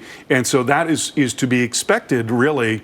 And this next, you know, day and a half, it's going to be a critical period for figuring out when or if you have to take action. I saw Jerry Seinfeld in comedy live. You know, it was a couple years after the show ended, and he made a comment about forecasters. He said, you know, he's talking about if the forecast was right, you only have to come in once a week. Right, yeah. Right? And that's kind of the thing. It changes, you know. Tomorrow we're going to have new information. Right. The hurricane hunters aren't out there for kicks, right? They're out there gathering information. It's going to tell us more about the storm. It's going to make the forecast better. Yeah. They're going to get better, more accurate, and more precise in the coming days. And also, when you have a more well-formed storm, which we expect is going to be the case tomorrow, when the storm is more organized and you can really pinpoint, you know, exactly what the structure of the storm is, that goes into the models, and that too also makes the forecast better. You know, the hardest thing in the world to forecast is a storm that is not formed yet or one that is terribly disorganized, because, you know, the models can be all over the place about what it's going to do, which is exactly what we saw with the GFS and the Euro just last week with this storm. So let's talk wild cards here a little bit. Of course, when you have waters this warm, right? I think that's an obvious one, right? Yeah. The fact that how much more it can strengthen. You're talking rocket fuel and instead of just regular unleaded. And then it's strengthening pretty fast, right? It's getting a little bit stronger, maybe a little bit quicker. Yeah. What are your thoughts on a storm that gets faster sooner, right? And we talk about steering currents and all that. It's not really moving right now, but the pressure's gone down 3 millibars since the last advisory. So pressure goes down, wind goes up. Yeah. What are your thoughts about it just being a little bit stronger once it gets into the Gulf? Well, you know, first of all, you know, I think a really important thing that I've been living by for a long time is never say never in tropical weather. I mean, you know, everything is on the table all the time, generally speaking, but especially so when you've got really warm water. We know that 80 degrees is what is requisite for tropical cyclones. Now you've got temperatures that are closer to 90 degrees in parts of the Gulf of Mexico. So there's so much available energy for this storm. And then on top of that, the atmospherics are likely going to be favorable and in fact could actually help to evacuate mass as the storm is getting closer to the coast. When you've got very strong winds that are not over a storm, but very close to a storm, which is precisely what we expect. I'll show you the graphic here. It's precisely what we expect going into very late Tuesday and early Wednesday. That can actually help to strengthen circulation. And so I would not be surprised if we do end up seeing something that is even stronger. And then another thing to throw into this is that there have been multiple studies that have shown that rapid intensification is becoming more likely because there is more warmth in the oceans. And it's not just the temperatures, it's also the depth of the warmth, because even as a storm is getting strong, typically it churns up the water. And if you've got a very shallow layer of warm water, it'll churn up cooler water, and that can actually have a negative impact on the intensity of the storm. But if there's warmth to great depth, even as it's churning up the water, it's just churning up more fuel. It's a bigger fuel tank. Exactly. Huge fuel tank. And so, there has been this trend towards, more rapid intensification or faster rates of rapid intensification because there's more energy in the oceans. So, yeah, I think it's absolutely on the table that we could be looking at something even stronger than what is being forecast. Yeah, and if you've never been to a Florida beach with water that warm, it's weird. Yeah. I mean, when you get into the water, you put your feet into the water, and if there's no wind, it feels almost warmer than the outside, and it's hot outside. You're in your bathing suit. Yeah, it's weird. It's odd. Yeah, very much so. And we actually had water temperatures in the upper 90s in Florida Bay this year. So, yeah, there's a terrific amount of energy. And, generally when you increase water temperatures by a degree, you increase the potential for intensity by about 10%. So, we talk about maximum potential intensity. That's really high right now. Now, a lot of things have to happen, optimally with atmospherics and all of that. It's not just about water temperatures. If you've got wind shear, dry air entrained into the system, there are a number of things that can have an impact on a system. But all of those other things being equal, if you increase the water temperatures, you have more potential intensity. So yeah, I just think that, anybody that is along the coast, from Tallahassee and then, they're farther inland, obviously, but, from that Big Bend area down into Tampa, down into Fort Myers, all of these people need to watch this really carefully over the next day or so. We should have a better idea of what's going on tomorrow. Yeah. But, this could be a very serious storm. And, of course, here at the Weather Channel, we do have a lot of crews that are going to be out in Florida covering the storm. Here at the Weather Channel headquarters, of course, also with the latest forecast coming from the National Hurricane Center. And out in the field is meteorologist Mike Seidel. He is in Tampa this evening, where dangerous storm surge is a possibility. Also, the very heavy rainfall and strong winds. That's all on the table this week. Good evening from Tampa, where there was a lot of apprehension tonight ahead of Tropical Storm Idalia, expected to become a hurricane before it comes up towards the Tampa Bay area. It's not etched in stone whether we will avoid a direct hit, but already hurricane watches are flying up and down most of the West Coast into the Big Bend of Florida. And here in Tampa, that storm surge watch is posted for inundation of up to 3 to 5 feet above normally dry ground. Of course, this could all change between now and Tuesday night and Wednesday. It's based on the intensity, the exact track, and the size of what at that point will be a Category 1 hurricane. So a lot of concerned folks here. Gas lines today, grocery stores packed, and tomorrow we should start hearing about potential evacuations. I'm meteorologist Mike Seidel, the Weather Channel in Tampa. All right, Mike, we appreciate that. And now this, a live look here at Tallahassee. And Tallahassee, it's possible you're on the left side or the north side or the west side, depends on how you look at it, of the cone, or what will be the track of the storm if it goes just as forecast right now. So there is still the possibility here in Tallahassee that you could have some strong winds that could bring down some of those beautiful trees that make the city so great, help make the city so great, and also some very heavy rain. And who gets the heaviest rain also is track dependent. There's a lot of moisture that's being transported up from the tropics and will be heading into Florida and through parts of the southeast. So here is the forecast cone. Again, the center can go anywhere through here. Again, anywhere in here can be the center. And on this track, somewhere through here, if we look at a couple of different forecast models, you get a sense of what's possible out of this. So here's the European forecast model, and this shows the heaviest of rain going just to the east of Tallahassee. And a lot of the Big Bend area getting some very heavy rain. And then a lot of the heavy rain is offshore. It's a little bit farther track going offshore here with the European forecast model. Meanwhile, if the GFS, the American model, ends up being correct, I'm not saying either one of these will be, this just kind of gives you an idea of some of the possibilities, two of the possibilities here. And this takes it more of an inland route and kind of scooting just right along Interstate 95 or just to the west or north of Interstate 95, depending on where you are, but certainly putting Tallahassee in play for that. So with that in mind, a reminder, while the next couple of days we're talking a lot about where what will be Hurricane Idalia is going, but also what's it going to do when it gets there? How strong is it going to be? How much rain is on the way? But with these tropical systems and hurricanes, heavy rain absolutely a concern. The possibility and the threat for flash flooding is absolutely going to be there. The fine-tuned forecast will be, again, more fine-tuned each day here. And this is a possible forecast for where the rain's going to be, give you a general idea. And you actually kind of start to see it spinning a little bit, too. Tuesday night into early Wednesday afternoon. And notice how much of Florida stayed green. Not saying it's going to be raining all day for several hours. Some areas it will be, but not the entire state. Many spots, it's going to be the duration of the rain, how long it lasts, and how heavy it comes down.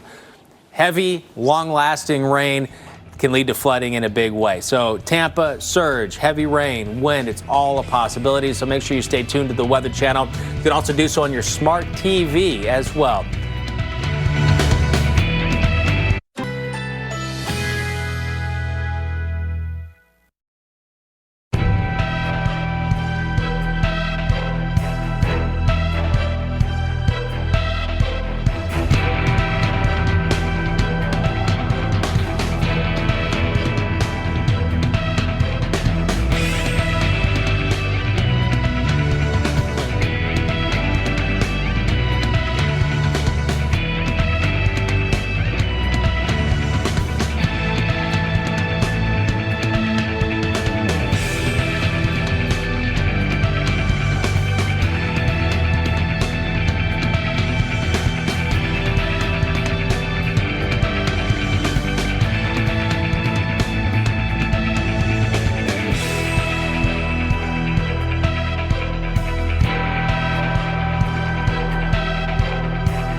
Stop a force of nature. This hurricane season, rely on one of your own. It's a fact. No other news network out there is trusted more than the Weather Channel. This is epic. Trusted to give you every advantage before the storm. Trusted to be there where and when you need us. Trusted to bring you every angle of the storm using landfall cams on our streaming TV app. Absolutely unbelievable. Because America doesn't trust hurricane season to just anyone.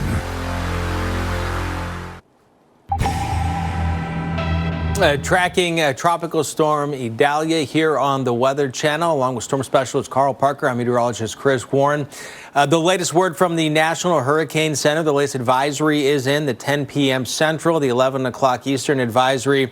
Now a stronger storm. The pressure has gone down 3 millibars. It was 995, now 992. As pressure goes down, wind goes up. Now a 60-mile-per-hour tropical storm, and it's now stationary. It was meandering around here in the western Gulf. Now it's barely moving. But that will change. The forecast does bring this into the Gulf of Mexico and into the very warm waters of the Gulf of Mexico, whereby tomorrow evening now it does become a hurricane if this forecast ends up being correct. If anything, it's possible it could get even stronger. And now the forecast does bring it up to, by Tuesday evening, 110 mile per hour Category 2 hurricane, which is 1 mile per hour away from being a major hurricane, a Category 3 hurricane. So, Carl, still a couple of days away. All day tomorrow, we're going to have new models, new forecast cones, and then almost all day Tuesday, depending on the speed and how that goes.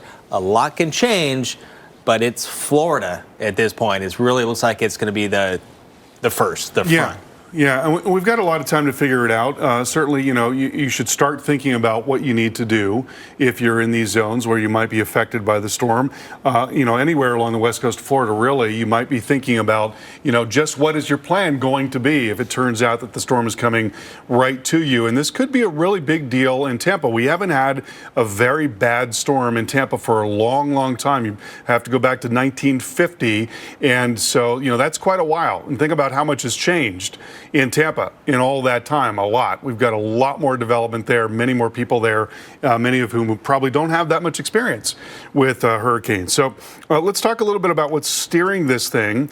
And we're watching this upper low right in there, and that's going to help to kind of tee it up, getting up into the northern part of the Gulf of Mexico. There's also a big trough of low pressure in the upper atmosphere right in there. That is going to bring down cooler weather to the northeast, the Midwest, and to some extent to the southeast. That's going to grab this thing and eventually take it out towards the northeast like that. And so, in that broad, scenario, we've got a lot of agreement generally, but when we want to fine tune it a little more, that's where it becomes a little more difficult. And this is a look at all the European ensemble tracks. You see, there's still a spread there, and the most recent forecast from the Hurricane Center a little more in line with this recent iteration of the European model ensembles, still showing an aggregation in the northwest part of the state near the Big Bend area, but there are still some models, still some track models that show a track a little farther south and also a little farther west. So there's still an array of possibilities at this point. And we don't want to forget about what might be happening farther downstream here. We could be looking at a major windstorm in Gainesville and Ocala and Jacksonville. If the storm comes back offshore in the Carolinas, that could lend itself to some additional strengthening. And it is forecast now to be a strong tropical storm as it stands. But if it's even a little farther offshore, it might be even stronger, in which case we could be talking about even more impact to those coastal areas in the Carolinas. So still a lot to figure out here, Chris, still a lot to watch. And, another part of this is that we've got very strong winds coming down into the northern part of the Gulf, and that's probably also going to help to strengthen the system as it's getting closer to the coast. So for a lot of different reasons, and the Hurricane Center is talking about this, they bumped up the intensity to nearly major, but it's still possible that it gets even above that. And you know what? It's a couple days away. Yeah. Right. And it's like, what's coming to my mind right now is, when you're making a forecast, it's always tough to forecast records. Yes. Right, whether it's high temperatures, low temperatures, because they just don't happen very often, right? Yep. But in this case, it's like you have to imagine you don't want to really forecast at this point. And the models don't really support it either. But we've seen time and time again, you mentioned that these things can intensify, and they can do so very quickly with the kind of conditions that we might be looking at. Yeah, because the ocean water is so warm, and so, we've talked about the fact that 80 degrees is what is requisite for tropical cyclones, and you've got water temperatures that are pushing the upper 80s, so closer to 90 degrees, and that means there's a lot of available energy in the Gulf of Mexico right now, and again, as I mentioned, the atmospherics also might be favorable, and, so because there's so much more energy in the oceans, because the oceans are warmer, we have been seeing a trend towards greater rates of rapid intensification. It seems like more storms are getting stronger more quickly relative to what has happened in the past. And, so certainly, that is absolutely on the table. I mean, could we be looking at a major hurricane? I think that is absolutely on the table at this point. And even if it's not a major hurricane, it's going to some vulnerable areas. Very vulnerable, right. Extremely, yes. Probably the most surge vulnerable sections of the entire country because of the nature of the seafloor. It's a very shallow seafloor, and this is exactly what we saw in Southwest Florida last year with Ian. All right, we've been talking strength, we'll be talking track here, tracking Tropical Storm Idalia. All eyes now on Florida as Tropical Storm Idalia heads toward the United States. Here's a live look at a couple of Florida cities here, Cross City and Tampa. Both areas could see impacts, could see some nasty weather from what is currently Tropical Storm Idalia and what eventually will be a hurricane with the potential for being a major hurricane. Can't rule that out. That's not the forecast yet, but a 110-mile-per-hour hurricane is in the forecast. Hurricane watches have been posted here from south of Sarasota to Apalachicola. Tropical storm watches in yellow, Everglades City, all the way up to just west of Orlando. Multiple threats, multiple areas from the coast to well inland, and this will be phase one, essentially, just talking about the United States at this point. Of course, hurricane conditions are expected in Cuba and the west, and also could see the weather go downhill in the Yucatan as well. But I want to go now to storm specialist Carl Parker. We've been talking a lot about how strong this could get. Where it goes, we've been talking about that as well. But let's kind of flip it a little bit here, because don't like what we're seeing. 110, almost a Category 3 hurricane, that's in the forecast. Yeah. Storm surge 7 to 11 feet is possible in some areas. It's a lot of water above normally dry ground. But what, if anything, could maybe make it not as bad? Maybe like tomorrow afternoon, we say, hey, maybe things aren't getting, maybe the winds will start coming down. Do you see anything that could give us hope in that regard? Well, so, certainly when you talk about, the ocean water temperatures, the Gulf water temperatures, they're, very, very warm. So, that not in any way will those temperatures hold back this storm. So then we talk about the atmospherics. And so when we're looking at this system right in here, we see that there's an upper low that is to the north, and you can kind of make out the spin in the atmosphere right in there. You notice that there are some stronger winds that are associated with that. So as the system is moving north, it's going to begin to run into this upper low. Now, there's also, by the way, a little bit of dry air that is showing up here in the Western Gulf, and that too could be injected into the system. What the modeling has generally been showing is that as the system is working north, that upper low is going to kind of fizzle. It's going to kind of back away and won't have as much of an impact. And I'll show you the model here. So here you see the outline of the tropical storm right in there, the isobars. Here you see the wind shear that is associated with the upper low coming across the Gulf right in there. Let's take this forward just a little bit, and we'll go into, say, Monday right in there, and you see the storm is getting stronger. There is still some wind shear that might to some extent be impinging on the circulation, but also could be helping to evacuate mass. And so, from that standpoint, it's difficult to say that this is necessarily going to have a negative impact on the intensity of the storm. There you see by Tuesday morning, there's not a lot of shear showing up near this growing circulation. And then by the time we get into Tuesday evening, as the storm is approaching northern Florida, what's interesting here is that the winds get much, much stronger to the north of the circulation. And if somehow, Chris, this trough were deeper and those strong winds were farther south and could get more squarely over the circulation, that could have a negative impact on the circulation. That could help us out. But if it's just to the north, the way the model's showing right now, it actually does the opposite thing, because you've got an in, up, and out model in a tropical cyclone where warm and humid air comes in, rises up through towers, and then it goes out. That's the outflow. And if that outflow is being helped out by strong wind, which almost acts like a vacuum cleaner, well, then you can actually have an increase in intensity from that strong wind being nearby, but not right over the circulation.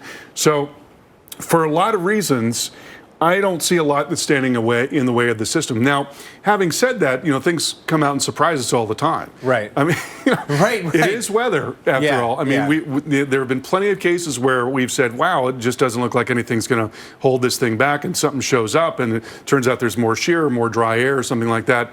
So, as I said earlier, never say never. But at this point, I would say it looks more likely that it's going to be more towards the higher end. Right. So, it looks less likely that it's going to get weaker as opposed to get even stronger than what we're seeing. Absolutely. Yes. And so I can show you very quickly the forecast here, the forecast track relative to the storm surge warnings. And you see, or watch rather, I should say, and you see we could be in for a very serious storm surge well to the south of where the storm actually comes in. Very, very important part of this, and we'll talk more about that on the other side of the break. Stay with us. Welcome back to our ongoing coverage of Tropical Storm Idalia. We have a new advisory from the National Hurricane Center as of the top of the hour. It is now a 60-mile-per-hour tropical storm, so a mid-grade tropical storm on its way to becoming a hurricane. It's not at all surprising that we saw that jump from 45 to 60 given the satellite presentation, but there was a buoy actually that was nearby, and that gave them enough evidence to go ahead and bring it up. You can see the satellite presentation, very, very impressive at this hour. We see a big burst of thunderstorms that has occurred in the last several hours here. That's also not entirely surprising because oftentimes at night you have increased instability as the upper atmosphere is cooling off while temperatures near the warm ocean remain very warm. So there's a greater differential, and that increases the propensity of storms to rise and produce more thunderstorms. So we're seeing very healthy presentation on the satellite picture, and there doesn't seem to be a lot that's holding it back. There is some chance that we'll see some shear increasing over the next couple of days, first with an upper low, and then ultimately with a big trough that comes down in the eastern part of the U.S. And we'll see what kind of interaction that shear has on the system, though it can actually not be negative in terms of intensity. It can be positive. It can have a positive impact on producing even more intensity. And then when you look at the water temperatures, I mean, they're just, it's bathwater. I mean, it's crazy. It's, upper 80s here across the eastern part of the Gulf. So there's more than enough available energy to support this thing being fairly strong. Now, here's the latest iteration of the hurricane intensity guidance. You see that most of the members here are at least at category, in fact, all of the members are at least at category 2. All the members are at least at category 2. This is a change that has occurred just since the last time we showed you this. There are several members that are now at category 3 or above category 3, well above category 3. Yes. That's right. To your point, I'm interrupting you because please do. When we first started here, 3.5 hours ago, there was one. Yes. This is how fast things can change. Yes. Then there were 2. Yeah. Now there are 4 that are saying it's a Cat 3. Yeah, it might even be 5 actually, because I think there's one that's kind of hidden behind there. It's kind of hard to tell, but yeah, there's at least 4. The blue one's hard to tell. Yeah. The lighter blue one, but I think the green. There's another one too there. Yeah. But absolutely, so that is a trend that has occurred just in that short space of time. This is pretty typical in tropical weather. You can oftentimes wake up and it's a whole different ball game. And so, yeah, this is why the Hurricane Center is now forecasting the storm to be right at the edge of Category 3, to be a 110-mile-per-hour storm. And another thing for forecasting is the National Hurricane Center, and any forecaster, you wouldn't want to jump on any trend, right? So you wouldn't want to go, oh my gosh, it's going to be a 3, because in the morning maybe it trends back down. Yes, exactly. Right, so you kind of have to keep It's turning the ship, basically. Yeah, and you can't overcorrect. Yes, you want to do it. You want to move slowly so you're not, doing this sort of back and forth. And we see that, like in track modeling, for example, we actually call that windshield wipering, where track models will come way over like this, and then they'll go back like this, and then sometimes they'll go back and forth.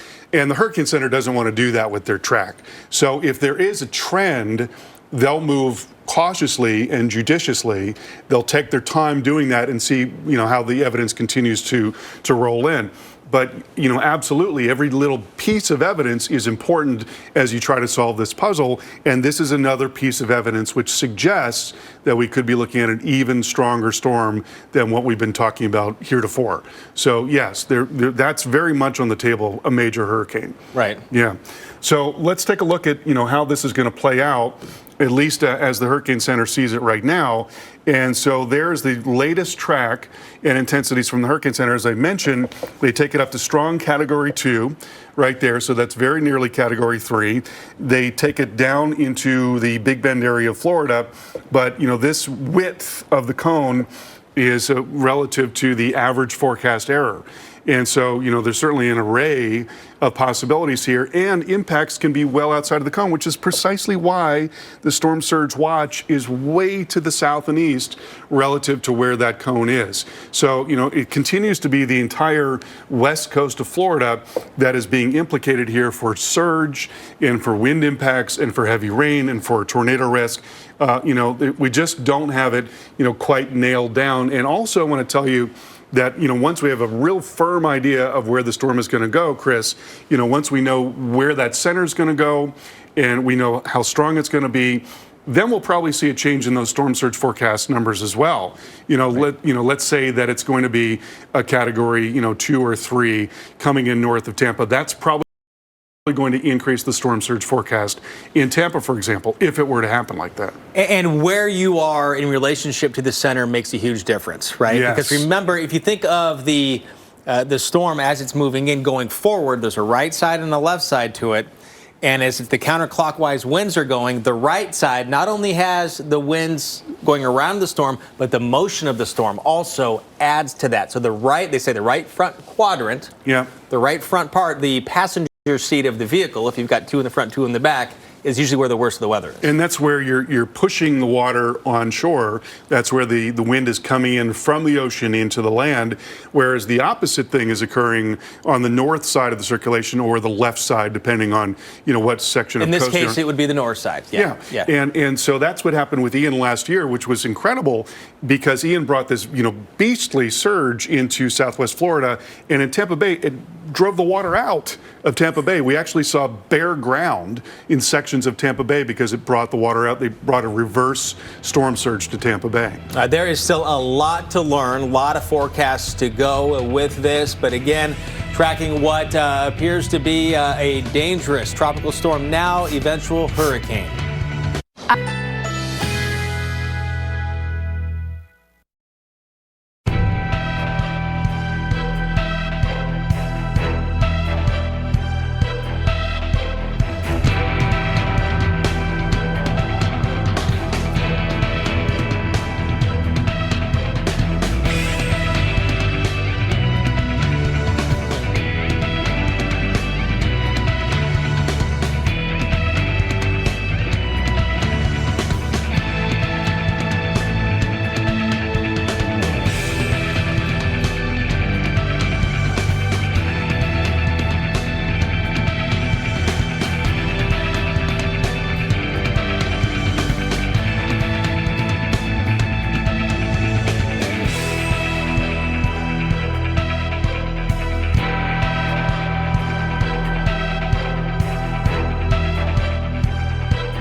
As we here at the Weather Channel keep a very close eye on what is currently Tropical Storm Idalia, forecast to be a strong hurricane. A lot of people are out getting essential items in Florida during the state's second hurricane supply tax holiday. So we're right in the middle of our second iteration of the sales tax holiday for hurricane preparedness goods and items. So there is a laundry list of things that is also on our website. You can click through to a link that will show you everything that is tax-free, everything from generators up to $1,000 to food, water, paper goods. So we just, those are the things that we would encourage people to do and get out there and take advantage of the sales tax holiday. All right, right now this is a look we're right in the middle of at Tropical Storm Idalia, and it is right in the middle here of the Western Caribbean, not really moving anywhere, as it says, stationary. Last advisory from the National Hurricane Center, it was moving at 3 miles an hour, so it has been meandering around here in the Caribbean. That is going to change. It is getting stronger, and it will get even stronger as it moves north into the very warm waters of the Gulf of Mexico. By tomorrow evening, so some point tomorrow, the forecast is this to become a hurricane. 80 mile per hour by tomorrow evening, a 90 mile per hour Category 1 still, hurricane Tuesday morning, Category 2 by Tuesday evening, but a 1 mile per hour away from being a Category 3 major hurricane by Tuesday evening. And then between Tuesday evening and Wednesday morning, somewhere in here. Again, this forecast still subject to change, shift one way or another. These numbers also still subject to change one way or another. And this is likely going to change. Watches oftentimes, at least parts of these areas, if not all these areas, become warnings, right? So this is where it's possible There could be hurricane conditions. So these are usually issued about 48 hours ahead of time. Tropical storm watches, tropical storm conditions are possible here. And then when warnings come out, those usually about 36 hours or so before the expected, now not just possible, but expected conditions. So watches possible, warnings expected. Tropical storm watches here for parts of Cuba and parts of the Yucatan as well right here. Again, these are the tropical storm warnings here in Cuba. Let's go ahead and take a look now at some of these forecast models that here's time. Tropical storm force is right here and down. And then all of this hurricanes, right? But then it's Cat 1, Cat 2, Cat 3. And take this line over. And we try to count them a second ago. 1, 2, 3, 4. Yeah, it's up there. If at least 5, maybe more, depending on what's going on in here. So at least the trend over the past 4 hours has been to see more, saying that by late Tuesday, this will be a major hurricane. Again, something we'll continue to watch here. Still seeing some of that low-level spin right in here. Some of the wind shear higher up, not a huge factor at this point.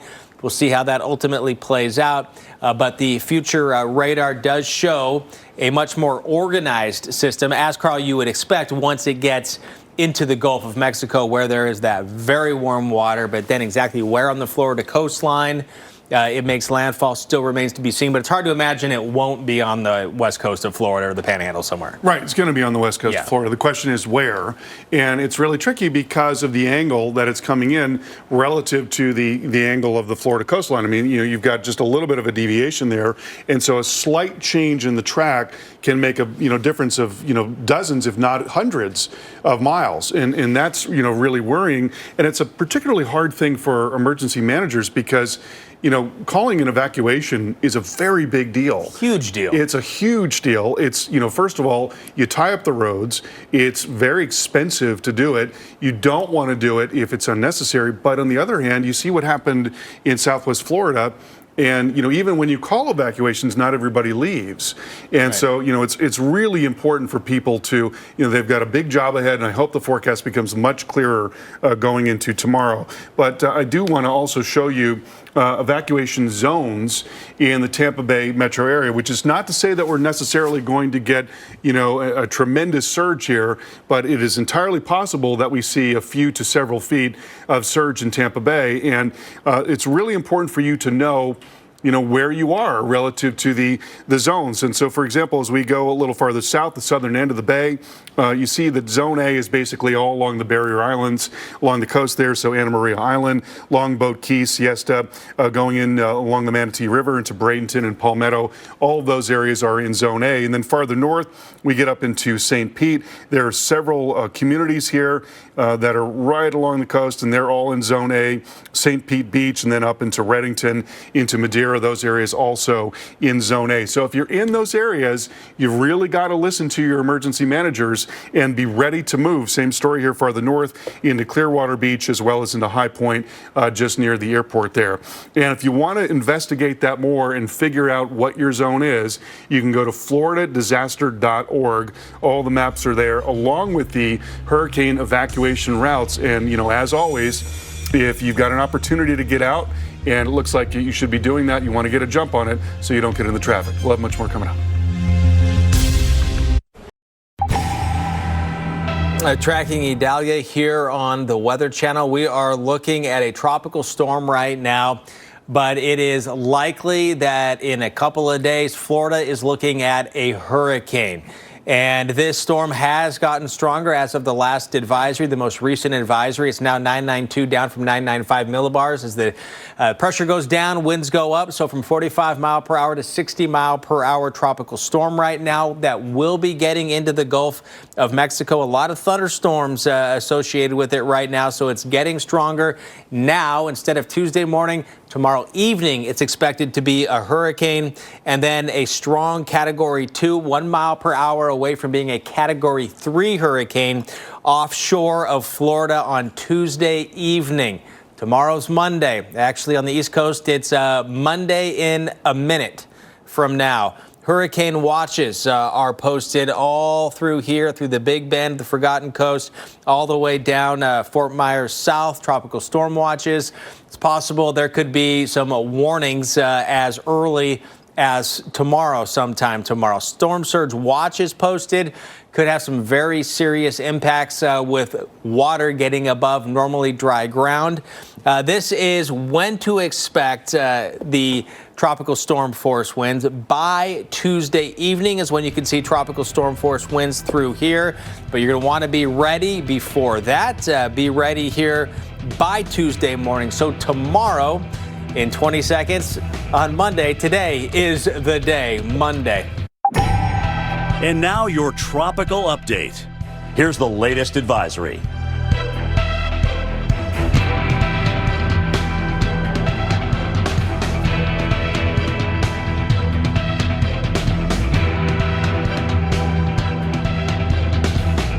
A look from above.